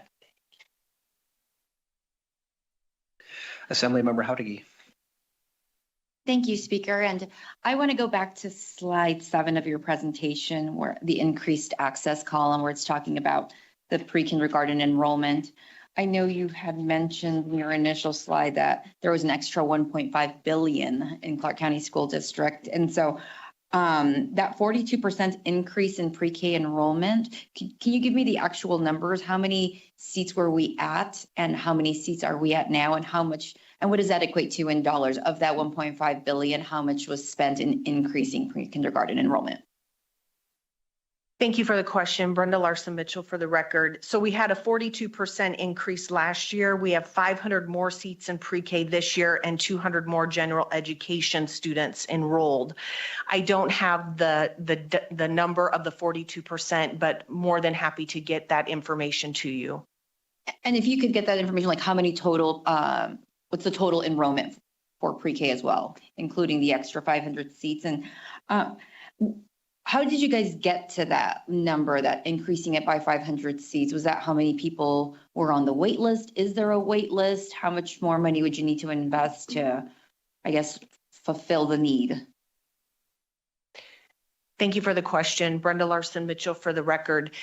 We've made a transition in the last year where we are centrally looking at enrollment of pre-K per school. So before, the school would kind of have this wait list, and we wanted to look at that centrally so that we could help parents and families. So that is now a centralized process where we look at that enrollment in pre-K. And so we've seen that be beneficial. That didn't answer my question, though. Like, I wanted to know about a wait list. Is there a wait list for pre-K enrollment right now? And do we know what that wait list looks like? And how much more money would you need to fill the need so that everyone on the wait list could have a seat? Thank you for the question. Brenda Larson Mitchell for the record. If I may call on Dr. Cortez, and she may have some additional information for you. Thank you.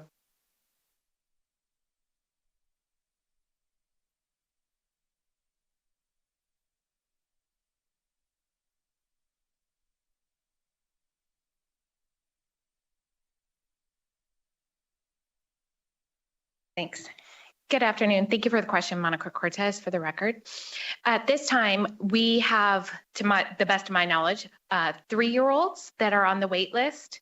The open seats are additional seats that we have for students with disabilities that as the year, students are always going to be identified through the child find process, so we ensure that there is space available. And we had roughly 11,000 pre-K seats this year. That 11,000, is that inclusive of the 500 additional seats, or with the new 500 seats, it would be 11,500? I would have to get back to you with the exact numbers. I don't want to. Yeah, no, absolutely. Yes. No worries. And then you said you have 3-year-olds on the wait list, but if you don't have that information right now, it's okay. But if you would let us know how many 3-year-olds are on the wait list. Yes, how many families are still. Okay, thank you. Thank you, Speaker. Assemblymember Torres. Thank you. Thank you for the presentation. I work in the education space. I think while I don't work for the district, I am very close to the district. So I get to hear a lot about some of the different issues that our educators are experiencing, both on an educator level, a student and family level, but then also as an administrator level. And my understanding is that there has been a significant amount of turnover from our administrators. Many administrators have recently retired, taken an early retirement, paid out those years. And I think that that's leaving a lot of our schools without that layer of expertise, and it's leaving other newer administrators in these roles without that expertise. Can you speak to what has been done to retain administrators, especially administrators with 25, 28 years of experience in our school district? For the record, Brenda Larson Mitchell, thank you for the question. So we have we've implemented, we now have a professional learning division, leadership development professional learning division in our district. And so for some of our veteran administrators, principals, we have expanded their roles. So many of them are serving as mentors to our new principals, which I think can help retain them, because we definitely need to lean on their expertise and their knowledge. So they're serving as mentors. They also serve as members on our design teams, in which they provide professional learning for our licensed educators that are wanting to be administrators, and also for our entry-level administrators who are wanting to be principals. We also collaborate with our principals regarding, like I mentioned, the safety working group. We also have a lot of principal working groups, so that they're providing input into central office functions to make sure that what we're doing is serving and supporting the needs of our schools. Thank you. And I'm going to be very honest and transparent. You know, I've heard a number of concerns about just the lack of support that our principals are getting, and many of them feel unhappy and are leaving the position. That's something that we're seeing with that turnover rate as well. I didn't intend to hit on this, but since you mentioned the leadership program that's used to develop principals, can you explain what the requirements are and how that's used to identify new leaders or new principals in our school district? For the record, Brenda Larson Mitchell. So individuals who are predominantly assistant principals, they apply for the principal professional pool. And so there's a series of interviews and so forth for them to get into the pool. And then they have I believe it's a semester-long professional learning that they go through in order to hone in on those instructional skills to become a principal. So to me, that just sounds like an additional red tape to becoming an administrator. And, you know, from the looks of it too, because I've taken a look at that program, the diversity of that program does not look like the diversity of our district or the communities that we serve. So it seems pretty upsetting to me that you have individuals that have the degree and the certification to be a principal, but then they have this additional level of bureaucracy and this interview process that determines whether or not they can continue to move on. And we're seeing such low levels of diverse administrators go through that pipeline. We know that that's key to keeping diverse teachers, but it's also key to our student success. I also had a question regarding the implementation of the SOT. My understanding is that a number of SOTs they're just not empowered, right? And it just that I'm wondering what's going on at the SOT level that are in the district level that our SOTs are not empowered to support in making the campus decisions that they are empowered to do by state law, and why CCSD refuses to empower those SOTs like the statute requires. Mr. Chairman, if I may, Kelly Kowal-Paul for the record. The SOTs are enabled to fulfill their responsibilities and authorities under state law. The SOTs serve as a body to provide advice and assistance to each individual principal as it relates to the development and carrying out of the school plan of operation at that school. Our Board of School Trustees has echoed the commitment to require the district to engage in processes that ensure the SOTs are able to fulfill those responsibilities. They've memorialized it in policy. And also the recent changes to SOT authority with regard to approval of school budgets, school performance plans. They now have approval authority, where before it was purely advisory authority. Those changes to authority were memorialized in training that has been reviewed and approved by the Nevada Department of Education and has been distributed to all principals and executive leadership. And also in our recent school budget development process documentation, we've included the SOT approval step to make sure that no budgets are carried forward past the school without the required SOT approval. Thank you. And so given that, what are the concerns that our SOTs are still experiencing? Because any SOT member that I've spoken to in any school has expressed that, you know, they're not empowered to make those decisions. I know that that has gone down to even like principal level decisions, you know, when we're interviewing principal candidates. So where is the divide? Or where is the miscommunication then between the district and those SOTs? Kelly Kowal-Paul for the record. Honestly, I believe that it is a divide in interpretation and understanding of the role of the SOT. The SOT does not have authority to pick the principal. That's not what the law says. The SOT is involved in the process and now has the authority to reject the superintendent's first candidate, which we have not prevented in any way. So if SOT members are feeling frustration, I hope and believe that it is due to a misunderstanding of what their authority is at best, and at worst, perhaps just some structures that could be improved in the operation of the SOTs at each individual schools. Those complaints have not made it my way in many, many months, and I would encourage any of those complaints that should be coming our way definitely should get to us so that if there's something going on out there, we are made aware of it and can address it.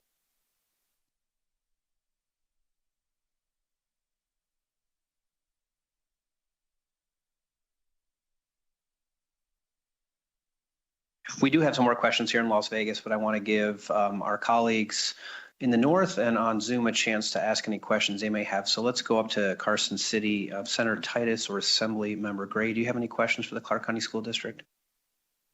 No, thank you, sir. Not at this time, Chair. Okay, then let's check with, I see Assemblyman O'Neill looks to be shaking his head. So we'll stay down here in Las Vegas then. And if you do have a question, we'll give you a chance. I'll come back up to Carson and to Zoom as well. But let's go back to Senator Dondero-Loop. Thank you very much. And I have probably a couple, three questions that are not even related here. The first one I forgot to ask you when we were talking about the carry forward balances. Does that total include the ending fund balance? Kelly Kowal-Paul for the record. The ending fund balance includes that total. So in reverse, the district-wide ending fund balance includes each school's individual ending fund balance, which we would call carry forward dollars. Okay. All right. And Then the other thing is, because we've talked about rural communities today, and our rural community representatives, and formerly Senator Gokachia on my side, and now will be Senator Ellison, come all the way down into Clark County. So I think it's important for us to kind of hear where the rural schools are, and if there's any, if they have the funding and the support services that they need. Thank you for the question. Brenda Larson Mitchell for the record. I can give you some examples, Senator. So recently this fall, I traveled with the region superintendent and the school associate superintendent to Moapa Valley, met with representatives from both Moapa and Mesquite. Maurice Perkins, who is our current school associate superintendent, was a principal in the rural areas. We have now streamlined the services and support in Moapa and Mesquite, so he now supervises all of the schools out in that rural area. We also have streamlined ELL supports, emergency management supports. All of those additional wraparound supports for regions have been streamlined to serve and support Moapa and Virgin Valley. And so we look at providing those streamlined services and supports to our rural communities. Thank you. And the third kind of piece to this, which has nothing to do with the other two, is when we talk about mental health, is it my understanding, is it Panorama is like a survey tool, and then Solace is, so can you walk us through those, and what are we doing with like a tier 3 kid? For the record, Brenda Larson Mitchell. So Panorama is a survey. It's a universal screener. So we use Map Growth as a universal screener for academics, and we use Panorama as a universal screener for students' emotional mental health. So as students may indicate that they need services and support, we make sure that they get support from social workers, counselors, and then our Hazel Health could be seen as a tier 2 or a tier 3, Senator. Tier 3 may need to be more intense than Hazel Health, but it could be considered a tier 2 or a tier 3. So we have the means for those students that need real in-person conversation and not just on a computer, if you will, computer screen. We have the means for those kids to have that support. For the record, Brenda Larson Mitchell, Hazel Health is a telehealth. So for a tier 3 child who needs intense services, that is not like an in-person face-to-face. I would say that we still need additional supports to help our students at the tier 3 level. Yeah, my concern is always, there's a couple things. One is, if a child is having mental health issues in a family, it affects the whole family. It's not just that student. And so if they have an elementary sister and a high school sister or brother, and they're in whatever grade, those students may need mental health services as well. And it may not be comfortable for it to be on a screen. There's other people in the family. There may not be a private area. I don't know, maybe there's all, I could go through 20 scenarios, right? But so I'm concerned that we don't have, I'm not, and maybe I'm just not hearing it. I know our counselors and our psychologists work together, but do we have any in-person spaces for those kids? For the record, Brenda Larson Mitchell. So our counselors, social workers, our psychologists, have those face-to-face conversations and sessions with our families. But the tier 3 support, typically we work with our students and our families in some referrals for tier 3. Again, those were some of the supports that we were providing through our ESSER dollars that when we saw those ESSER dollars going away, we knew we still needed to invest, but I would advocate that we still need additional supports for tier 3. Okay, thank you. That's it for now, Chair. Senator Canizaro. Thank you, Mr. Chair. Okay, so I want to start. I have some questions on this on the carry forward balances, and I want to talk a little bit about those funds. And we did get this extensive flow chart, which I guess we got late last week on Friday, and I'm taking a look at, and it is. I mean, did you make this for like the schools? Is this for our purposes so we can understand how you all are keeping track of carry forward dollars and making sure the schools are complying with this? I guess I'm wondering what the use is of this particular document. For the record, Brenda Larson Mitchell, I'll kick us off and then I'll let Ms. Kowal-Paul finish. So as we have been digging into school budgets with the challenges that we had this fall, we, as Ms. Kowal-Paul mentioned, we have been engaging in a continuous improvement process. We are digging into everything. And as we're doing that and reviewing the law, we have come to realizations of things that we need to be doing better. And so with our compliance monitor coming on, we actually meet with her on Wednesday for the first time. We are making sure that we are following the law with school budgets. And so that led to us having several wonderings, of which this was a wondering. And so I'll let Ms. Kowal-Paul explain in more detail. Thank you, Dr. Larson Mitchell. Kelly Kowal-Paul for the record. So the wondering in question was, do the carry forward requirements of 388G apply, or do the spending requirements of 387 apply when it comes to weighted carry forward dollars? So what we were trying to do is we created the graphic for the purpose of communicating with principals. And we've shared this with a group of principals who are participating in our process improvement work already.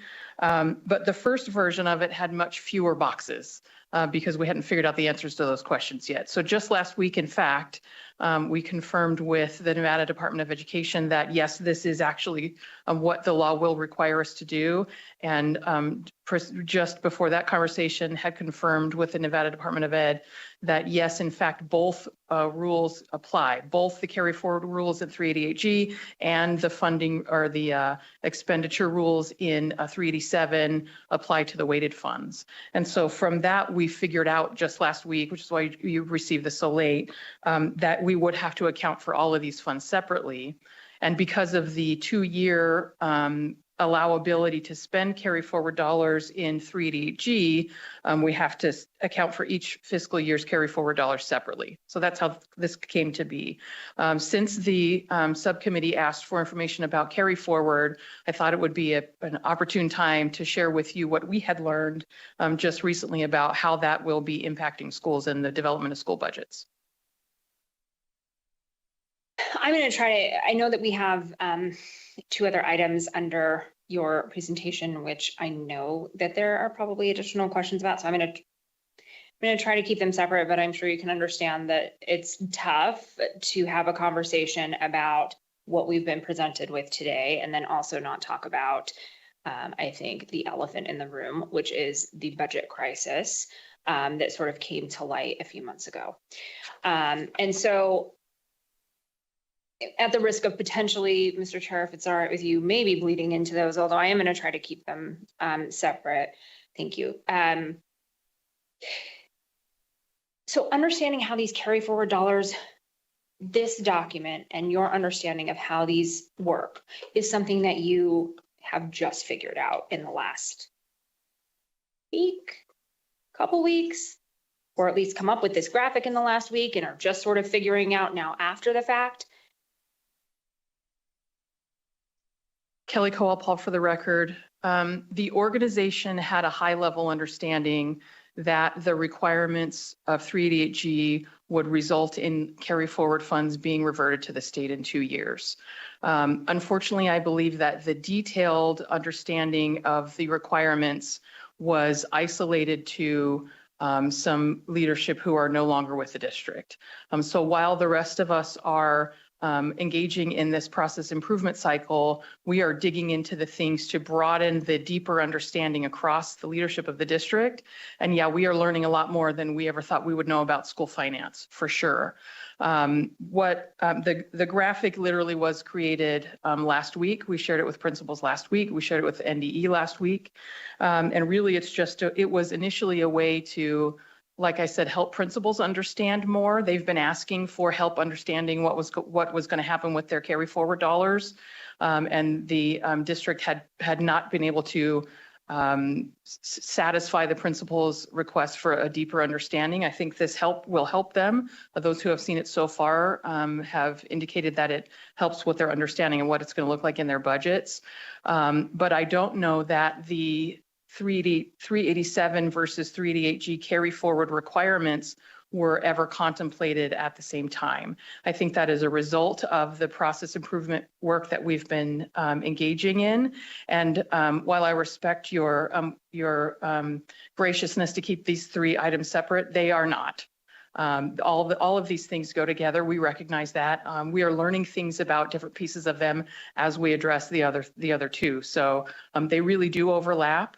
I do want to reiterate, since I have the mic, that there is no budget crisis. There is no budget deficit in the Clark County School District. There was the potential for one at one point before the financials were completed for the end of the last fiscal year. That turned out to not be the case. The district has been able to accommodate for some expenditures over revenues by using a small portion of our ending fund balance, as Dr. Larson Mitchell explained earlier. So I want to make sure that there is no fear for a budget crisis or a deficit in any way, shape, or form in the district right now.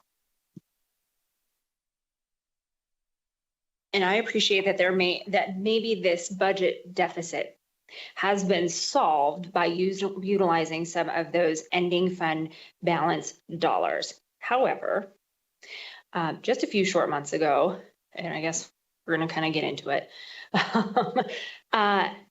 there was a letter, an email that went out to schools, to principals, saying, hey, there is a budget deficit, and that there were some schools that were facing cuts to the budgets that they had already received and that they were already planning for. In addition, we then heard about a central deficit. And so those two things, cuts to school budgets specifically, and then also a central deficit. That central deficit, as I understand it from my own understanding of this particular situation, is that is where we are talking about these ending fund dollars. And I see you nodding your head, correct. That those ending fund dollars have covered that central deficit, but there are still schools that received less than what they had budgeted for.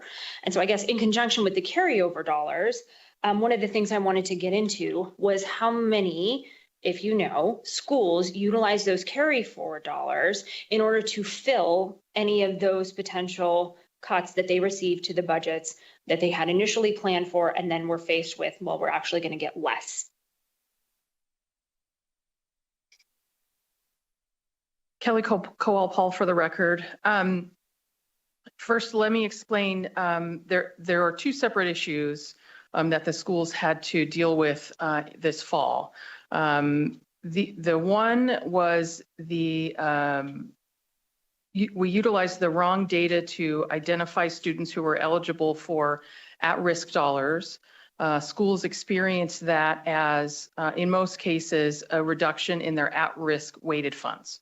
The second was that we underestimated for school budgets what an average cost of a teacher would be, and schools use average salaries to fund their budgets as required in 388G. That additionally, though wasn't technically a budget reduction, was certainly experienced as a reduction in purchasing power by the schools, without a doubt.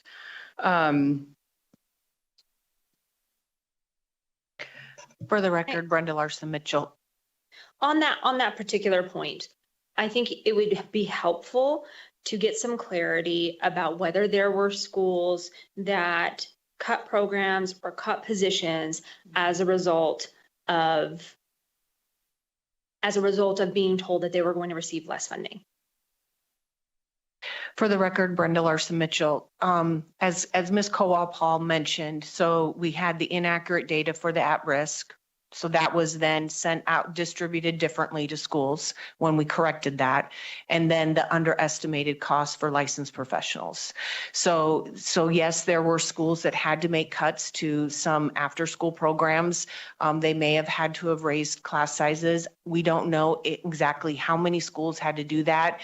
Their money is a pot of money, right? So schools did dip into carry forward funds to cover some of those expenses. And I guess on that point, because there are two things that we have heard, and the first I want to talk about is that at-risk funding mechanism. Earlier today, I wanted to make sure that we were clear with the Department of Education that at-risk formula, how much that was, and the fact that your funding was going to be based on at-risk as opposed to free and reduced lunch, because that was a decision that we had many conversations about last session in our finance and ways and means committees and in the subcommittees to talk about that movement to the at-risk funding. And notwithstanding, I think, appropriate concerns about how that particular weighted piece is determined, I think it is common knowledge, or should be common knowledge for those operating in this space, that at-risk funding was going to be the mechanism for the weighted funding and not free and reduced school lunch. So how is it that we have an issue with the at-risk funding piece? Because it sounds like to me from the Department of Education, and I recognize that there have been some changes at the school district. So, I know that is part of this conversation probably, but, and maybe there are pieces of that you might not have answers for. I'm hoping that you do today, because I know no one should be a stranger to the fact that this is a question that is coming. The at-risk funding was always supposed to be the mechanism for that funding piece, for how it is you determine what these schools are getting, not free and reduced school lunch. That was something decided last session. It's something that NDE was clear about. Yes, this is the case. They indicated to us earlier today that they did not receive questions from districts about whether or not they should be utilizing at-risk funding or free and reduced school lunch funding as that weighted measurement. And they also indicated that they sent out guidance memos. So even if that guidance memo wasn't clear or you had questions about it, the fact is that there's information going out repeatedly from multiple places saying that at-risk funding is how we are going to give that weight, not the free and reduced school lunch. So explain to me how we get to a point very far down the line from those budgets being issued, that we recognize that there's an issue with the funding because of the at-risk piece. For the record, Brenda Larson Mitchell. So the journey. The memos, I don't recall ever receiving any memos. It may have been prior to me serving as the interim superintendent. I do know in our strategic budget guide, it indicated that for at-risk funding, we were using the GRAD score. There was no reason for me to think that we were not using the GRAD score.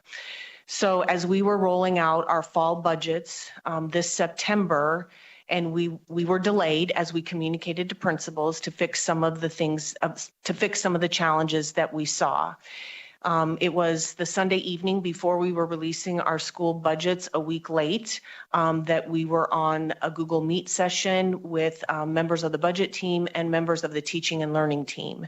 And it was there that we discovered that we were using FRL instead of the GRAD score. And so we then, the next morning, redid all of the school budgets to make sure that it was accurate in using the GRAD score. I apologize that happened. As the interim superintendent, as I come across mistakes that have made or things that we have not done correctly, we are digging into the law. We are working with the general counsel. We are working with the Nevada Department of Education. We will be working with our compliance monitor to make things better. And that's what we are committed to do. So every time we find something, as Ms. Kowal-Paul said last week with the diagram, we're making sure that we're in alignment with the law and the compliance. And I recognize that some of this occurred potentially prior to you all taking the positions that you are in now. However, we still need answers, right? We need answers as a legislature who is being asked to continually come back and fund education. You've heard some of the questions from folks today. You've heard some of the comments from folks today. To continue investing in education, I believe, does give us good results. I believe that we still have more work to do to figure out the other things about education that can give kids a good head start. But not having answers for how this happened, even if you weren't the person making that decision, is incredibly frustrating, not just for us, but also for principals, for teachers, for students, for families in the community, for the community at large. To say that the largest school district in the state doesn't have an answer for how that happened. It did happen. You uncovered it. You're making steps to change that, which is great. And I think we have to be willing to work together on that. But I still don't hear an answer as to how it is that the Clark County School District ended up with free and reduced school lunches as their determination of weighted funding and not the at-risk. When you're saying that even in your strategic budget pieces, that it was always the grad score that was going to be utilized, not the free and reduced school lunch. So I'm just still struggling, and I don't know, maybe you don't have an answer, but I'm struggling with the why. Like, how did that happen? How'd you build a whole budget as a school district using the wrong weight? Senator Kelly Cole-Paul, for the record, I think I can elaborate further. You've been hearing us talk a lot about process improvement. What we discovered is that while the organization knew and had already, in fact, implemented the grad score, the budget cycle prior, the organization knew of the requirements. We were all well aware, as you say, we should have been, absolutely. What we discovered is that one piece of our organization provided data incorrectly utilizing FRL. The people who the next step in the process, the people who received that data assumed it was grad score data. There was not a check and balance in place to confirm that the data being received was what they thought it was, and the data being sent was what they thought it was, and that those two were the same things. So that is what we're correcting for in our process improvement. We've built in, I alluded to it earlier, but specifically, there are scheduled review requirements in the process now, that spot included, to make sure that the data being received is actually reflective of the data it's supposed to be reflecting, and that everybody district-wide is able to have a piece in understanding what the data is, because like Dr. Larson Mitchell said, it was the teaching and learning team who went, something's not right here. So that is precisely what happened. It was a seemingly very simple mistake with very big consequences. And while we are experiencing this as a problem now, what it actually is the correction. This fall was the correction of the errors that had happened in the spring, back in January. So we are discovering all of the things that we should have done better up until last January, and now are making that correction now, which felt so bad to schools because the school year had already started. So what schools were feeling was what they should have budgeted for last January. It wouldn't have felt as crisis-like. It wouldn't have been as painful because they already had kids in the classroom. They already had everybody in their schedules and things like that. So I hope that furthers your understanding of where the error was. It does to a certain extent. And I appreciate that if they had known about this sooner, it wouldn't have been such a crisis. That's exactly the point. Like, how do you get this far down the line and schools find out, well, hey, by the way, I don't have this money that I had budgeted for. So for things that I needed, people in the school that I was going to pay for positions for, programs that were going to exist for kids, like, that is real. And it can't just be explained to the community at large that, well, it just should have happened and that's all we can say. And that's, I think, where the rub is, right? That this was something that didn't just happen and we moved numbers on a piece of paper. This is something that affected kids, that affected schools and how they operate. And I know that you mentioned that there are, and we received a flow chart, that there are built-in sort of check-ins, if you will, and information sharing. I don't know if you're referring to this particular document on page 20, or if this is a completely different and separate conversation with respect to the checks and balances that you're trying to implement. Kelly Cowell-Paul for the record. That's not it. That's how we mapped out the work to develop the process flow. Right now, we start with negotiations and end with updating the financial system. So it's a piece by piece. It includes the enrollment projections. It includes estimating salaries with a confirmation at the end of each of those. It includes placement of special education allocations with a confirmation at the end of that. It includes building the budget with a confirmation there. We've actually implemented a preview of the budget with principals so that even if we got all the way to the end and we thought we were good to go, we are allowing principals a preview of their budget so that they can go, whoa, whoa, whoa, this is not right, before budgets are open, before they're meeting with their SOTs, so that we can make sure, just even at the very last minute, that everything looks good to go and that everything feels right to everybody who's involved in the process.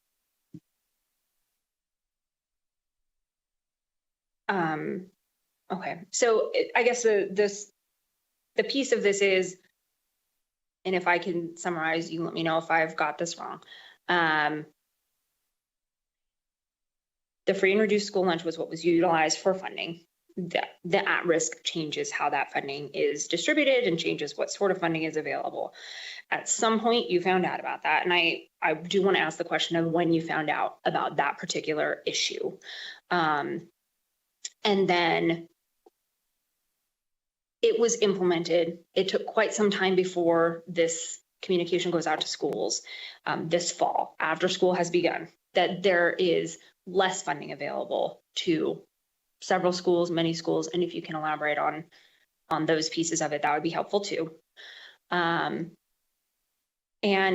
now it's still a bit unclear as to why, except that potentially there weren't more information checks. That still doesn't sit well with me, because you can add information checks, and I agree that helps, right? It always helps to have a second pair of eyes on things.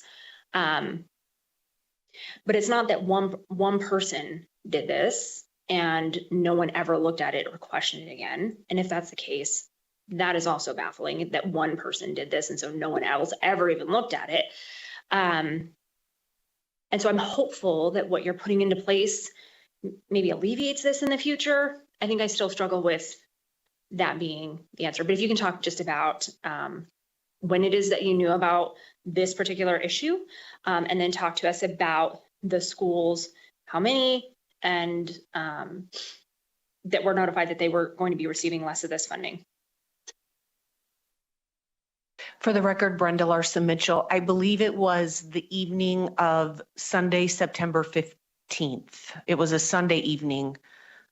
And then we released budgets again on the 16th. They are saying, yes, that's correct. So we learned about it on the 15th that evening and then recalculated on the 16th. So with these challenges that we experienced, we had approximately 31 schools that needed additional help and support. And so we provided additional funding for those schools so that they could maintain the educational programs that they currently had, indicated that they were going to be operating for the school year.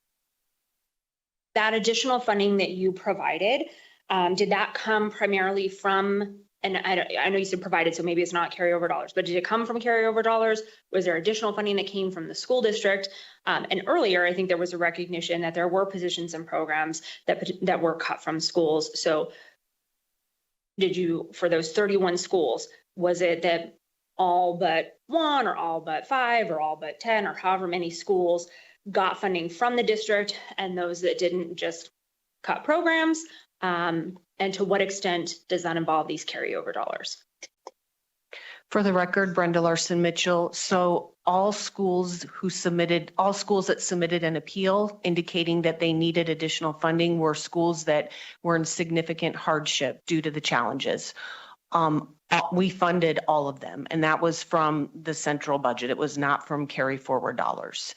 There was one school that submitted an appeal, but they were not significantly impacted, and so we did not grant that appeal. There were schools, even though they were not significantly impacted, they have made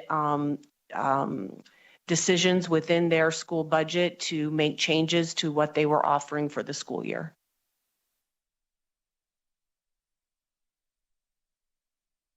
So as schools discovered that they would be receiving fewer funds, they then were told you have to submit an appeal and demonstrate that they would be significantly impacted before the district would step in to rectify what is a phenomenal accounting error. Am I understanding that correctly? For the record, Brenda Larson Mitchell, the appeal process has been in place for several years. Schools are aware of that appeal process. We knew the schools that were significantly impacted, and so we worked with them in submitting their appeals to provide support. And I get that, like, there may be these processes. I am unaware, and maybe you should be aware of many other times where these schools then receive a budget from the school district that is based upon an erroneous calculation of dollars that now is going to impact quite a number of them, that they have to then go through this process and demonstrate this significantly impacted piece. And so while that process might have been in place, I guess it is concerning to me, and maybe I'm missing something. It's concerning to me that these schools, through no fault of their own, and for an issue that is difficult for the district to even identify how it happened, to then have to go through an appellate process in order to get funds to make up those differences and demonstrate that they are significantly impacted. And in fact, you mentioned one school that submitted an appeal, didn't meet that significantly impacted threshold, and so therefore was not given additional funds.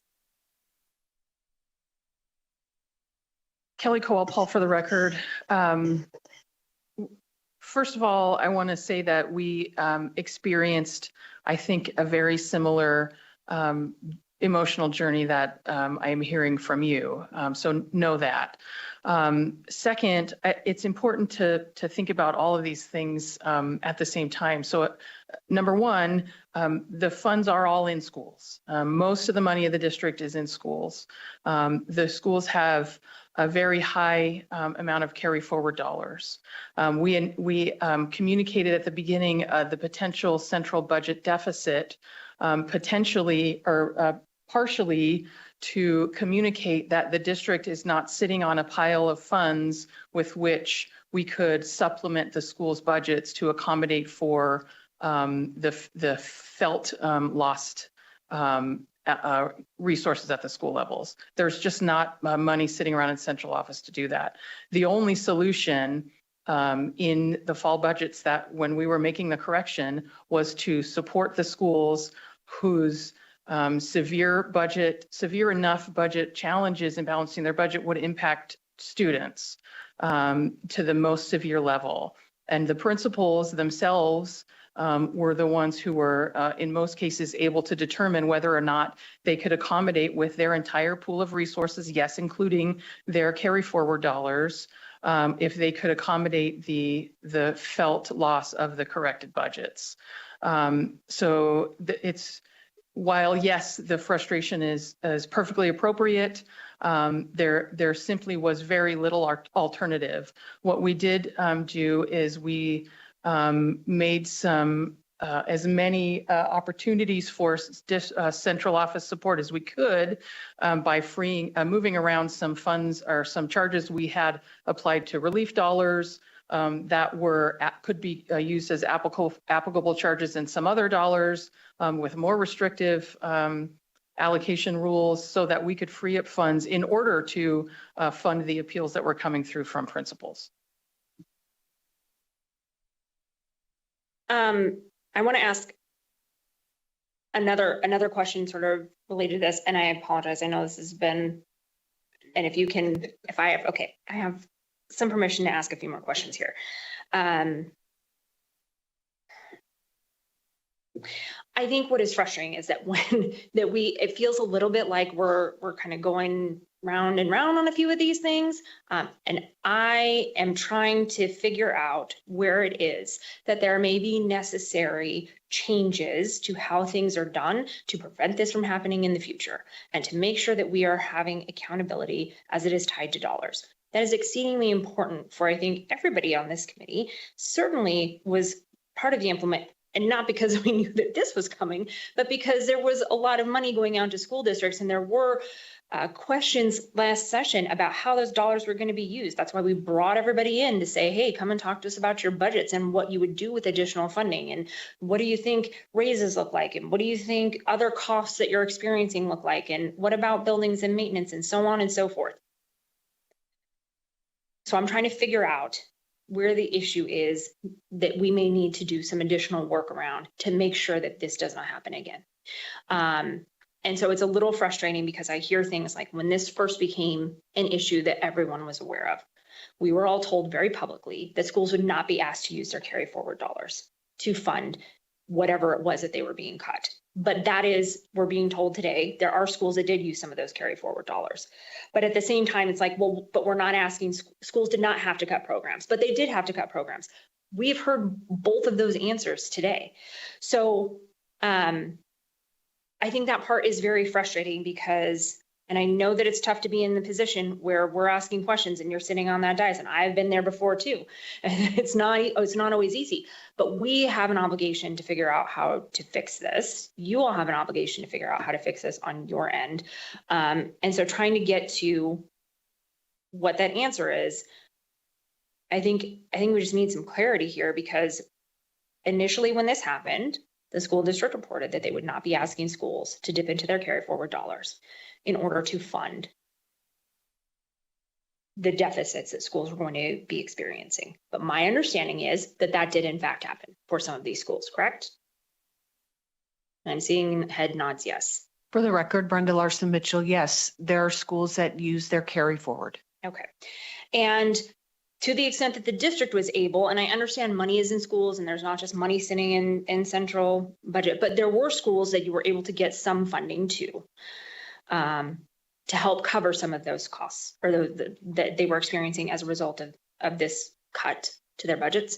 And some schools that did not, and they either resorted to carryover dollars or made cuts to programs, correct?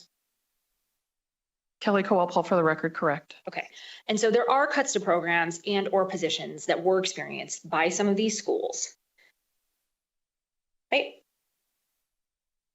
Yes. Okay. The next piece I want to ask about is that there were two reasons sort of given for both the central, well, there's some other reasons for this central deficit, which I also want to get into in a minute, but for some of this, you mentioned there's the at-risk calculation error, and then there is also the money that you were paying per position was actually more than what schools had budgeted for. Explain to us how that happened and when you became aware of that being an issue as well. For the record, Brenda Larson Mitchell. My understanding in working with the budget team is that in January, they anticipated an 8% increase for licensed professionals. We know that 8% increase included the 8% increase was the salary increase. However, it did not account for step advancements and additional increases. So we became aware of that like the second week of September. How did you get that far along this process and not recognize that you hadn't accounted for the step increases?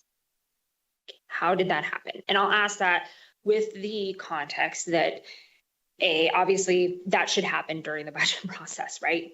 Irrespective of anything else.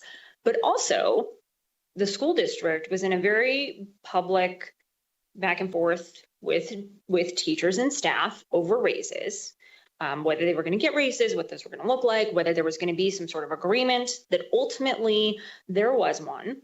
Part of that also included this full committee of IFC receiving documents from you all saying, here's how we are going to pay people. We would like money from SB 231 funds in order to help match some of those raises pursuant to that legislation. We received documentation from you all.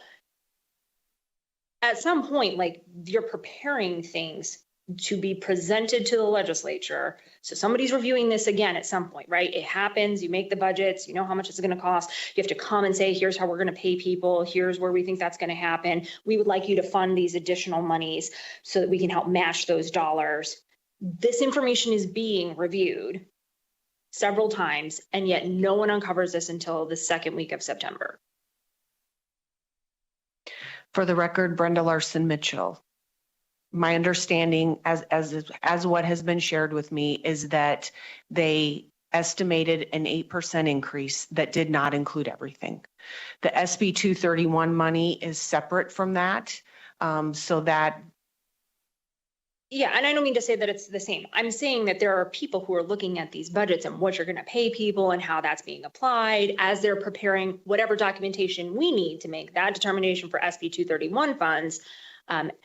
So earlier we heard, well, nobody was really checking that. And so some of your solution to this is we need to build in additional checkpoints along the way to make sure and verify that the information that we are putting together in budgets is correct and accurate. We have an instance here where part of the problem is information that was at some point being looked at in some form or another for what to be presented to IFC for raises, what you were going to be paying people, and no one caught that those step increases were not included in that number.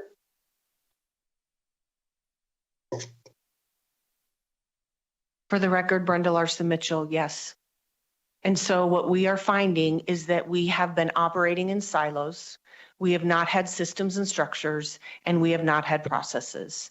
So I would say in the last 2 months, we've had 2 or 3 different SB 231 meetings where finance is at the table, chief strategy officer is at the table, HR is at the table, legal is at the table, I am at the table. We are all at the table. Grants is at the table, so that we are all there to make sure that we are building systems and structures and not working in silos.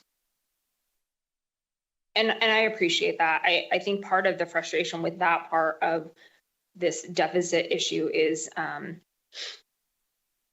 this was not what you were paying folks, and the very public pushback towards raises and what people were going to get and all of that. I mean, there was a very ongoing, very public conversation about all of that. And it's frustrating as a legislature because this is not the first time we've been in that position with the Clark County School District. And I know I'm not trying to impart that onto you, but several years ago, we approved a 3% raise, and then there was pushback because we couldn't implement that. We just couldn't afford it. It turns out the budget doesn't account for that, even though those monies were accounted for. Now we have these raises, and now there's even another layer of issue where step increases weren't included as part of that. And so trying to make sure that as we're building budgets for the future, what do we need to implement to make sure that that does not happen again? I think is important, and it is a little discerning to me that information at some point or another has to be reviewed, and yet no one caught it until September. And now all of a sudden, it's not just that; it's also the at-risk funding, and that results in like very real situations for principals at schools as they're trying to figure out their budgets, and certainly not what carry forward dollars were necessarily meant to address. With respect to the carry forward dollars, have you all sent any information out to schools telling them not to spend it on things like tutoring or additional student, programs or learning programs or things that they would use some of those carry forward dollars? Are you telling them to save that so that they can address any future budget shortfalls? Has that been a conversation? For the record, Brenda Larson Mitchell, we have not communicated that to schools. Can you explain to me if this is related or not related? On your presentation, you talked about negative at-risk per pupil, negative at-risk and or per pupil carry forward balances in some of those schools. Is that in any way related to this? How is it that that occurs? those negative balances if it's not related to this particular issue? Kelly Cole-Paul for the record. I don't think it's related. It's primarily because it's only 4 schools. But generally it just means principals budgeted for X amount of dollars and spent X plus whatever, right? In some cases that is maybe a salary came in over budget. In some cases it's an expenditure of supplies or services. It's that simple. It's important to remember though that even the fall budget for the principal is still a budget. It's still a projection. The individual employees, they may offer additional, additional dollars for, additional PL or work or whatever. And depending on how they built it into their budget, may or may not be exactly what comes out at the end of the fiscal year as an actual. So really, it's just as simple as that. So those are not related to this piece of it. Okay, that makes sense to me. And obviously we at this committee understand budgets and how that works. And so I appreciate that. And I have maybe like 2 more questions. On this, I've also heard in some of my conversations that there is some frustration over schools being able to actually get funds from the district for what it is they are trying to do. There may be some schools who currently, or at least as of a week and a half ago, still had not received funding from the district for what they were hoping for going into the rest of the school year. Can you talk to us about any of that? And is this at all related to that piece of it? Or is that just sort of standard operating procedure? And sometimes it takes quite long for them to get that full funding. Thank you. Diane Bartholomew, interim CFO for the record.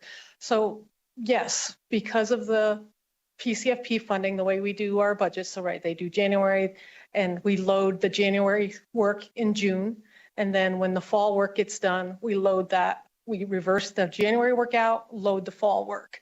So we wait for the amended final budget to be approved by the school board, which just happened last week. And I actually think today from my text messaging and chatting with the team that the fall work is now uploaded in SAP for school budgets. And is that primarily then because the school board did not approve that final budget, or is that, so that was sort of the piece that you were missing, was that the school board hadn't approved that final budget? Diane Bartholomew for the record, that's our process. We wait for the amended final budget to get approved by the board, and we load it into the system. Is this how long it ordinarily takes, or is this sort of an exacerbated length of time? I think Diane Bartholomew for the record, because of the media, and I mean, normally this is a normal process. It could be the calendar, depending on when Thursday fell. Maybe it might be a few days earlier in the year, depending on where things fall. But this is where the budget fell and the approval fell. So this is when we loaded. I appreciate that. I think some of the frustration, separate and apart from there being a request to cut budgets, right? That piece. I think some of the frustration, and maybe one of the areas we may need to have further conversations at some point, is waiting a significant period of time for schools to actually receive those funds so that they can start to implement some of these things or bring on the people that they're going to hire with those funds. And then being told, well, this might happen in October, it might happen in November. Now we're in December and they're finally getting those funds. And so I appreciate you kind of explaining that potential piece as well. Senator, if I may, Kelly Cole-Paul for the record. This has come up to us too from principals, and it is something that we're going to take a look at, but we've not yet worked out the pros and cons of maybe allowing access to funds before the school board approves that budget, but it is something that we're taking a look at.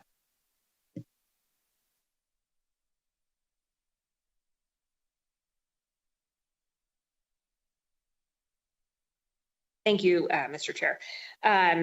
And I know we're just in the thick of the next couple of items as well. So I have some questions that are not, that are related to those issues, but not necessarily a direct dovetail from our ongoing conversation. We talked about the budgets that went out to actual schools. There was also deficit to the central budget that was filled with ending fund dollars. Can you talk to us about that? What contributed to that particular issue, and any of the pieces that you think might be important for us to understand about how that occurred and why it is that that also wasn't something that either you know about or when you knew about it. For the record, Brenda Larson Mitchell. So we experienced unanticipated litigation that contributed to that. We also incurred an additional, I think it was $15 million for cybersecurity last year. And so those were two main things that were unanticipated costs. And those are two separate things. So one for cybersecurity and then one for unanticipated litigation. And I see you nodding your heads, yes. With respect to the cybersecurity, and that's why I asked if they were separate, because now I have a question about the cybersecurity piece. Why is it that you had 15 million in unanticipated expenses related to cybersecurity? For the record, Brenda Larson Mitchell. Roughly around last October, November, we had an incident with a data breach. And so we had to increase our cybersecurity, is my understanding. And so we made that investment in Fortinet of approximately $15 million. And that was primarily because of the breach that occurred. Correct. And that is now an annual expense. And will that then be built into, I guess, your budgets going forward and all of that piece of it? Yes. With respect to the unanticipated litigation, are we talking about you had ongoing litigation that ended up either settling or potentially there was a trial verdict that I am unaware of personally, that ended up being larger than anticipated? Or is this that there are a number of additional suits that were over and above what you would anticipate for litigation costs? For the record, Brenda Larson Mitchell, both. So we budgeted about 10 million and spent additional up to about 23 million, is my understanding.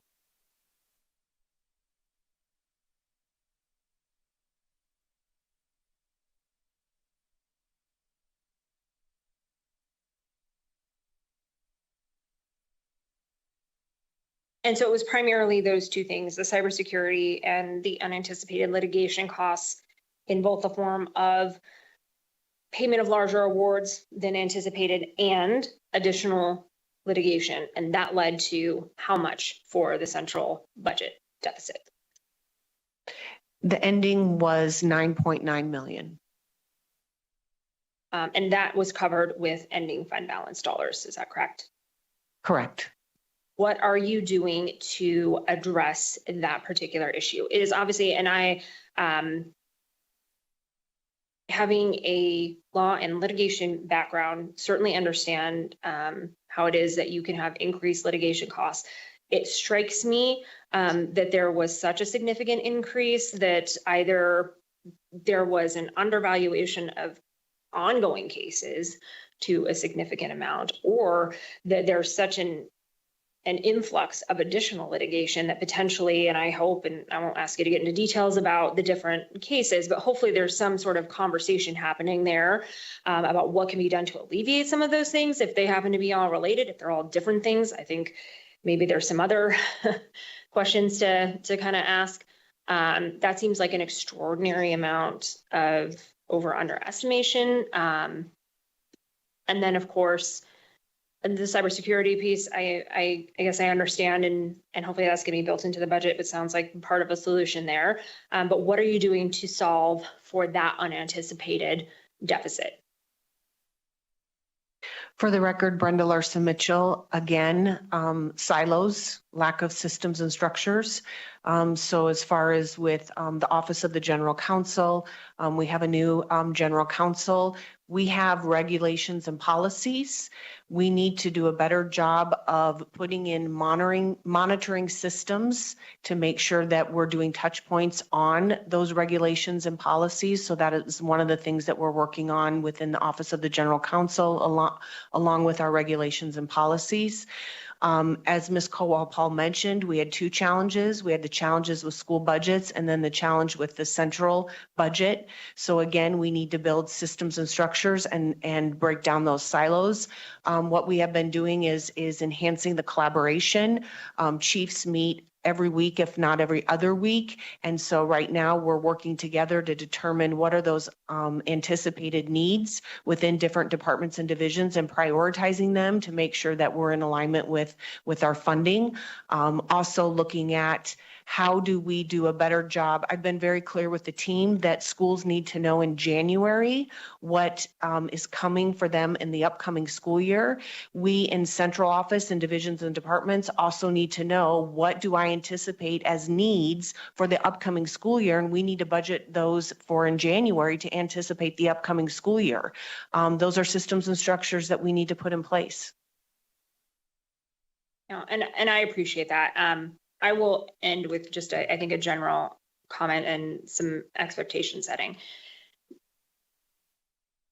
There are so many things that we do right for kids in education. I know that. I am myself a product of the Clark County School District, and but for that education, would not be sitting here talking to all of you.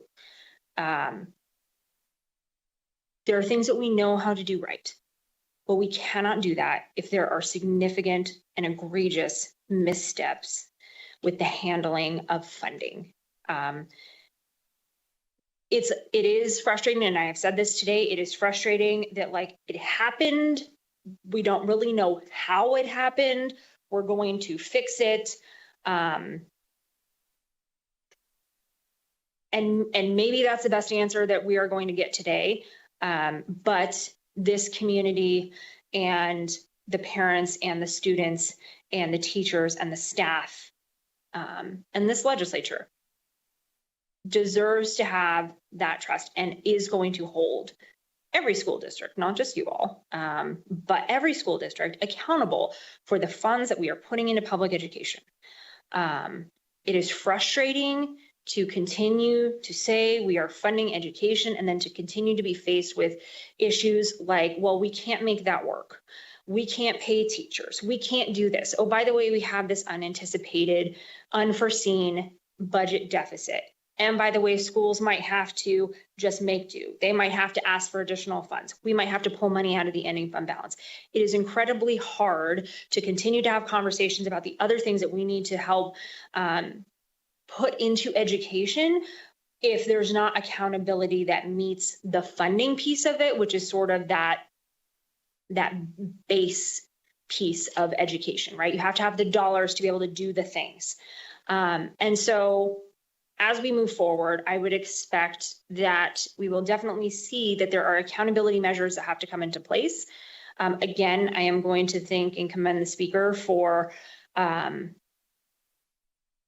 putting together this subcommittee so that we can have these more in-depth conversations that sometimes we cannot have at the full IFC with the plate that we have to fill with all of our budget pieces. And we as a legislature, right, we operate with budgets too. We understand that. Fluctuations in budgets, we understand. We have all been here for that. I sat through a special session after a COVID pandemic to talk about how to balance a state budget in the face of revenue shortfalls. That is not uncommon. What is uncommon is serious missteps in how it is that we are accounting for these dollars, and that just cannot happen again. And the answer before this committee cannot be, well, it happened and we're just going to move forward. We have to understand how it is that happened, and it cannot happen again. I know that we can do better. I believe in that. And so I'm very grateful that you all have answered questions today. Thank you again for the speaker for giving me an outsized portion of time to continue to ask questions. I'm sure I have many more questions that we will continue to discuss. And I think moving into this next legislature, we should all be prepared to make sure that accountability is at the top of that list, and knowing when and how it is that we can make changes, because having schools receive a request to cut budgets well into the school year over errors that occurred the January prior is unacceptable. So anyway, thank you very much for your time and attention today. And thank you, Mr. Speaker, for letting me ask so many questions. You are very welcome, and we'll let the record reflect, just in case it isn't clear, that we have in this discussion moved on to agenda items number 7, 2, and 3.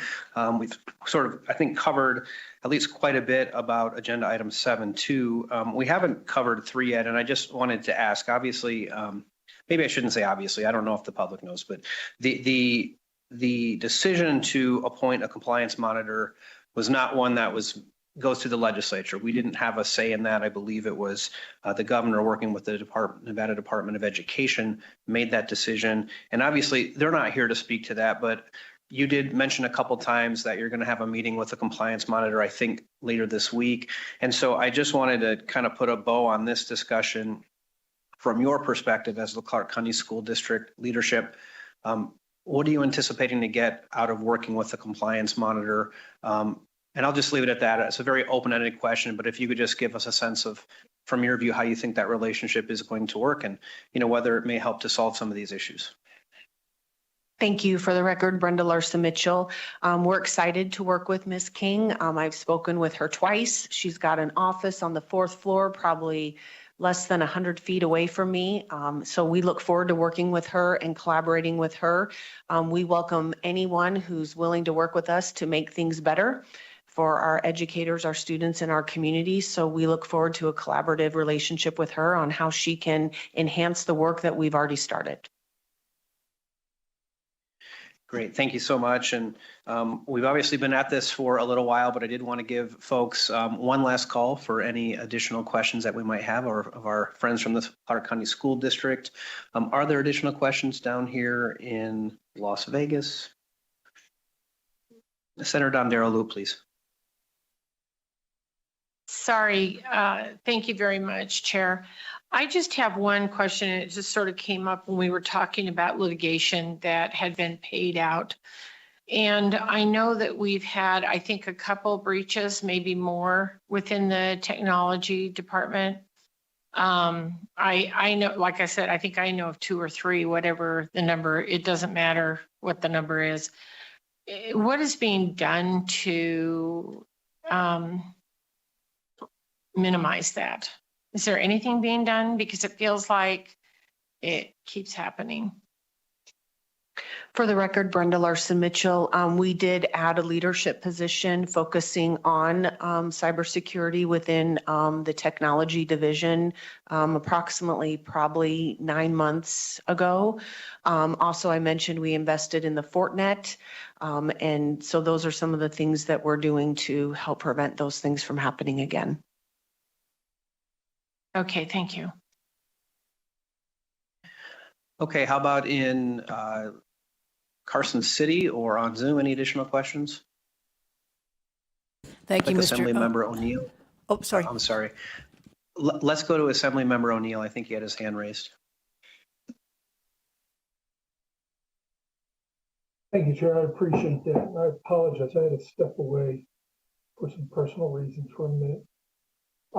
My question is, when are you going to start soliciting or recruiting for full-time superintendents? Nothing personal. I appreciate all the work you're doing, but it's been somewhat of when we have interims, I keep hearing people say, well, I'm not the full-time, I'm the interim.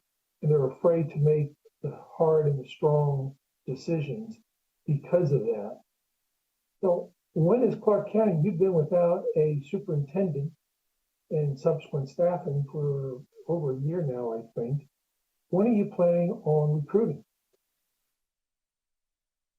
Assembly Member O'Neill, I think, I don't know that question is properly directed to those in front of us. That's a decision, I believe, that's going to be made by the Clark County School District Board of Trustees. And my understanding from the media was they were going to wait until sometime in January to renew that process, given the changes to the board because of the past election. But I certainly, if any of our presenters at the table have any additional information they can provide on the timeline, I just remember that from reading it in the media, that's what I think the plan was. I'll withdraw the question. I don't get all the information up north, but apparently you're privy to it, and it makes sense, but it just, some of these issues, and I really stand with Senator Cannizzaro on her questioning. I wonder, isn't some of that transition period in that some of these issues have come forward or were made? So it's just curiosity to me, I guess. And I appreciate it. Never mind on the question. Thank you, Chair.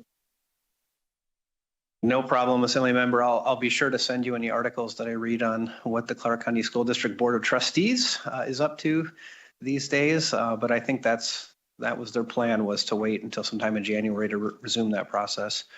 Are there additional questions up in Carson City from either Senator Titus or Assembly Member Gray? Thank you, Mr. Speaker. I don't have an additional question. I just want to acknowledge the Majority Leader's questioning and her statements about, with more money, it requires accountability, and I appreciate this committee, and I appreciate both you, Speaker Yeager, and Majority Leader Cannizzaro for holding the folks that we've given this money to accountable and asking these detailed questions, because I think it's really important. I think our constituents, the students, the teachers, the parents, they all want to know that what's going on here. And so thank you, although it was in depth and lengthy, I think it was very much needed. So I appreciate being a member of this committee, and thank you for putting it together. Thank you, Senator. Assembly Member Gray, any additional questions? No, Speaker, thanks. I think my colleagues next to me covered it fantastic.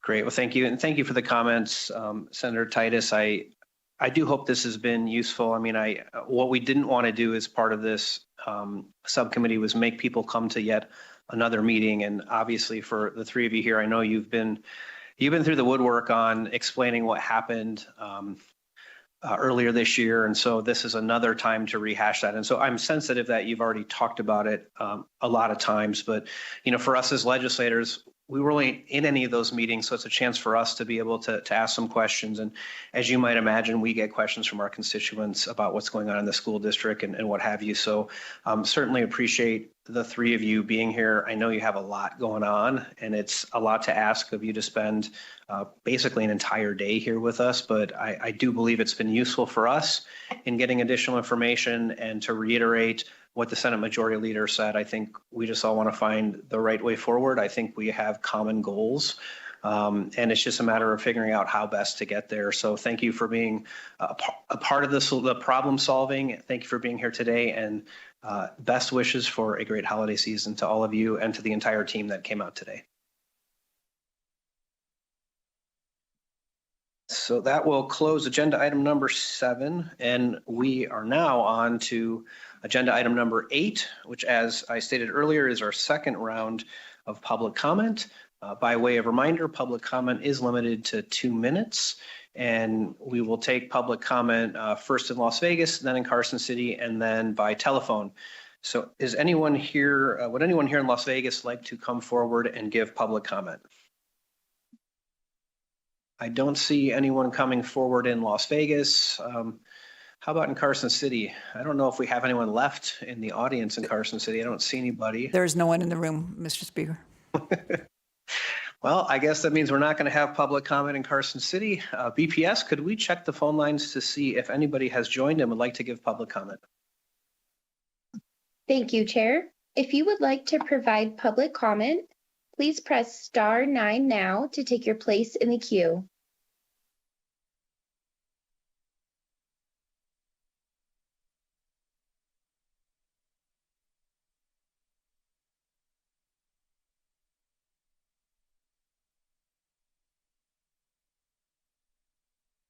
Caller ending in 356, you are unmuted and may begin when ready. Hi, good afternoon, committee members. This is Yolanda King. I'm the recently appointed compliance monitor for the Clark County School District. I just wanted to weigh in and let you know that I am excited to be working with the Clark County School District and trying to figure out how do we enhance and make sure that there's compliance with the Clark County School District, particularly as it relates to accountability for funding. This is an important issue for the state of Nevada. It's an important issue for our legislature. I appreciate Senate Majority Leader Canizaro with all the questions that she asked. They were great questions to kind of hone in and get down to the bottom of what exactly happened. And I know this is important to the State Department of Education as well as the governor. So I just wanted to make note that I look forward to working with you all. And also I look forward to making sure that I am a part of the problem solving with the issues and concerns as it relates to the Clark County School District. Thank you.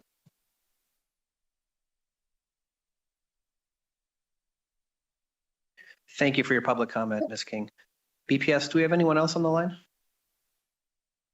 Chair, there are no additional callers to provide public comment at this time. All right, thank you so much, BPS. Committee members, thank you for your work today, for your attention, and also want to take an opportunity to thank our wonderful staff in getting us ready for this meeting. It's going to be a busy couple weeks with IFC last week, the subcommittee this week, Legislative Commission towards the end of the week. Certainly appreciate the efforts. So I will see some of you on Thursday for Legislative Commission, but for those I may not see, and for members of the public and the audience who are here, wishing you a great holiday season and a happy new year. And with that, this meeting is adjourned.